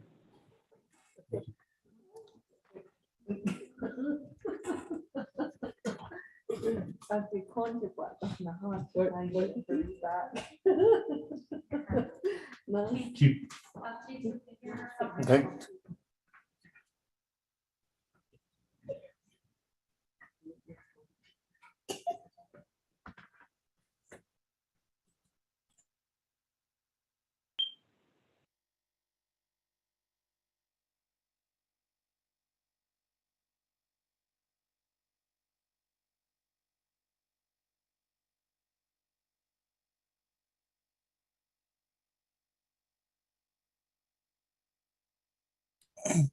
Thank you very much, colleagues. Delegate Daniel Searles is back on the call. The system keeps muting me. Somebody muted me just now too. That colleagues on amendment number 2 did have Honorable Herman Daniels in the queue. That thank you, Honorable Daniels. Any other comments or questions at this time? And twice.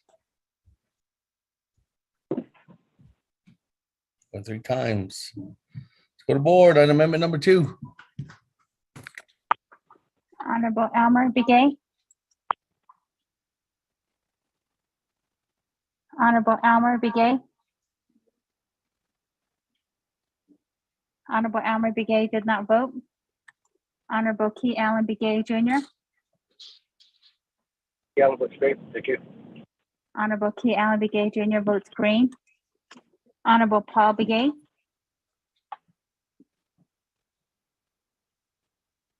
Honorable Paul Begay. Green.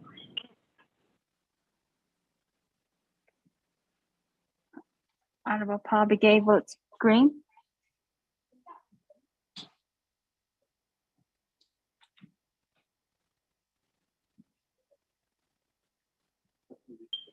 Honorable Paul Begay, can you repeat your vote?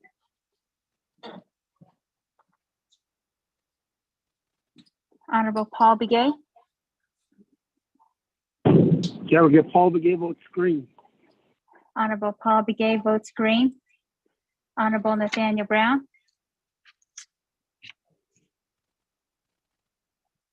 Honorable Nathaniel Brown.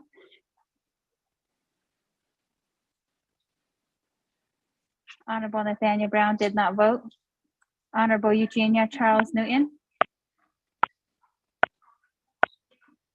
Honorable Eugenia Charles Newton votes green. Honorable Amber Canesba Crotty. Honorable Amber Canesba Crotty.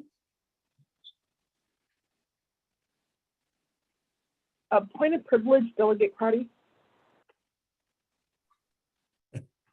Good afternoon, Madam Chair Crotty.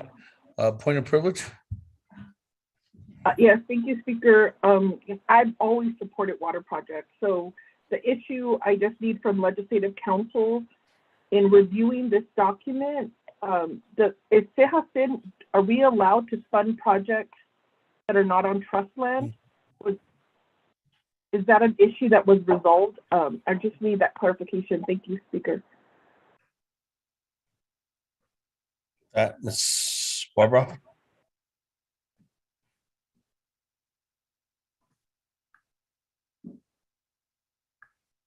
Thank you, Speaker. So under the CSN fund, the Navajo Nation can fund projects on the Navajo Nation.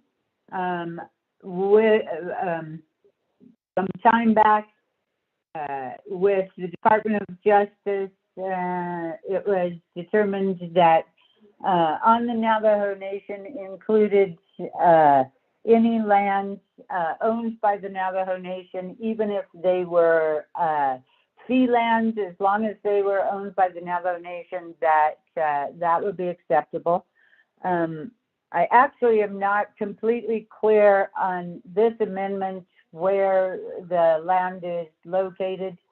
Hang on just a second while I pull those documents from Ms. Henderson.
Hello? Yes, colleagues, hold on. We're just waiting for response from Office of Legislative Counsel at this time while we're voting. So the Speaker, the information that the Office of Legislative Counsel has, and I will rely on Delegate Charlene So to verify this, that Westwater, this is a subdivision of 120 acres, and it is fee land owned by the Navajo Nation. If that was correct, then that would qualify or meet the criteria for CSN funding. Thank you, Speaker. Thank you. That continued voting, colleagues.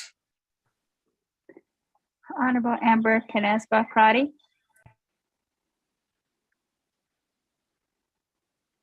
Honorable Amber Canespa Crotty. Honorable Amber Canespa Crotty did not vote. Honorable Herman M. Daniels Jr. I vote green. Honorable Herman M. Daniels Jr. votes green. Honorable Mark Freeland. Honorable Mark Freeland votes green. Honorable Pernell Halona. I vote green. Honorable Pernell Halona votes green. Honorable Jamie Henyo.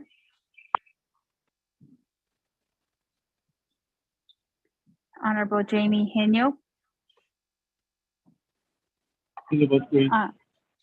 Honorable Jamie Henyo votes green. Honorable Vince James. Delegate James votes green. Honorable Vince James votes green. Honorable Rick Nez. Delegate Rick Nez votes green. Honorable Rick Nez votes green. Honorable Carl Slater is excused. Honorable Raymond Smith Jr. is excused. Honorable Wilson Stewart Jr. Honorable Wilson Stewart Jr. votes green. Honorable Otto So. Honorable Otto So votes green. Honorable Charlene So.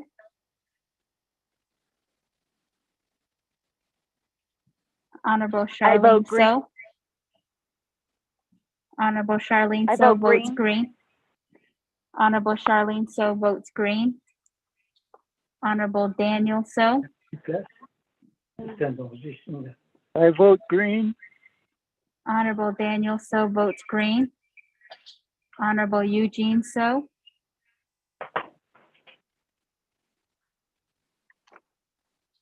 Honorable Eugene So. Honorable Eugene So did not vote. Honorable Thomas Walker Jr. I vote green. Honorable Thomas Walker Jr. votes green. Honorable Edison Wanika.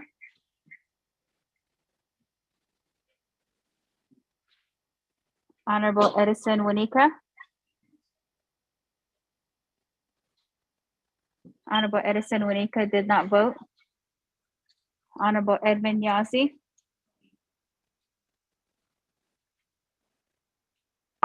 Honorable Edmund Yazzie. Honorable Edmund Yazzie did not vote. Honorable Jimmy Yellowhair. Delegate Yellowhair votes green. Honorable Jimmy Yellowhair votes green. Going back up. Honorable Almer Begay. Honorable Almer Begay. Honorable Almer Begay did not vote. Honorable Nathaniel Brown. Honorable Nathaniel Brown votes green via text. Honorable Amber Canespa Crotty. Honorable Amber Canespa Crotty. Sorry, this is Delegate Amber Kiniswa-Crotty. I'll vote green. Thank you for the information. Honorable Amber Canespa Crotty votes green. Honorable Eugene So. Honorable Eugene So. Honorable Eugene So did not vote. Honorable Edison Wanika. Honorable Edison Wanika votes green. Honorable Edmund Yazzie. Honorable Edmund Yazzie. Honorable Edmund Yazzie did not vote. Speaker, with a vote of 18 in favor, 0 opposed, and Speaker not voting. That colleagues, 18 in favor, 0 opposed. Speaker not voting, motion carries on amendment number 2. That. Let me go ahead and go back to the main motion on legislation 0063-22. Can you hear me? That colleagues, I do have at this time Honorable Keelan Begay, is that correct? Honorable Keelan Begay in the queue at this time. Trey, good afternoon. Floor is yours on the main motion of legislation 0063-22. Yeah, this chair, Speaker, though, I'd like to make an amendment, a motion strictly, Speaker. I believe the Legislative Council has finalized the document, and each of the delegates should receive the document. Speaker, reserve my time.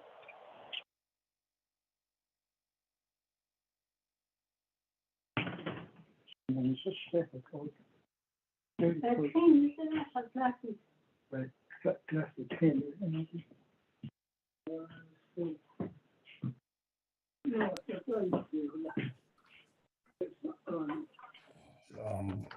Honorable Keelan on amendment number 3. I'm gonna go back.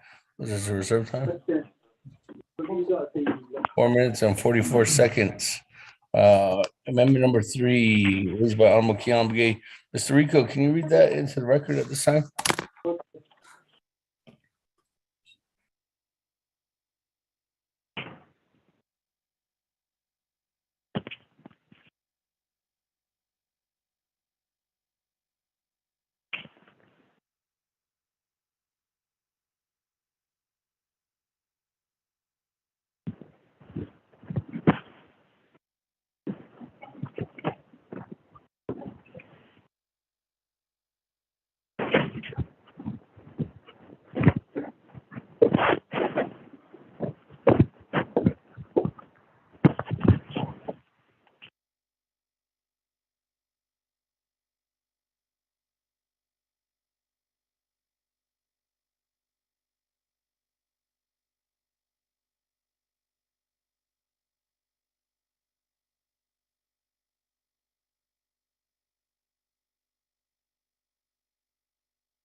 Thank you, Speaker and members of the 24th Nomination Council. Amendment number 3 is on page 1, line 14, page 3 at lines 3, 19, 23, and 27, on page 4 at lines 3, 8, 10, 17, 19, and 22. We're going to overstrike $1,600,000 and insert new amount of, one second. On top of the Charlene So's amendment, we'll be adding $3,269,274. 2 on page 1, line 15, overstrike shortfall and insert needed. The total amount will be $7,369,274. 3 on page 1, line 16, after the word project and before the semicolon, add the following new sentence, underscore, and the Solani Cottonwood Chapter Senior Center Project. End of new language. 4, page 1, line 16, strike out reapproving and insert approving. 5, on page 1, line 17, make the word plan plural by adding an S. 6, on page 3, at line 5, after Exhibit A, add the following new sentence. New sentence, underscore, CPMD is also requesting $3,269,274 from the Citizen Fund for the design, planning, and construction of a new Solani Cottonwood Chapter Senior Center Project, TC project. CPMD's project proposal and cost estimate for the TC project are attached as Exhibit A1. Also, the Solani Cottonwood Chapter's project proposal from the chapter coordinator is attached as Exhibit A-2. End of new language. 7, attached new Exhibit A-1, the CPMD project proposal and cost estimate for the TC project. 8, attached as new Exhibit A2, the Solani Cottonwood Chapter's project proposal from the chapter coordinator, Charlene Wallace, dated May 12th, 2021. 9, on page 3, line 19, add new paragraph F as follows. New paragraph F, underscore, the Office of Environmental Health and Engineering with the USDHHS/PHS has prepared a comprehensive institutional survey and a facilities condition assessment for the existing Solani Cottonwood Senior Center, showing the extensive repairs and renovations that are urgently needed. Notably, the OEHE reports indicate that the reissuance of the sanitation permit for the facility should not be reissued because of significant deficiencies. Exhibit G, end of new language. 10, attached as new Exhibit G, the OEHE institutional survey and facilities condition assessment for the existing Solani Cottonwood Senior Center dated April 8th, 2021. 11, On page 3 at line 19, after inserting new paragraph F above, add a new paragraph G as follows. New paragraph G underscore the Solani Cottonwood chapter and Cottonwood Local Senior Council have adopted resolutions in support of the TC project, Exhibit H, end of new language. 12, attached as new Exhibit H, the Solani Cottonwood chapter resolution number TSEL-21-640 and the Cottonwood Local Senior Council resolution number LSAC-21-020. 13 on page 3 at line 29, make the following change. After Senior Veteran Center project overstrike as explained in Exhibit A and Exhibit B, and insert new language underscore, and the Solani Cottonwood Chapter Senior Center project as explained in the attached Exhibit A, Exhibit A-1, Exhibit A-2, and Exhibit B, end of new language. 14 on page 3 at line 30, delete the word reapproves and insert approves. Make the word plan plural by adding an S. 5 on page 4, line 2, at the end of the sentence ending in architect, delete the period, insert a comma, add the following new sentence, comma, and for the design, planning, and construction of the new Solani Cottonwood Senior Center project, end of new language. 16, page 4 at line 13, after Exhibit B, delete the period, insert a comma, and add the following new sentence, new sentence, underscore, comma, and for the CPMD's use in completing the Solani Cottonwood Senior Center project as explained in Exhibit A-1 and Exhibit A-2, end of new language. 17, renumber related 16 paragraph sections and exhibits as necessary and appropriate. The Office of Legislative Services and the Office of Legislative Counsel are hereby authorized to make technical edits to this legislation and its exhibits to implement the council's intent in approving this legislation as amended. This amendment supersedes inconsistent wording in any other committee or council amendment, which wording shall be conformed to this amendment. Also attached with this proposed amendment are exhibits A-1, Exhibit A-2, Exhibit G, Exhibit H that were mentioned in the amendment. Mr. Speaker.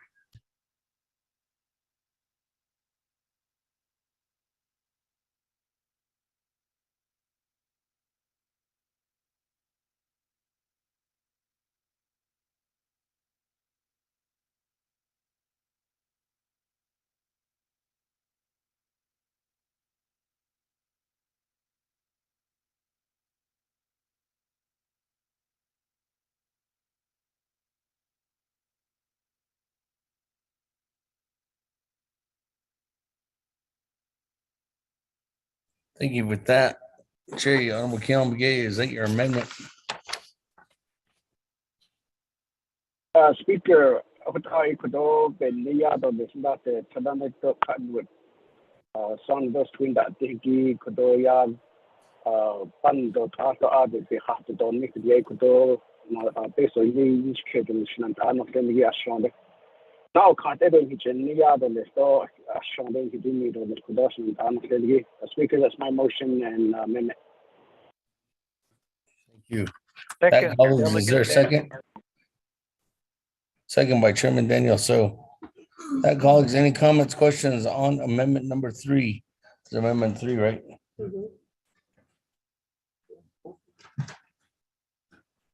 Going twice.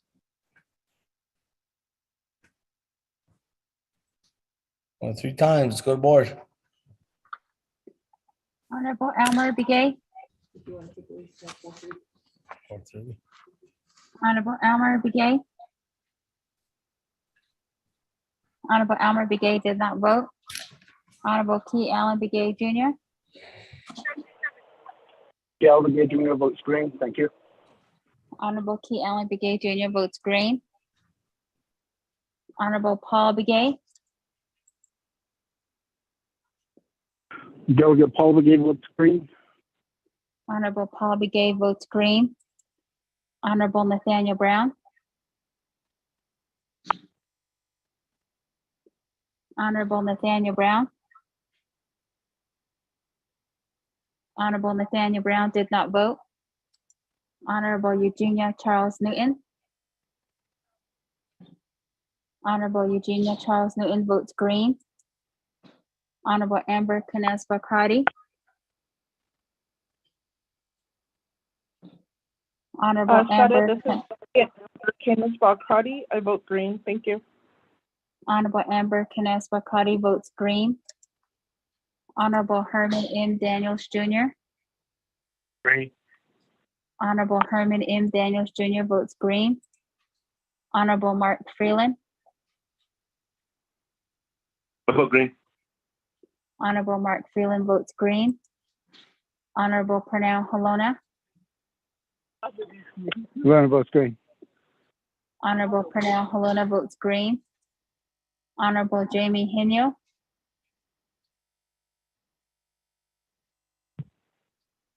Honorable Jamie Henio.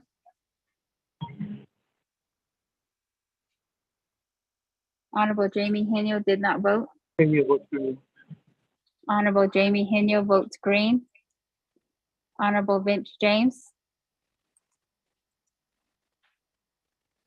Delegate Honorable, James Green. Honorable Vince James votes green. Honorable Rick Nez. Delegate Rick Nez votes green. Honorable Rick Nez votes green. Honorable Carl Slater is excused. Honorable Raymond Smith Jr. is excused. Honorable Wilson Stewart Jr. Green. Honorable Wilson Stewart Jr. votes green. Honorable Otto So. Honorable Otto So votes green. Honorable Charlene So.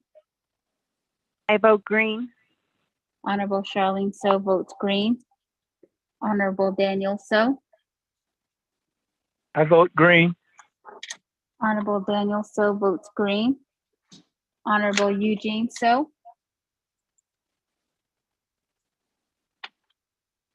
Honorable Eugene So. Honorable Eugene So did not vote. Honorable Thomas Walker Jr.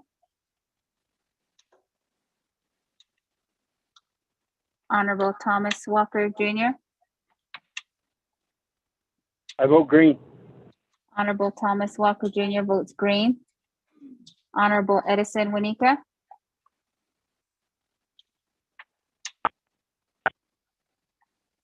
Honorable Edison Winika. Honorable Edison Winika did not vote. Honorable Winika Edmund votes Yazi. green. Honorable Edmund Yazi. Green. Honorable Edmund Yazi votes green. Honorable Edison Winika votes green. Honorable Jimmy Yellowhair. Delegate Yellowhair votes green. Honorable Jimmy Yellowhair votes green. Going back up, Honorable Elmer Begay. Honorable Elmer Begay. Honorable Elmer Begay did not vote. Honorable Nathaniel Brown. Honorable Nathaniel Brown votes green via text. Honorable Eugene So. Honorable Eugene So. Honorable Eugene So did not vote. Speaker, with a vote of 19 in favor, 0 opposed, and speaker not voting. Thank you. With that, colleagues, on amendment number 3, 19 in favor, 0 opposed. Speaker not voting, motion carries. That, colleagues, we are on legislation 0063-22. We are on the main motion of legislation 0063-22. At this time, I don't have anybody else in the queue. Speaker Freeland. Oh, I Freeland, think I reserved. I can have you on reserve time. When I come back to reserve time, I can come to you. At this time, colleagues, is there any other further comments or questions before I go back to reserve time?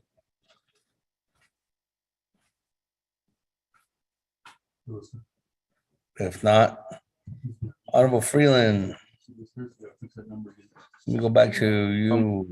4 minutes and 8 seconds. Okay, good afternoon, Speaker, colleagues and staff. Honorable Vince James for the legislation. Speaker, I wanted to go ahead and reintroduce my amendment that I previously withdrew. I reserve my time. Thank you.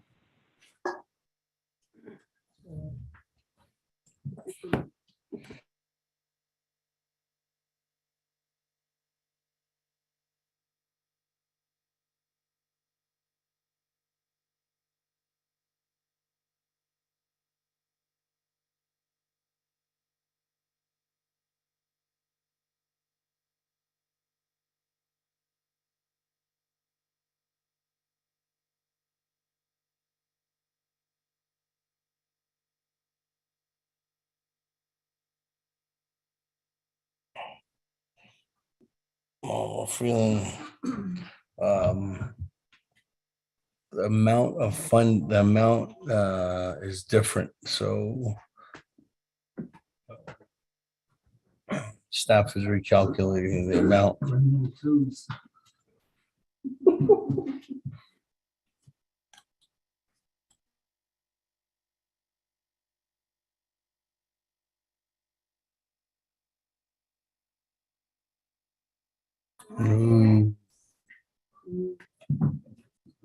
Does sound like it's gonna rain.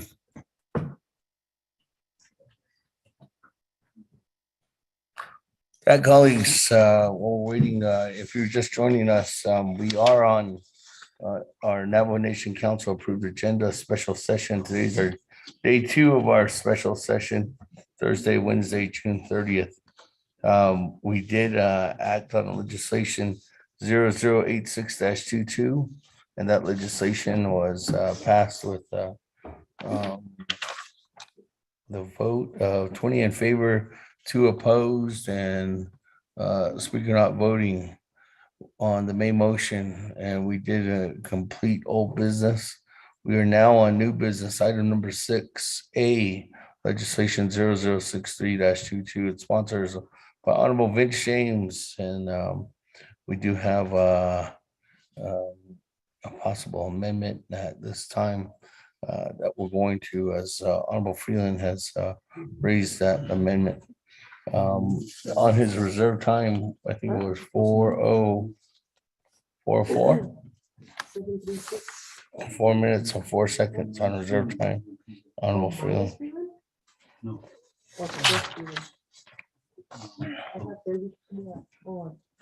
So with that, colleagues,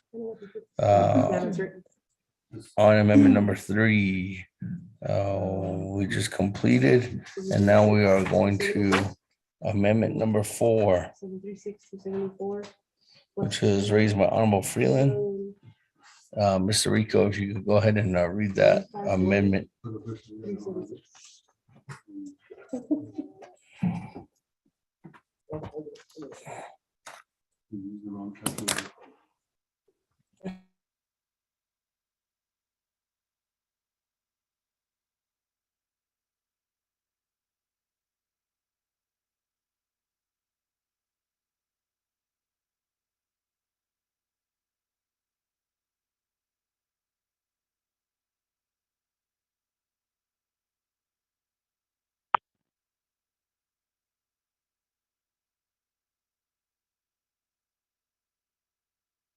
That, let me go ahead and go to Mr. Rico at this time. Mr. Rico, before it rains. Thank you, Speaker. Amendment number 4 on page 1 at line 14, page 3 at lines 3, 19, 23, and 27, page 4 at lines 3, 8, 10, 17, 19, and 22. Overstrike $1,600,000 and insert $9,520,650. 2, page 1 at line 15, make the word shortfall plural by adding an S. 3 on page 1, line 16, after the word project, insert new language, _ and the Vicente Chapter Veterans Center project, end of new language. 4, page 1, line 16, overstrike reapproving and insert approving. 5, page 1, line 17, change the word plan and make it plural by adding an S. 6, page 3, line 5, after exhibit A, add the following new sentence _ CPMD is also requesting $2,151,376 from the Citizen Fund to finish the Vicente Chapter Veteran Center project, Vicente project. CPMD's funding requests and appropriate budget forms for the Vicente project are attached as Exhibit A-1. Also, a project executive summary from the Vicente chapter president is attached as Exhibit A-2, end of new language. 7, attached as new Exhibit A-1, the CPMD project documents and budget forms for the Vicente chapter. 8, attached as new Exhibit A-2, the project executive summary from Jonathan Perry, the Vicente chapter president, 3 pages. 9, on page 3 at line 29, make the following change. after Senior and Veteran Center Project overstrike as explained in Exhibit A and Exhibit B. End of overstrike, insert new language underscore and the Vicente Chapter Veteran Center Project as explained in the attached Exhibit A, Exhibit A-1, Exhibit A-2, and Exhibit B. End of new language. 10 on page 3, line 30, delete the word reapproves and insert approves. Make the word plan plural by adding an S. 11 on page 4 at line 2, at the end of the sentence ending in architect, delete the period, insert a comma, and add the following new sentence. Underscore comma, and for the completion of the Vicente Veteran Center Project. End of new language. 12 on page 4 at line 13, after Exhibit B, delete the period, insert a comma, and add the following new sentence. Comma, underscore comma, and for the CPMD's use in completing the Vicente Chapter Veteran Center Project as explained in Exhibit A-1 and Exhibit A-2. End of new language. 13, renumber letters succeeding paragraphs, sections, and exhibits as necessary and appropriate. The Office of Legislative Services and the Office of Legislative Counsel are hereby authorized to make technical edits to this legislation and its exhibits to implement the council's intent in approving the legislation as amended. This amendment supersedes inconsistent wording in any other committee or council amendment, which wording shall conform to this amendment. Also attached to this legislation, this proposed amendment are the reference exhibits. Mr. Speaker. Speaker, I second. Delegate So. Thank you very much. Honorable Freeland, is that your motion? Amendment number 4?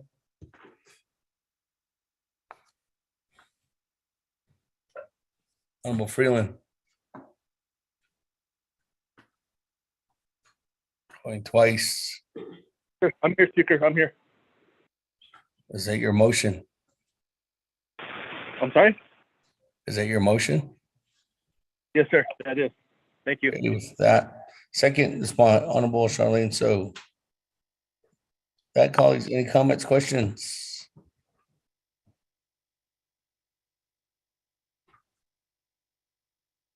And twice.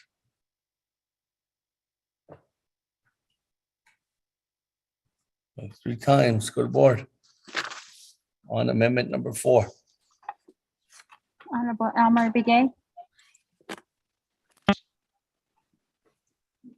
Honorable Elmer Begay.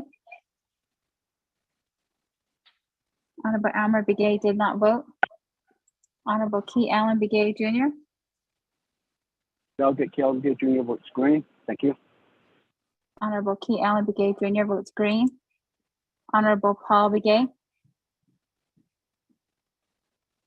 Delegate Paul Begay votes green. Honorable Paul Begay votes green. Honorable Nathaniel Brown. Honorable Nathaniel Brown. I vote green. Honorable Nathaniel Brown votes green. Honorable Eugenia Charles Newton. Honorable Eugenia Charles Newton. Honorable Eugenia Charles Newton did not vote. Honorable Amber Canespa Crotty. Honorable Amber Canespa Crotty. Honorable Amber Canespa Crotty did not vote. Honorable Herman M. Daniels Jr. Honorable Herman M. Daniels Jr. Honorable Herman M. Daniels Jr. did not vote. Honorable Mark Freeland. I vote green. Honorable Mark Freeland votes green. Honorable Pernell Halona. Vote green. Honorable Pernell Halona votes green. Honorable Jamie Henyo.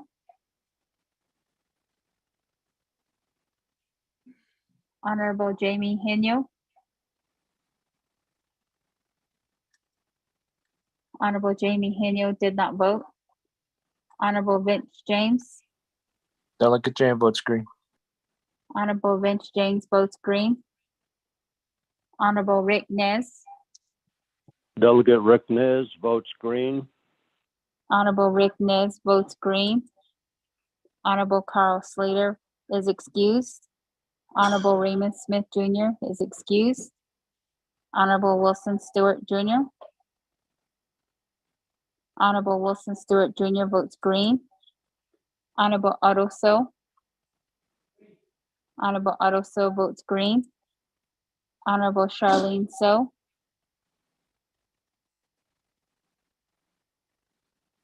Honorable I vote Charlene. green. Honorable Charlene So votes green. Honorable Daniel So. I vote green. Honorable Daniel So votes green. Honorable Eugene So. Honorable Eugene So. Honorable Eugene So did not vote. Honorable Thomas Walker Jr.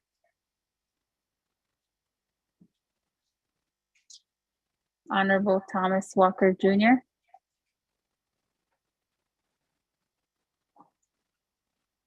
Honorable Thomas Walker Jr. did not vote. Honorable Edison Winika. Green. Honorable Edison Winika votes green. Honorable Edmund Yazi.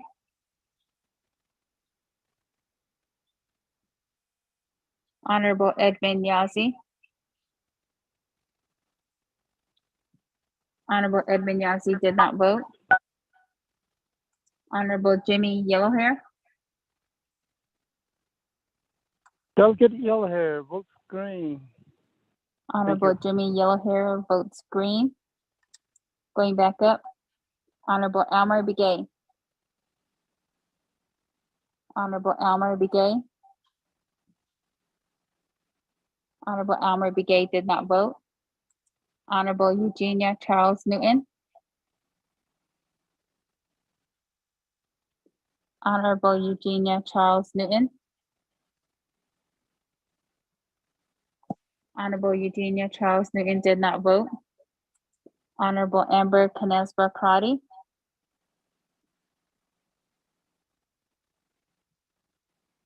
Honorable Amber Canesba Crotty. Honorable Amber Canesba Crotty did not vote. Honorable Herman M. Daniels Jr.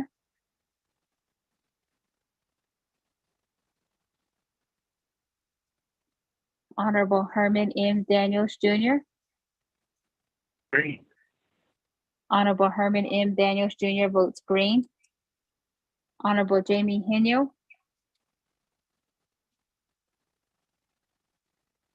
Honorable Jamie Henyo. Honorable Jamie Henyo did not vote. Honorable Eugene So. Honorable Eugene So. Honorable Eugene So did not vote. Honorable Thomas Walker Jr.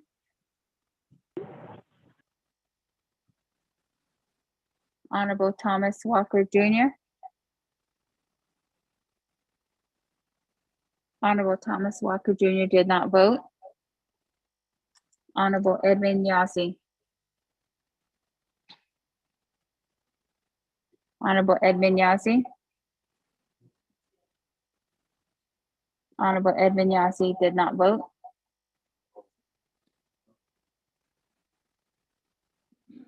Speaker, with a vote of 14 in favor, 0 opposed, and Speaker not voting. Thank you. Eugene So votes green.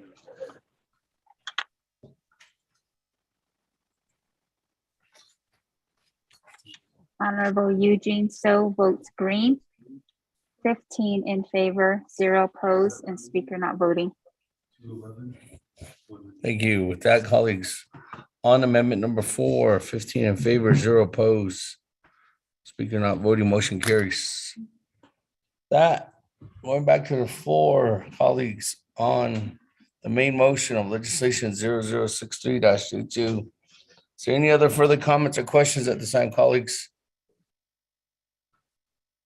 Before I go back to, actually, I was on reserve time, sorry. Honorable Otto So, 3 minutes and 42 seconds. On reserve time, on the main motion. Every time at 3 minutes and 40 seconds. Moving on down, Honorable Charlene So, 4 minutes and 26 seconds on the main motion.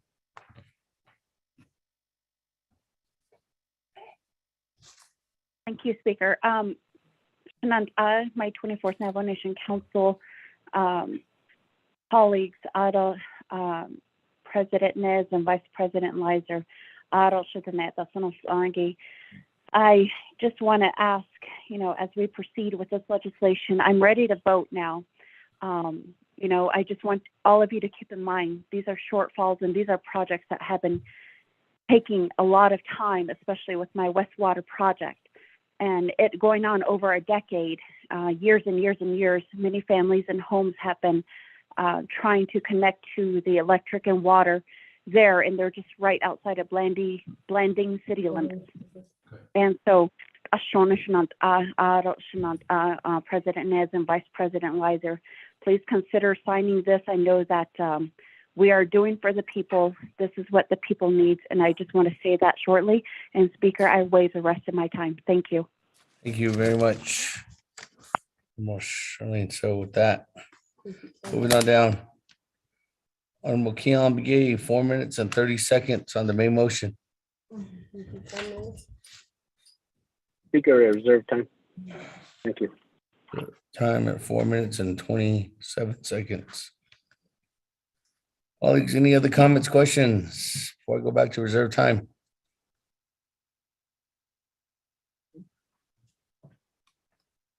That, Honorable Freeland, 4 minutes and 4 seconds on reserve time. Speaker, I'll go ahead and waive the rest of my time. Thank you. Thank you. That, moving on down, Honorable Otto So, 3 minutes and 40 seconds. Waives your time. Moving on down, Honorable Keon Begay, 4 minutes and 27 seconds on reserve time.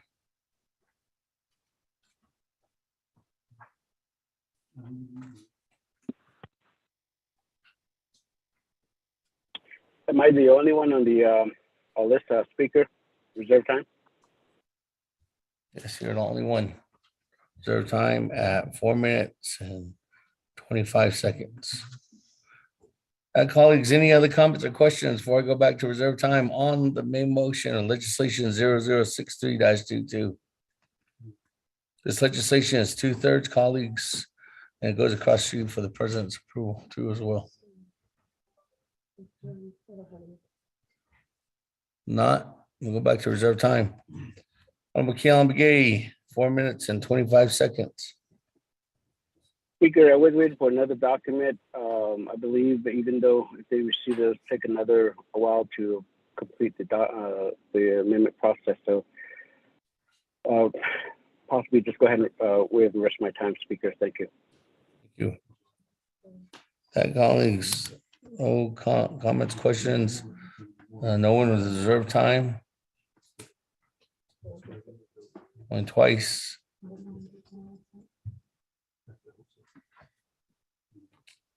Speaker, this is Delegate Crotty. I'm Chair Crotty. I'm Chair Amber Crotty. Speaker, are we on the main motion? You're on the main motion right now. Thank you, Speaker. And did I have it reserved time on the main motion, or do I have time on the main motion? I'm Chair Amber Crotty, you have 5 minutes. Thank you, Speaker. I appreciate that. Speaker, we are trying to work with CPMD. If I could get my questions answered regarding their collective shortfall. There is documents that Legislative Council needs. We had a similar conversation a few months ago, and the recommendation was to have a separate legislation. The challenge is always going to be getting those budgets and what's needed for the amendments. So if I could get an update from CPMD, I believe they should have all of the project summaries and the budgets in order and for delegates then to advocate for their communities. Speaker, if I could ask CPMD for that updated report or updated listing, especially if we could support Northern Agency proposals, that would be great. I appreciate the support for Delegate So's amendment. We do have other projects that do have a shortfall, and I'll reserve my time. Thank you, Speaker. Every time at 3 minutes and 49 seconds. That CPMD, you have the listing of the overall listing for shortfalls. I guess across the board from Pueblo Pintado all the way to the western wall of Cameron.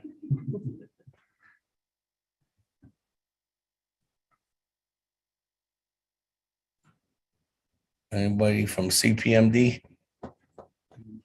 You did text them. You're on the line, right?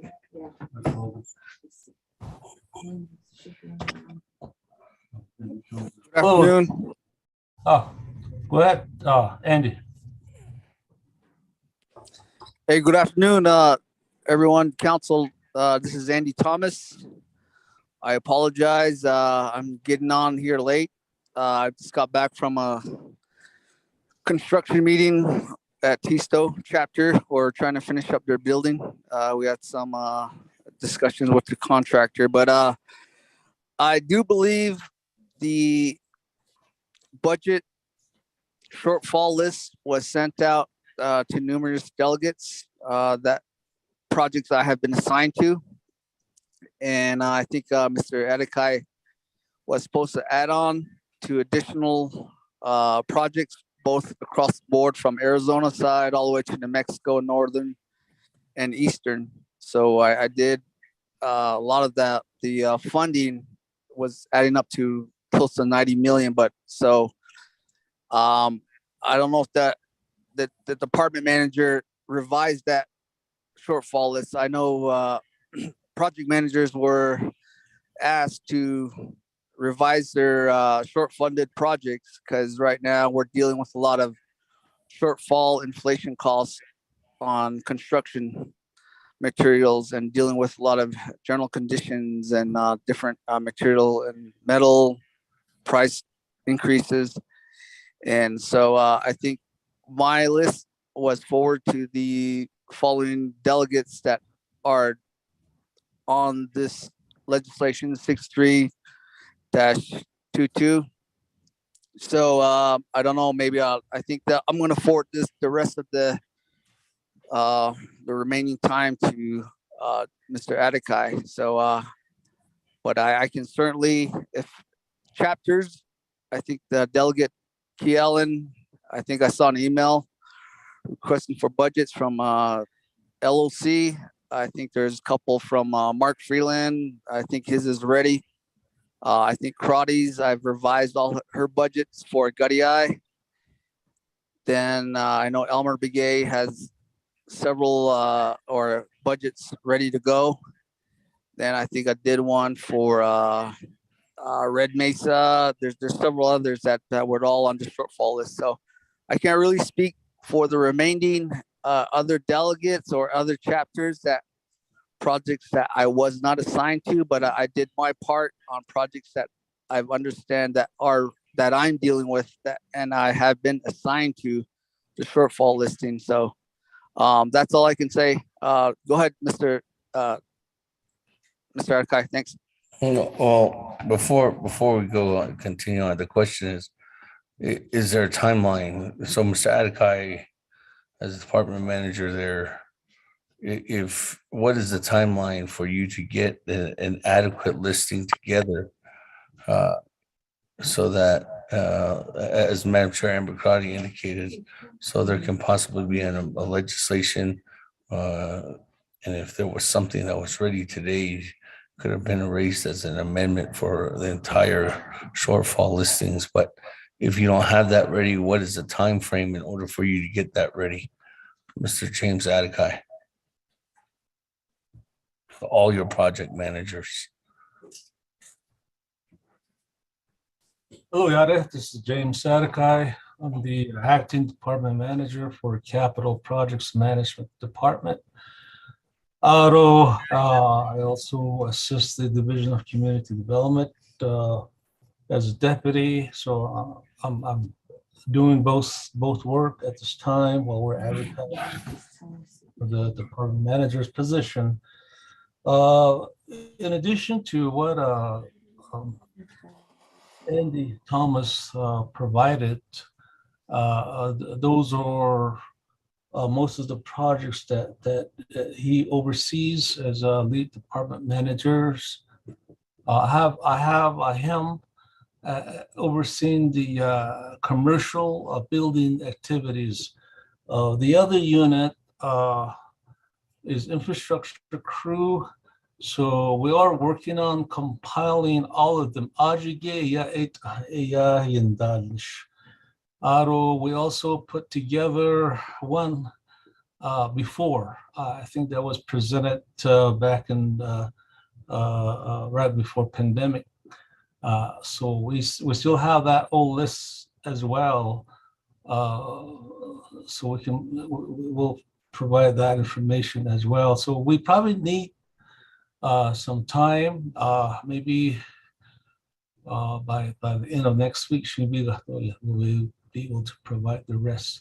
But what we sent over, I emailed the listing that Andy Thomas had put together. Since you're talking about at the special session, senior citizen projects, or I think there are about 4 listed. There were 26 projects, building related activities. So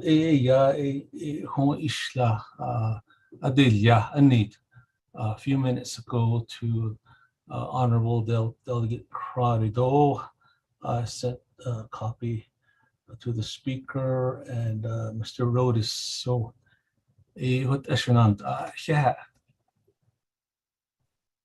Thank you. That, colleagues, and go back to the floor. Any other further comments or questions at this time? Speaker.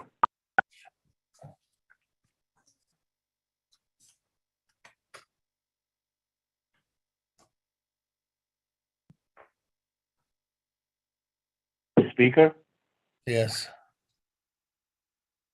put me in the queue, please. Chairman Yazi, go ahead. The floor is yours. Okay. Speaker, based on what we've been hearing on the main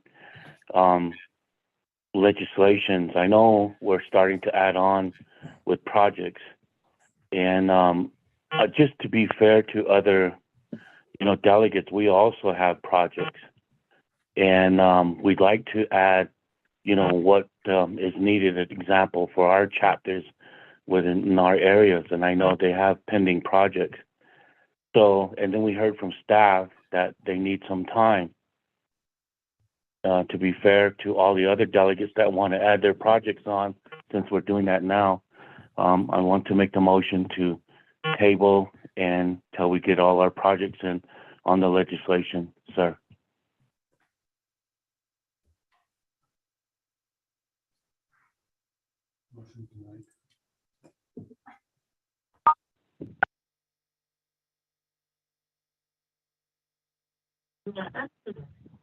Delegate Yella, motion second to Honorable Edmund Yazi. Go ahead.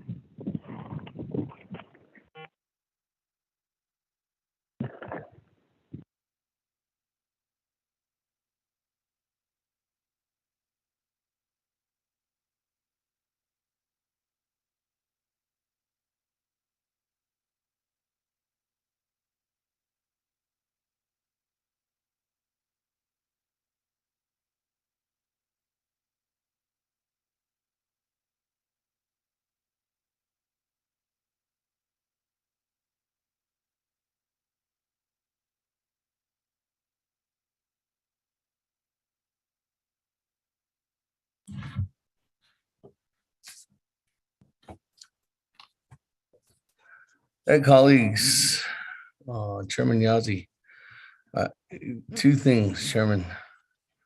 I need I can understand the table of motion for why, in order for delegates who need additional time to work with whatever capital improvement organization or department or division of the nation.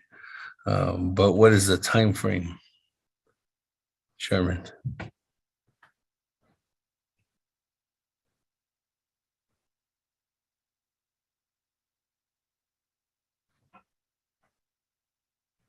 Chairman Yazzie? Speaker, I would, just to give us time with our chapters, I would say, and then for the staff to get all their documents together, predicting about maybe two weeks at the most, sir. Well, there's 2 weeks. What is 2 weeks from today? You would have to have a special session 2 weeks from today. Is that the 14th? The following Monday is a Navajo Nation Council summer session. Chairman. Okay. So perhaps a week then, Speaker? Well, you're at council session now, so. And you just heard Mr. Thomas saying that they're probably till the end of next week that they'd have something available. So I'm just trying to. One thing is you could do is you could say you could table this until summer session. That would be fine, sir. But I mean, that's up to you. You're the one. What is Keon say? Coaching? Yeah, no, I mean, let's go with what the staff predicts, and then we'll go with their time. That way we can, choose that specific date, sir. So you're going to have to have a special session in 2 weeks, if you say 2 weeks, Chairman. And we usually have a 2-day NABI right before every scheduled winter, spring, summer, and fall session. So you're saying that if you're going to have a special session, we would have a special session on the 14th of this month, or actually of July. Is that what you're wanting? Yes, Speaker.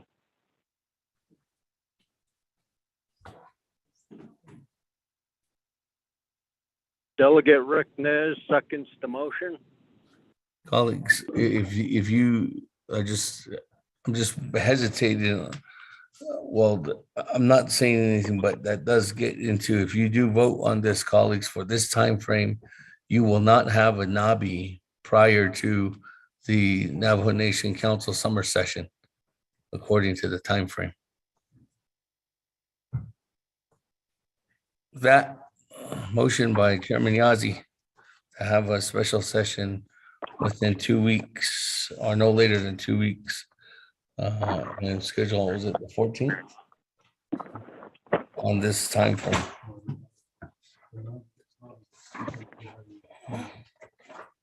Okay. On the 14th. So there will be a special session petition going out for that.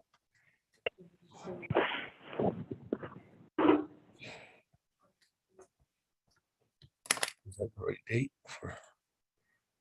Yeah, July 14th. Okay.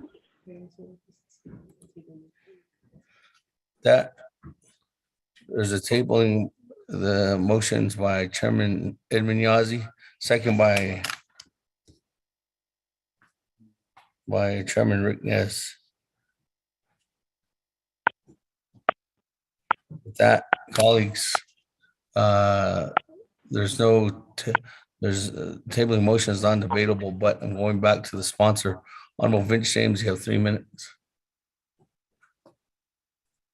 Another speaker, other members of the council, Di Quado, Hitaton, so I put this legislation before you from our perspective as it being construction ready, meaning that we need the funds to start the construction.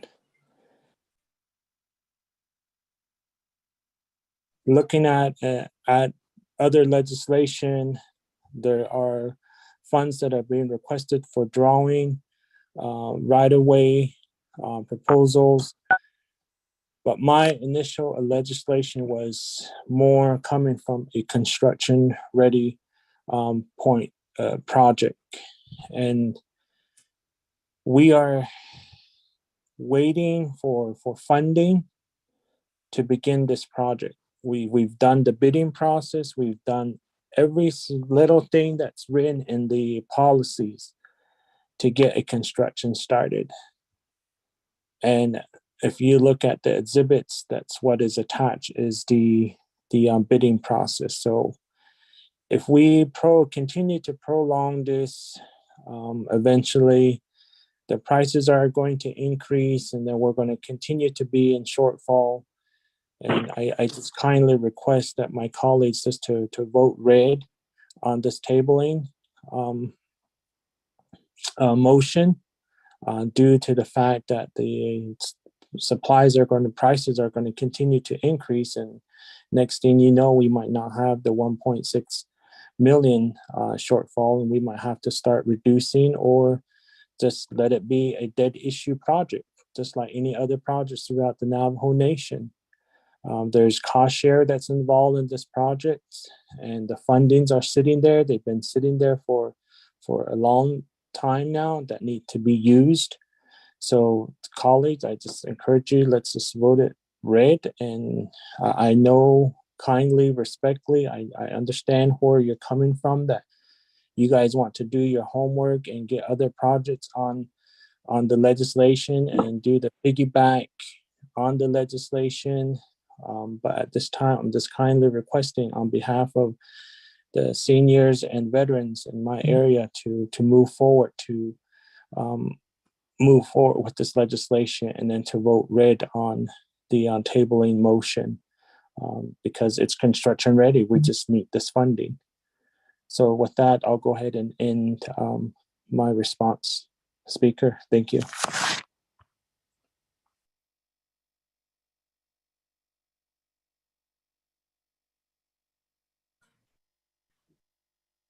Thank you very much. With that, colleagues, let's go to the board on tabling motion. Honorable Elmer Begay. Honorable Elmer Begay. Honorable Elmer Begay did not vote. Honorable Key Allen Begay Jr. Key Allen votes red. Thank you. Honorable Key Allen Begay Jr. votes red. Honorable Paul Begay. Delegate Paul Begay votes red. Honorable Paul Begay votes red. Honorable Nathaniel Brown. Delegate Brown votes red. Honorable Nathaniel Brown votes red. Honorable Eugenia Charles Newton. Honorable Eugenia Charles Newton votes green. Honorable Amber Kines Bakati. That is Delegate Amber Kines Bakati. I vote green. Thank you. Honorable Amber Kines Bakati votes green. Honorable Herman M. Daniels Jr. That's he. Honorable Herman M. Daniels Jr. votes red. Honorable Mark Freeland.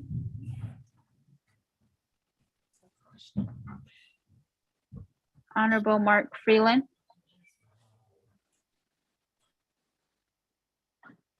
Honorable Mark Freeland did not vote. Honorable Pernell Halona. What? You know, votes red. Honorable Pernell Halona votes red. Honorable Jamie Henyo. He votes red. Honorable Jamie Henya votes red. Honorable Vince James. Delegate James votes red. Honorable Vince James votes red. Honorable Rick Nez. Delegate Rick Nez votes green. Honorable Rick Nez votes green. Honorable Carl Slater is excused. Honorable Raymond Smith Jr. is excused. Honorable Wilson Stewart Jr.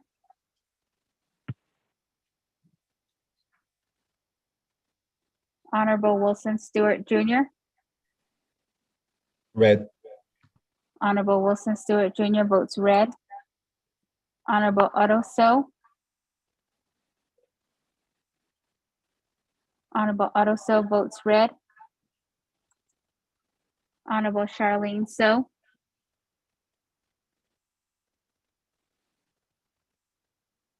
I vote red. Honorable Charlene So votes red. Honorable Daniel So. I vote red. Honorable Daniel So votes red. Honorable Eugene So.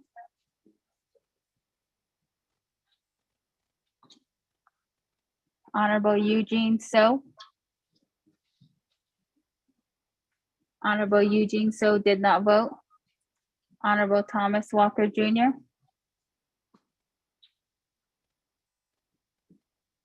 Honorable Thomas Walker Jr.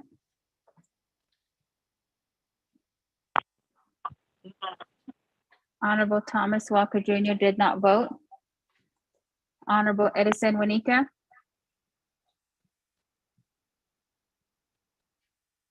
Honorable Edison Winika.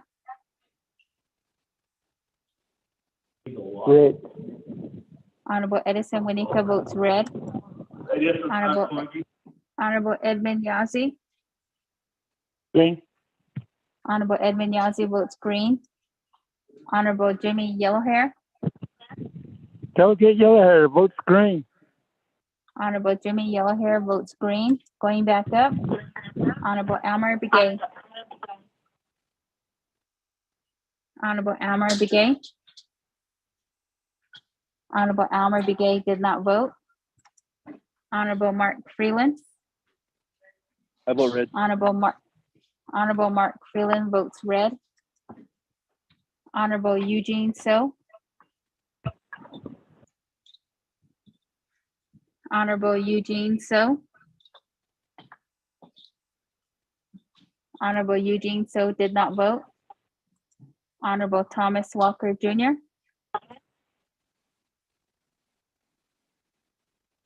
Honorable Thomas Walker Jr.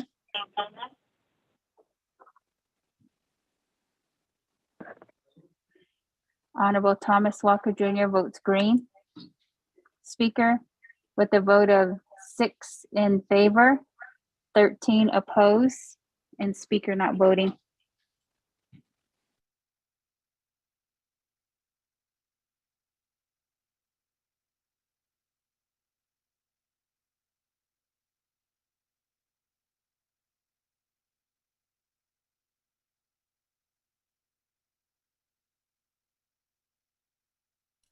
Thank you very much. With that, colleagues, with 6 in favor, 13 opposed, Speaker not voting, motion fails. That, colleagues, go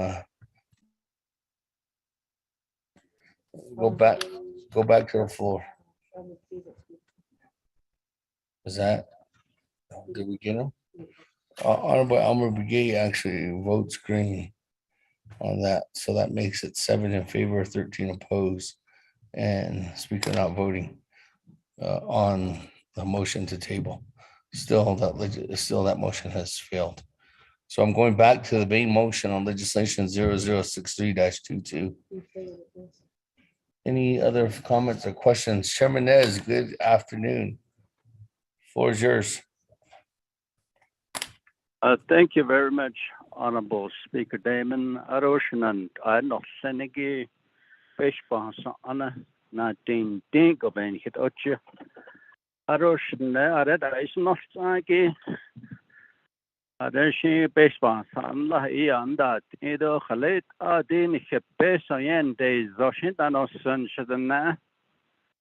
Kadoya Ayuba Shannesh, Shanala Ashon Kato, look on Heldo Peso, Aja Sturo Sani Yai Kendesh and Adan Leniki Beshbansa Anna. Akone Kedes it. Ilabant il Deshinossan. Ayala what era shift 3 senior citizens shift has dol age upper fruitland sadak anja aron that new come isn't excuse there so what akola I guess ayo hal chandida campaign do da il instead even nach Johnson and nasto what obe Nikisans do kado ilabant il delashnan an of seneke. The table lilia go chapters get the quiz senior citizens better. Had none give it in that has a base of a tadon neto no gashin so best. Should they have sugar nati nego once or hashit yeah. And he did and see case na hadlan odin no yeah. Shot yo nas for that campaign but nashet actually other than needs na. The kodo on ne has Twitter sani that the nego hashin ocho nil so last soda hotel infas a buses and that no so la hot erasnant on hens halil bantil tela shisha last don't is oh no so shin sto mendol so era the one na so Some person then over her job bag or Tony songs of his calls or late within now. Say that and on NATO less 24th Council Yana had a screen hit at NATO less. A late holiday tension be best about son. I do support Honorable Vince James's project, but we're beginning to just inflate this legislation as if we're still debating an ARPA legislation. Still Bashan Neben, yeah, Horon Hitch has it or less, though shit is I. A let Aaron Hain sit or less it on Nish. But he base I say she has sent back in all day go. Not so some shake head go echo it on Nash. I don't amendment none that's not going lately, snigger as if I sailed card or less. Oh, I saw a caution, Nalabanal, so sicky, I saw a by lad or less. Yes, I see la. Oh, it's Kate the Nate here. Oh, what they don't know, son, she's only Kate there since the door instant art Danish. Hala hot abish, how it's zero nash, down it on yacht, Nisa. But I'm beginning to just see this as a campaign thing right now for re-election. That's all I want to say, and I just want to reserve my time. Thank you. Speaker, this is Daniel, put in the queue. Well, Daniels. Good afternoon. You're in the queue. Go Point of ahead. privilege, Well, point of privilege. Good afternoon, Madam Chair Charles Newton. What is your point of privilege? Speaker, can I get clarification? How much money do we have in session? And at this point, how much has been used? Thank you, Speaker. Is the controller's office on the line?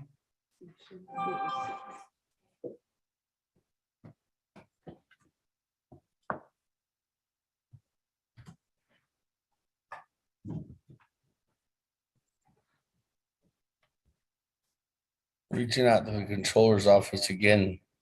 When they're available to come back on, I'll go ahead and turn the floor over to them.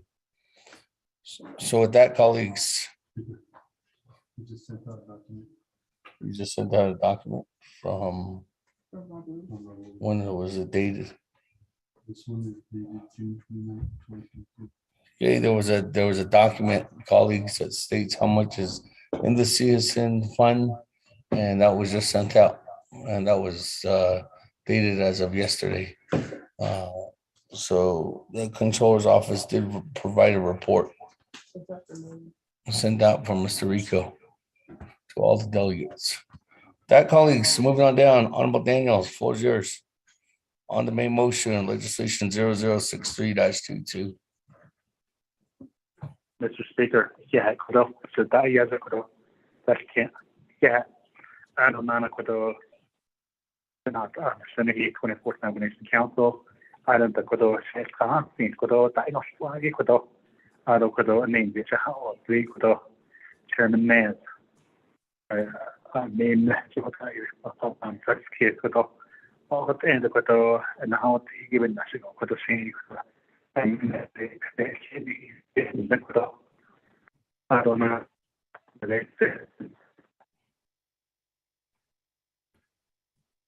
Yeah, and then Honorable Daniels, you're going in and out. Mr. Speaker, what about now? Yeah, I can hear you. Just letting you know Okay. you're going in and out. The rate, I don't know how many more amendments there is. I don't know what the legislation 86A, a big legislation, very important legislation that we had to act on. Legislation amendments now. So special session yesterday, today, and tomorrow. So even Mexico been this strategy tomorrow. But it's not me be there. Has seen me today. I don't tomorrow pick it back up to let's go with out of the fun money. So at this time, I'm going to make a motion to recess, Mr. Speaker. Thank you. For your time. Point of privilege, Speaker.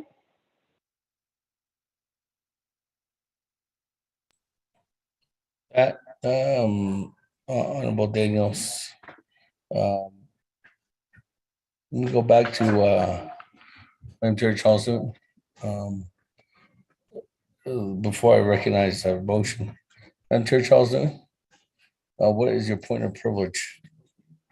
Speaker, I just want to make sure that I'm getting this correctly. I'm not on Budget and Finance. I don't always see the budget forms that are sent out to Budget and Finance Committee. It says FY 2022 Exhibit A, and it's got a balance sheet unaudited for citizen funds as of April 30th, 2022. It looks like the Ganado Senior and Vet Center is already getting $1,444,032 from Citizen.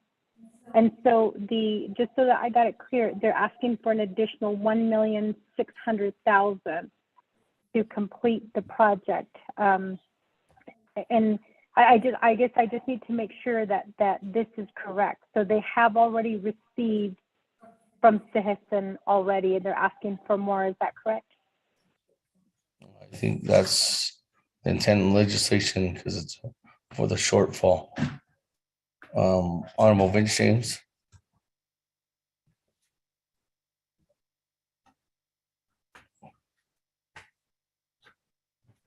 Sinale, Chair.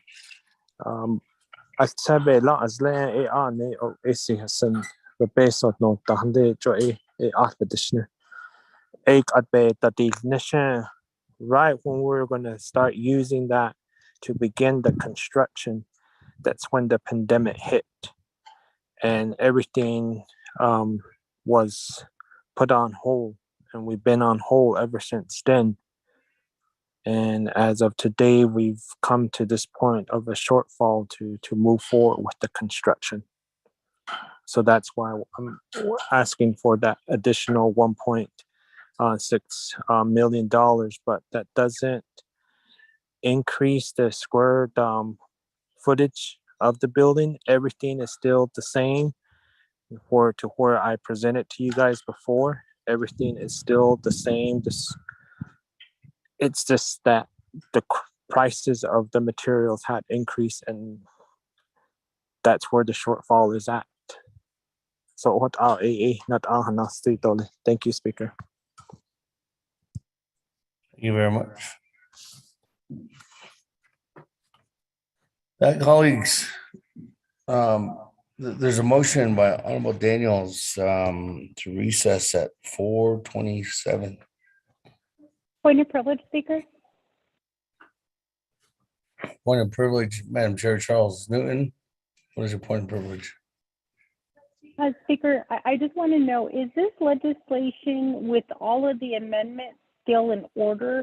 Because if you look at the proposed legislation, it does state $1,600,000 out of the Citizen Fund to cover the funding shortfalls for the Ganado Chapter Senior and Veterans Center project. Then if you look at the purpose of the legislation, it states to allocate $1,600,000 from the Citizen Fund to cover the shortfalls in funds for the construction of the Ganado Chapter Senior and Veterans Center project. Based on the title of the legislation and the purpose of the legislation, with all of the other amendments, Speaker, shouldn't there be an amendment to the title of the legislation and the purpose of the legislation if we're going to be accepting all of the other amendments? Or is this amendment out of order, Speaker? I'm sure that every amendment that was raised has changed the title of the overall of the original title of legislation 0063-22, for example, and the amount of funding has changed too as well with each approval on each amendment. So each amendment has added on, just for example, it'll say in the title of legislation now that the Navajo Nation Council approving, was it 10 million now? Oh yeah, 10 million, what is it? $10,753,938.34 out of the CSN to cover the funding shortfall for the Ganado Chapter Senior and Veteran Center projects, and our semicolon, our what is the second one? And the wastewater community projects in Blanding, Utah, semicolon, and the Ceylani Woods Chapter Senior Center project, semicolon, and the Vicente Chapter Veterans Center project. That's what the heading will state. So each one of these are for shortfall. So these are all within order, Madam Chair, with not changing the intent of the legislation, but expanding onto the intent of the legislation. That there's a motion to recess. Colleagues, mind you, there's I know that there's meetings that were scheduled for tomorrow. And I know some of you want to have those meetings, but if we do go into day 3, those meetings will ultimately be canceled. Colleagues, motion by Honorable Herman Daniels. Is there a second? Vice Chair Walker. Charles Newton. That, colleagues, there's a motion to recess. Let's go to board. At 4:27. Honorable Elmer Begay.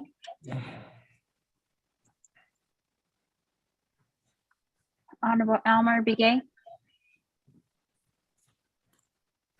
Honorable Elmer Begay did not vote. Honorable Key Allen Begay Jr. Red, Key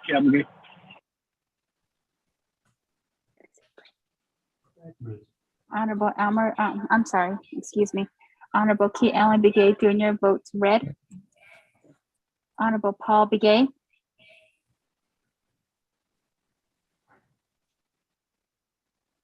Honorable Paul Begay. Honorable Paul Begay did not vote. Honorable Nathaniel Brown. Delegate Brown votes green. Honorable Nathaniel Brown votes green. Honorable Eugenia Charles Newton. Charles Newton votes green. Honorable Eugenia Charles Newton votes green. Honorable Amber Canespa Crotty.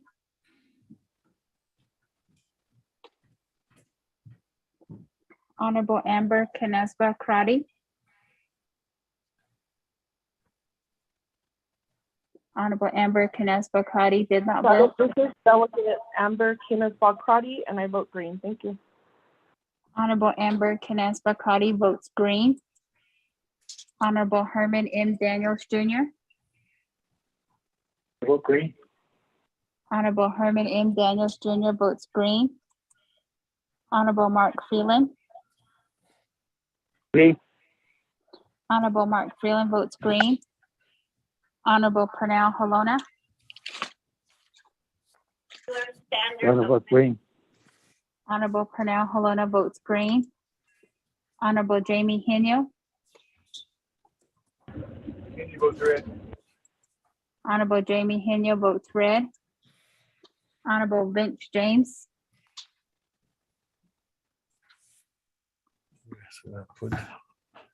Honorable Vince James.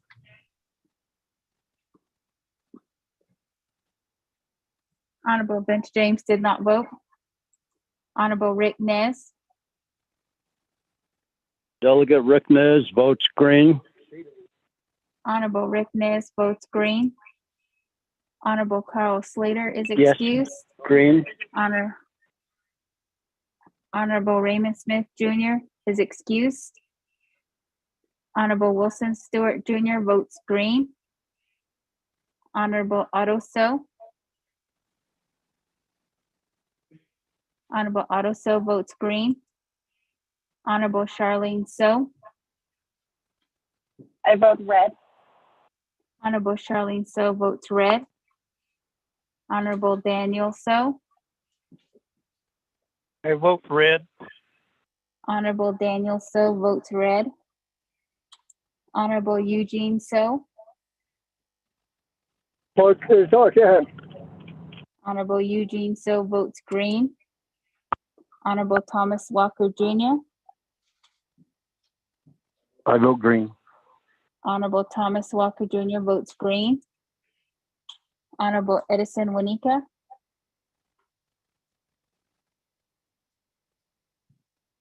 Honorable Edison Wanika. Honorable Edison Wanika did not vote. Honorable Edmund Yazi.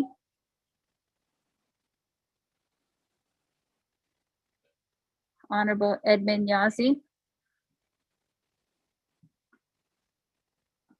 Honorable Edmund Yazi did not vote. Honorable Jimmy Yellowhair.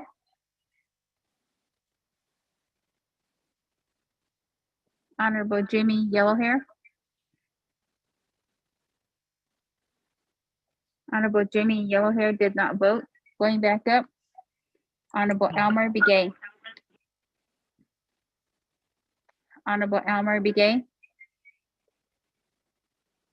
Honorable Elmer Begay did not vote. Honorable Paul Begay. Delegate Paul Begay votes red. Honorable Paul Begay votes red. Honorable Vince James. Delegate James votes red. Honorable Vince James votes red. Honorable Edison Wanika. Red. Honorable Edison Wanika votes red. Honorable Edmund Yazi. Honorable Edmund Yazi. Honorable Edmund Yazi did not vote. Honorable Jimmy Yellowhair. Delegate Yellowhair votes green. Honorable Jimmy Yellowhair votes green. Honorable Elmer Begay votes green. Speaker, with a vote of 13 in favor, 7 opposed, and speaker not voting. Thank you very much, colleagues. With that, we're officially in recess until tomorrow at 10 a.m. That Oh, it's finally started raining here. That colleagues, have a good evening. See you tomorrow.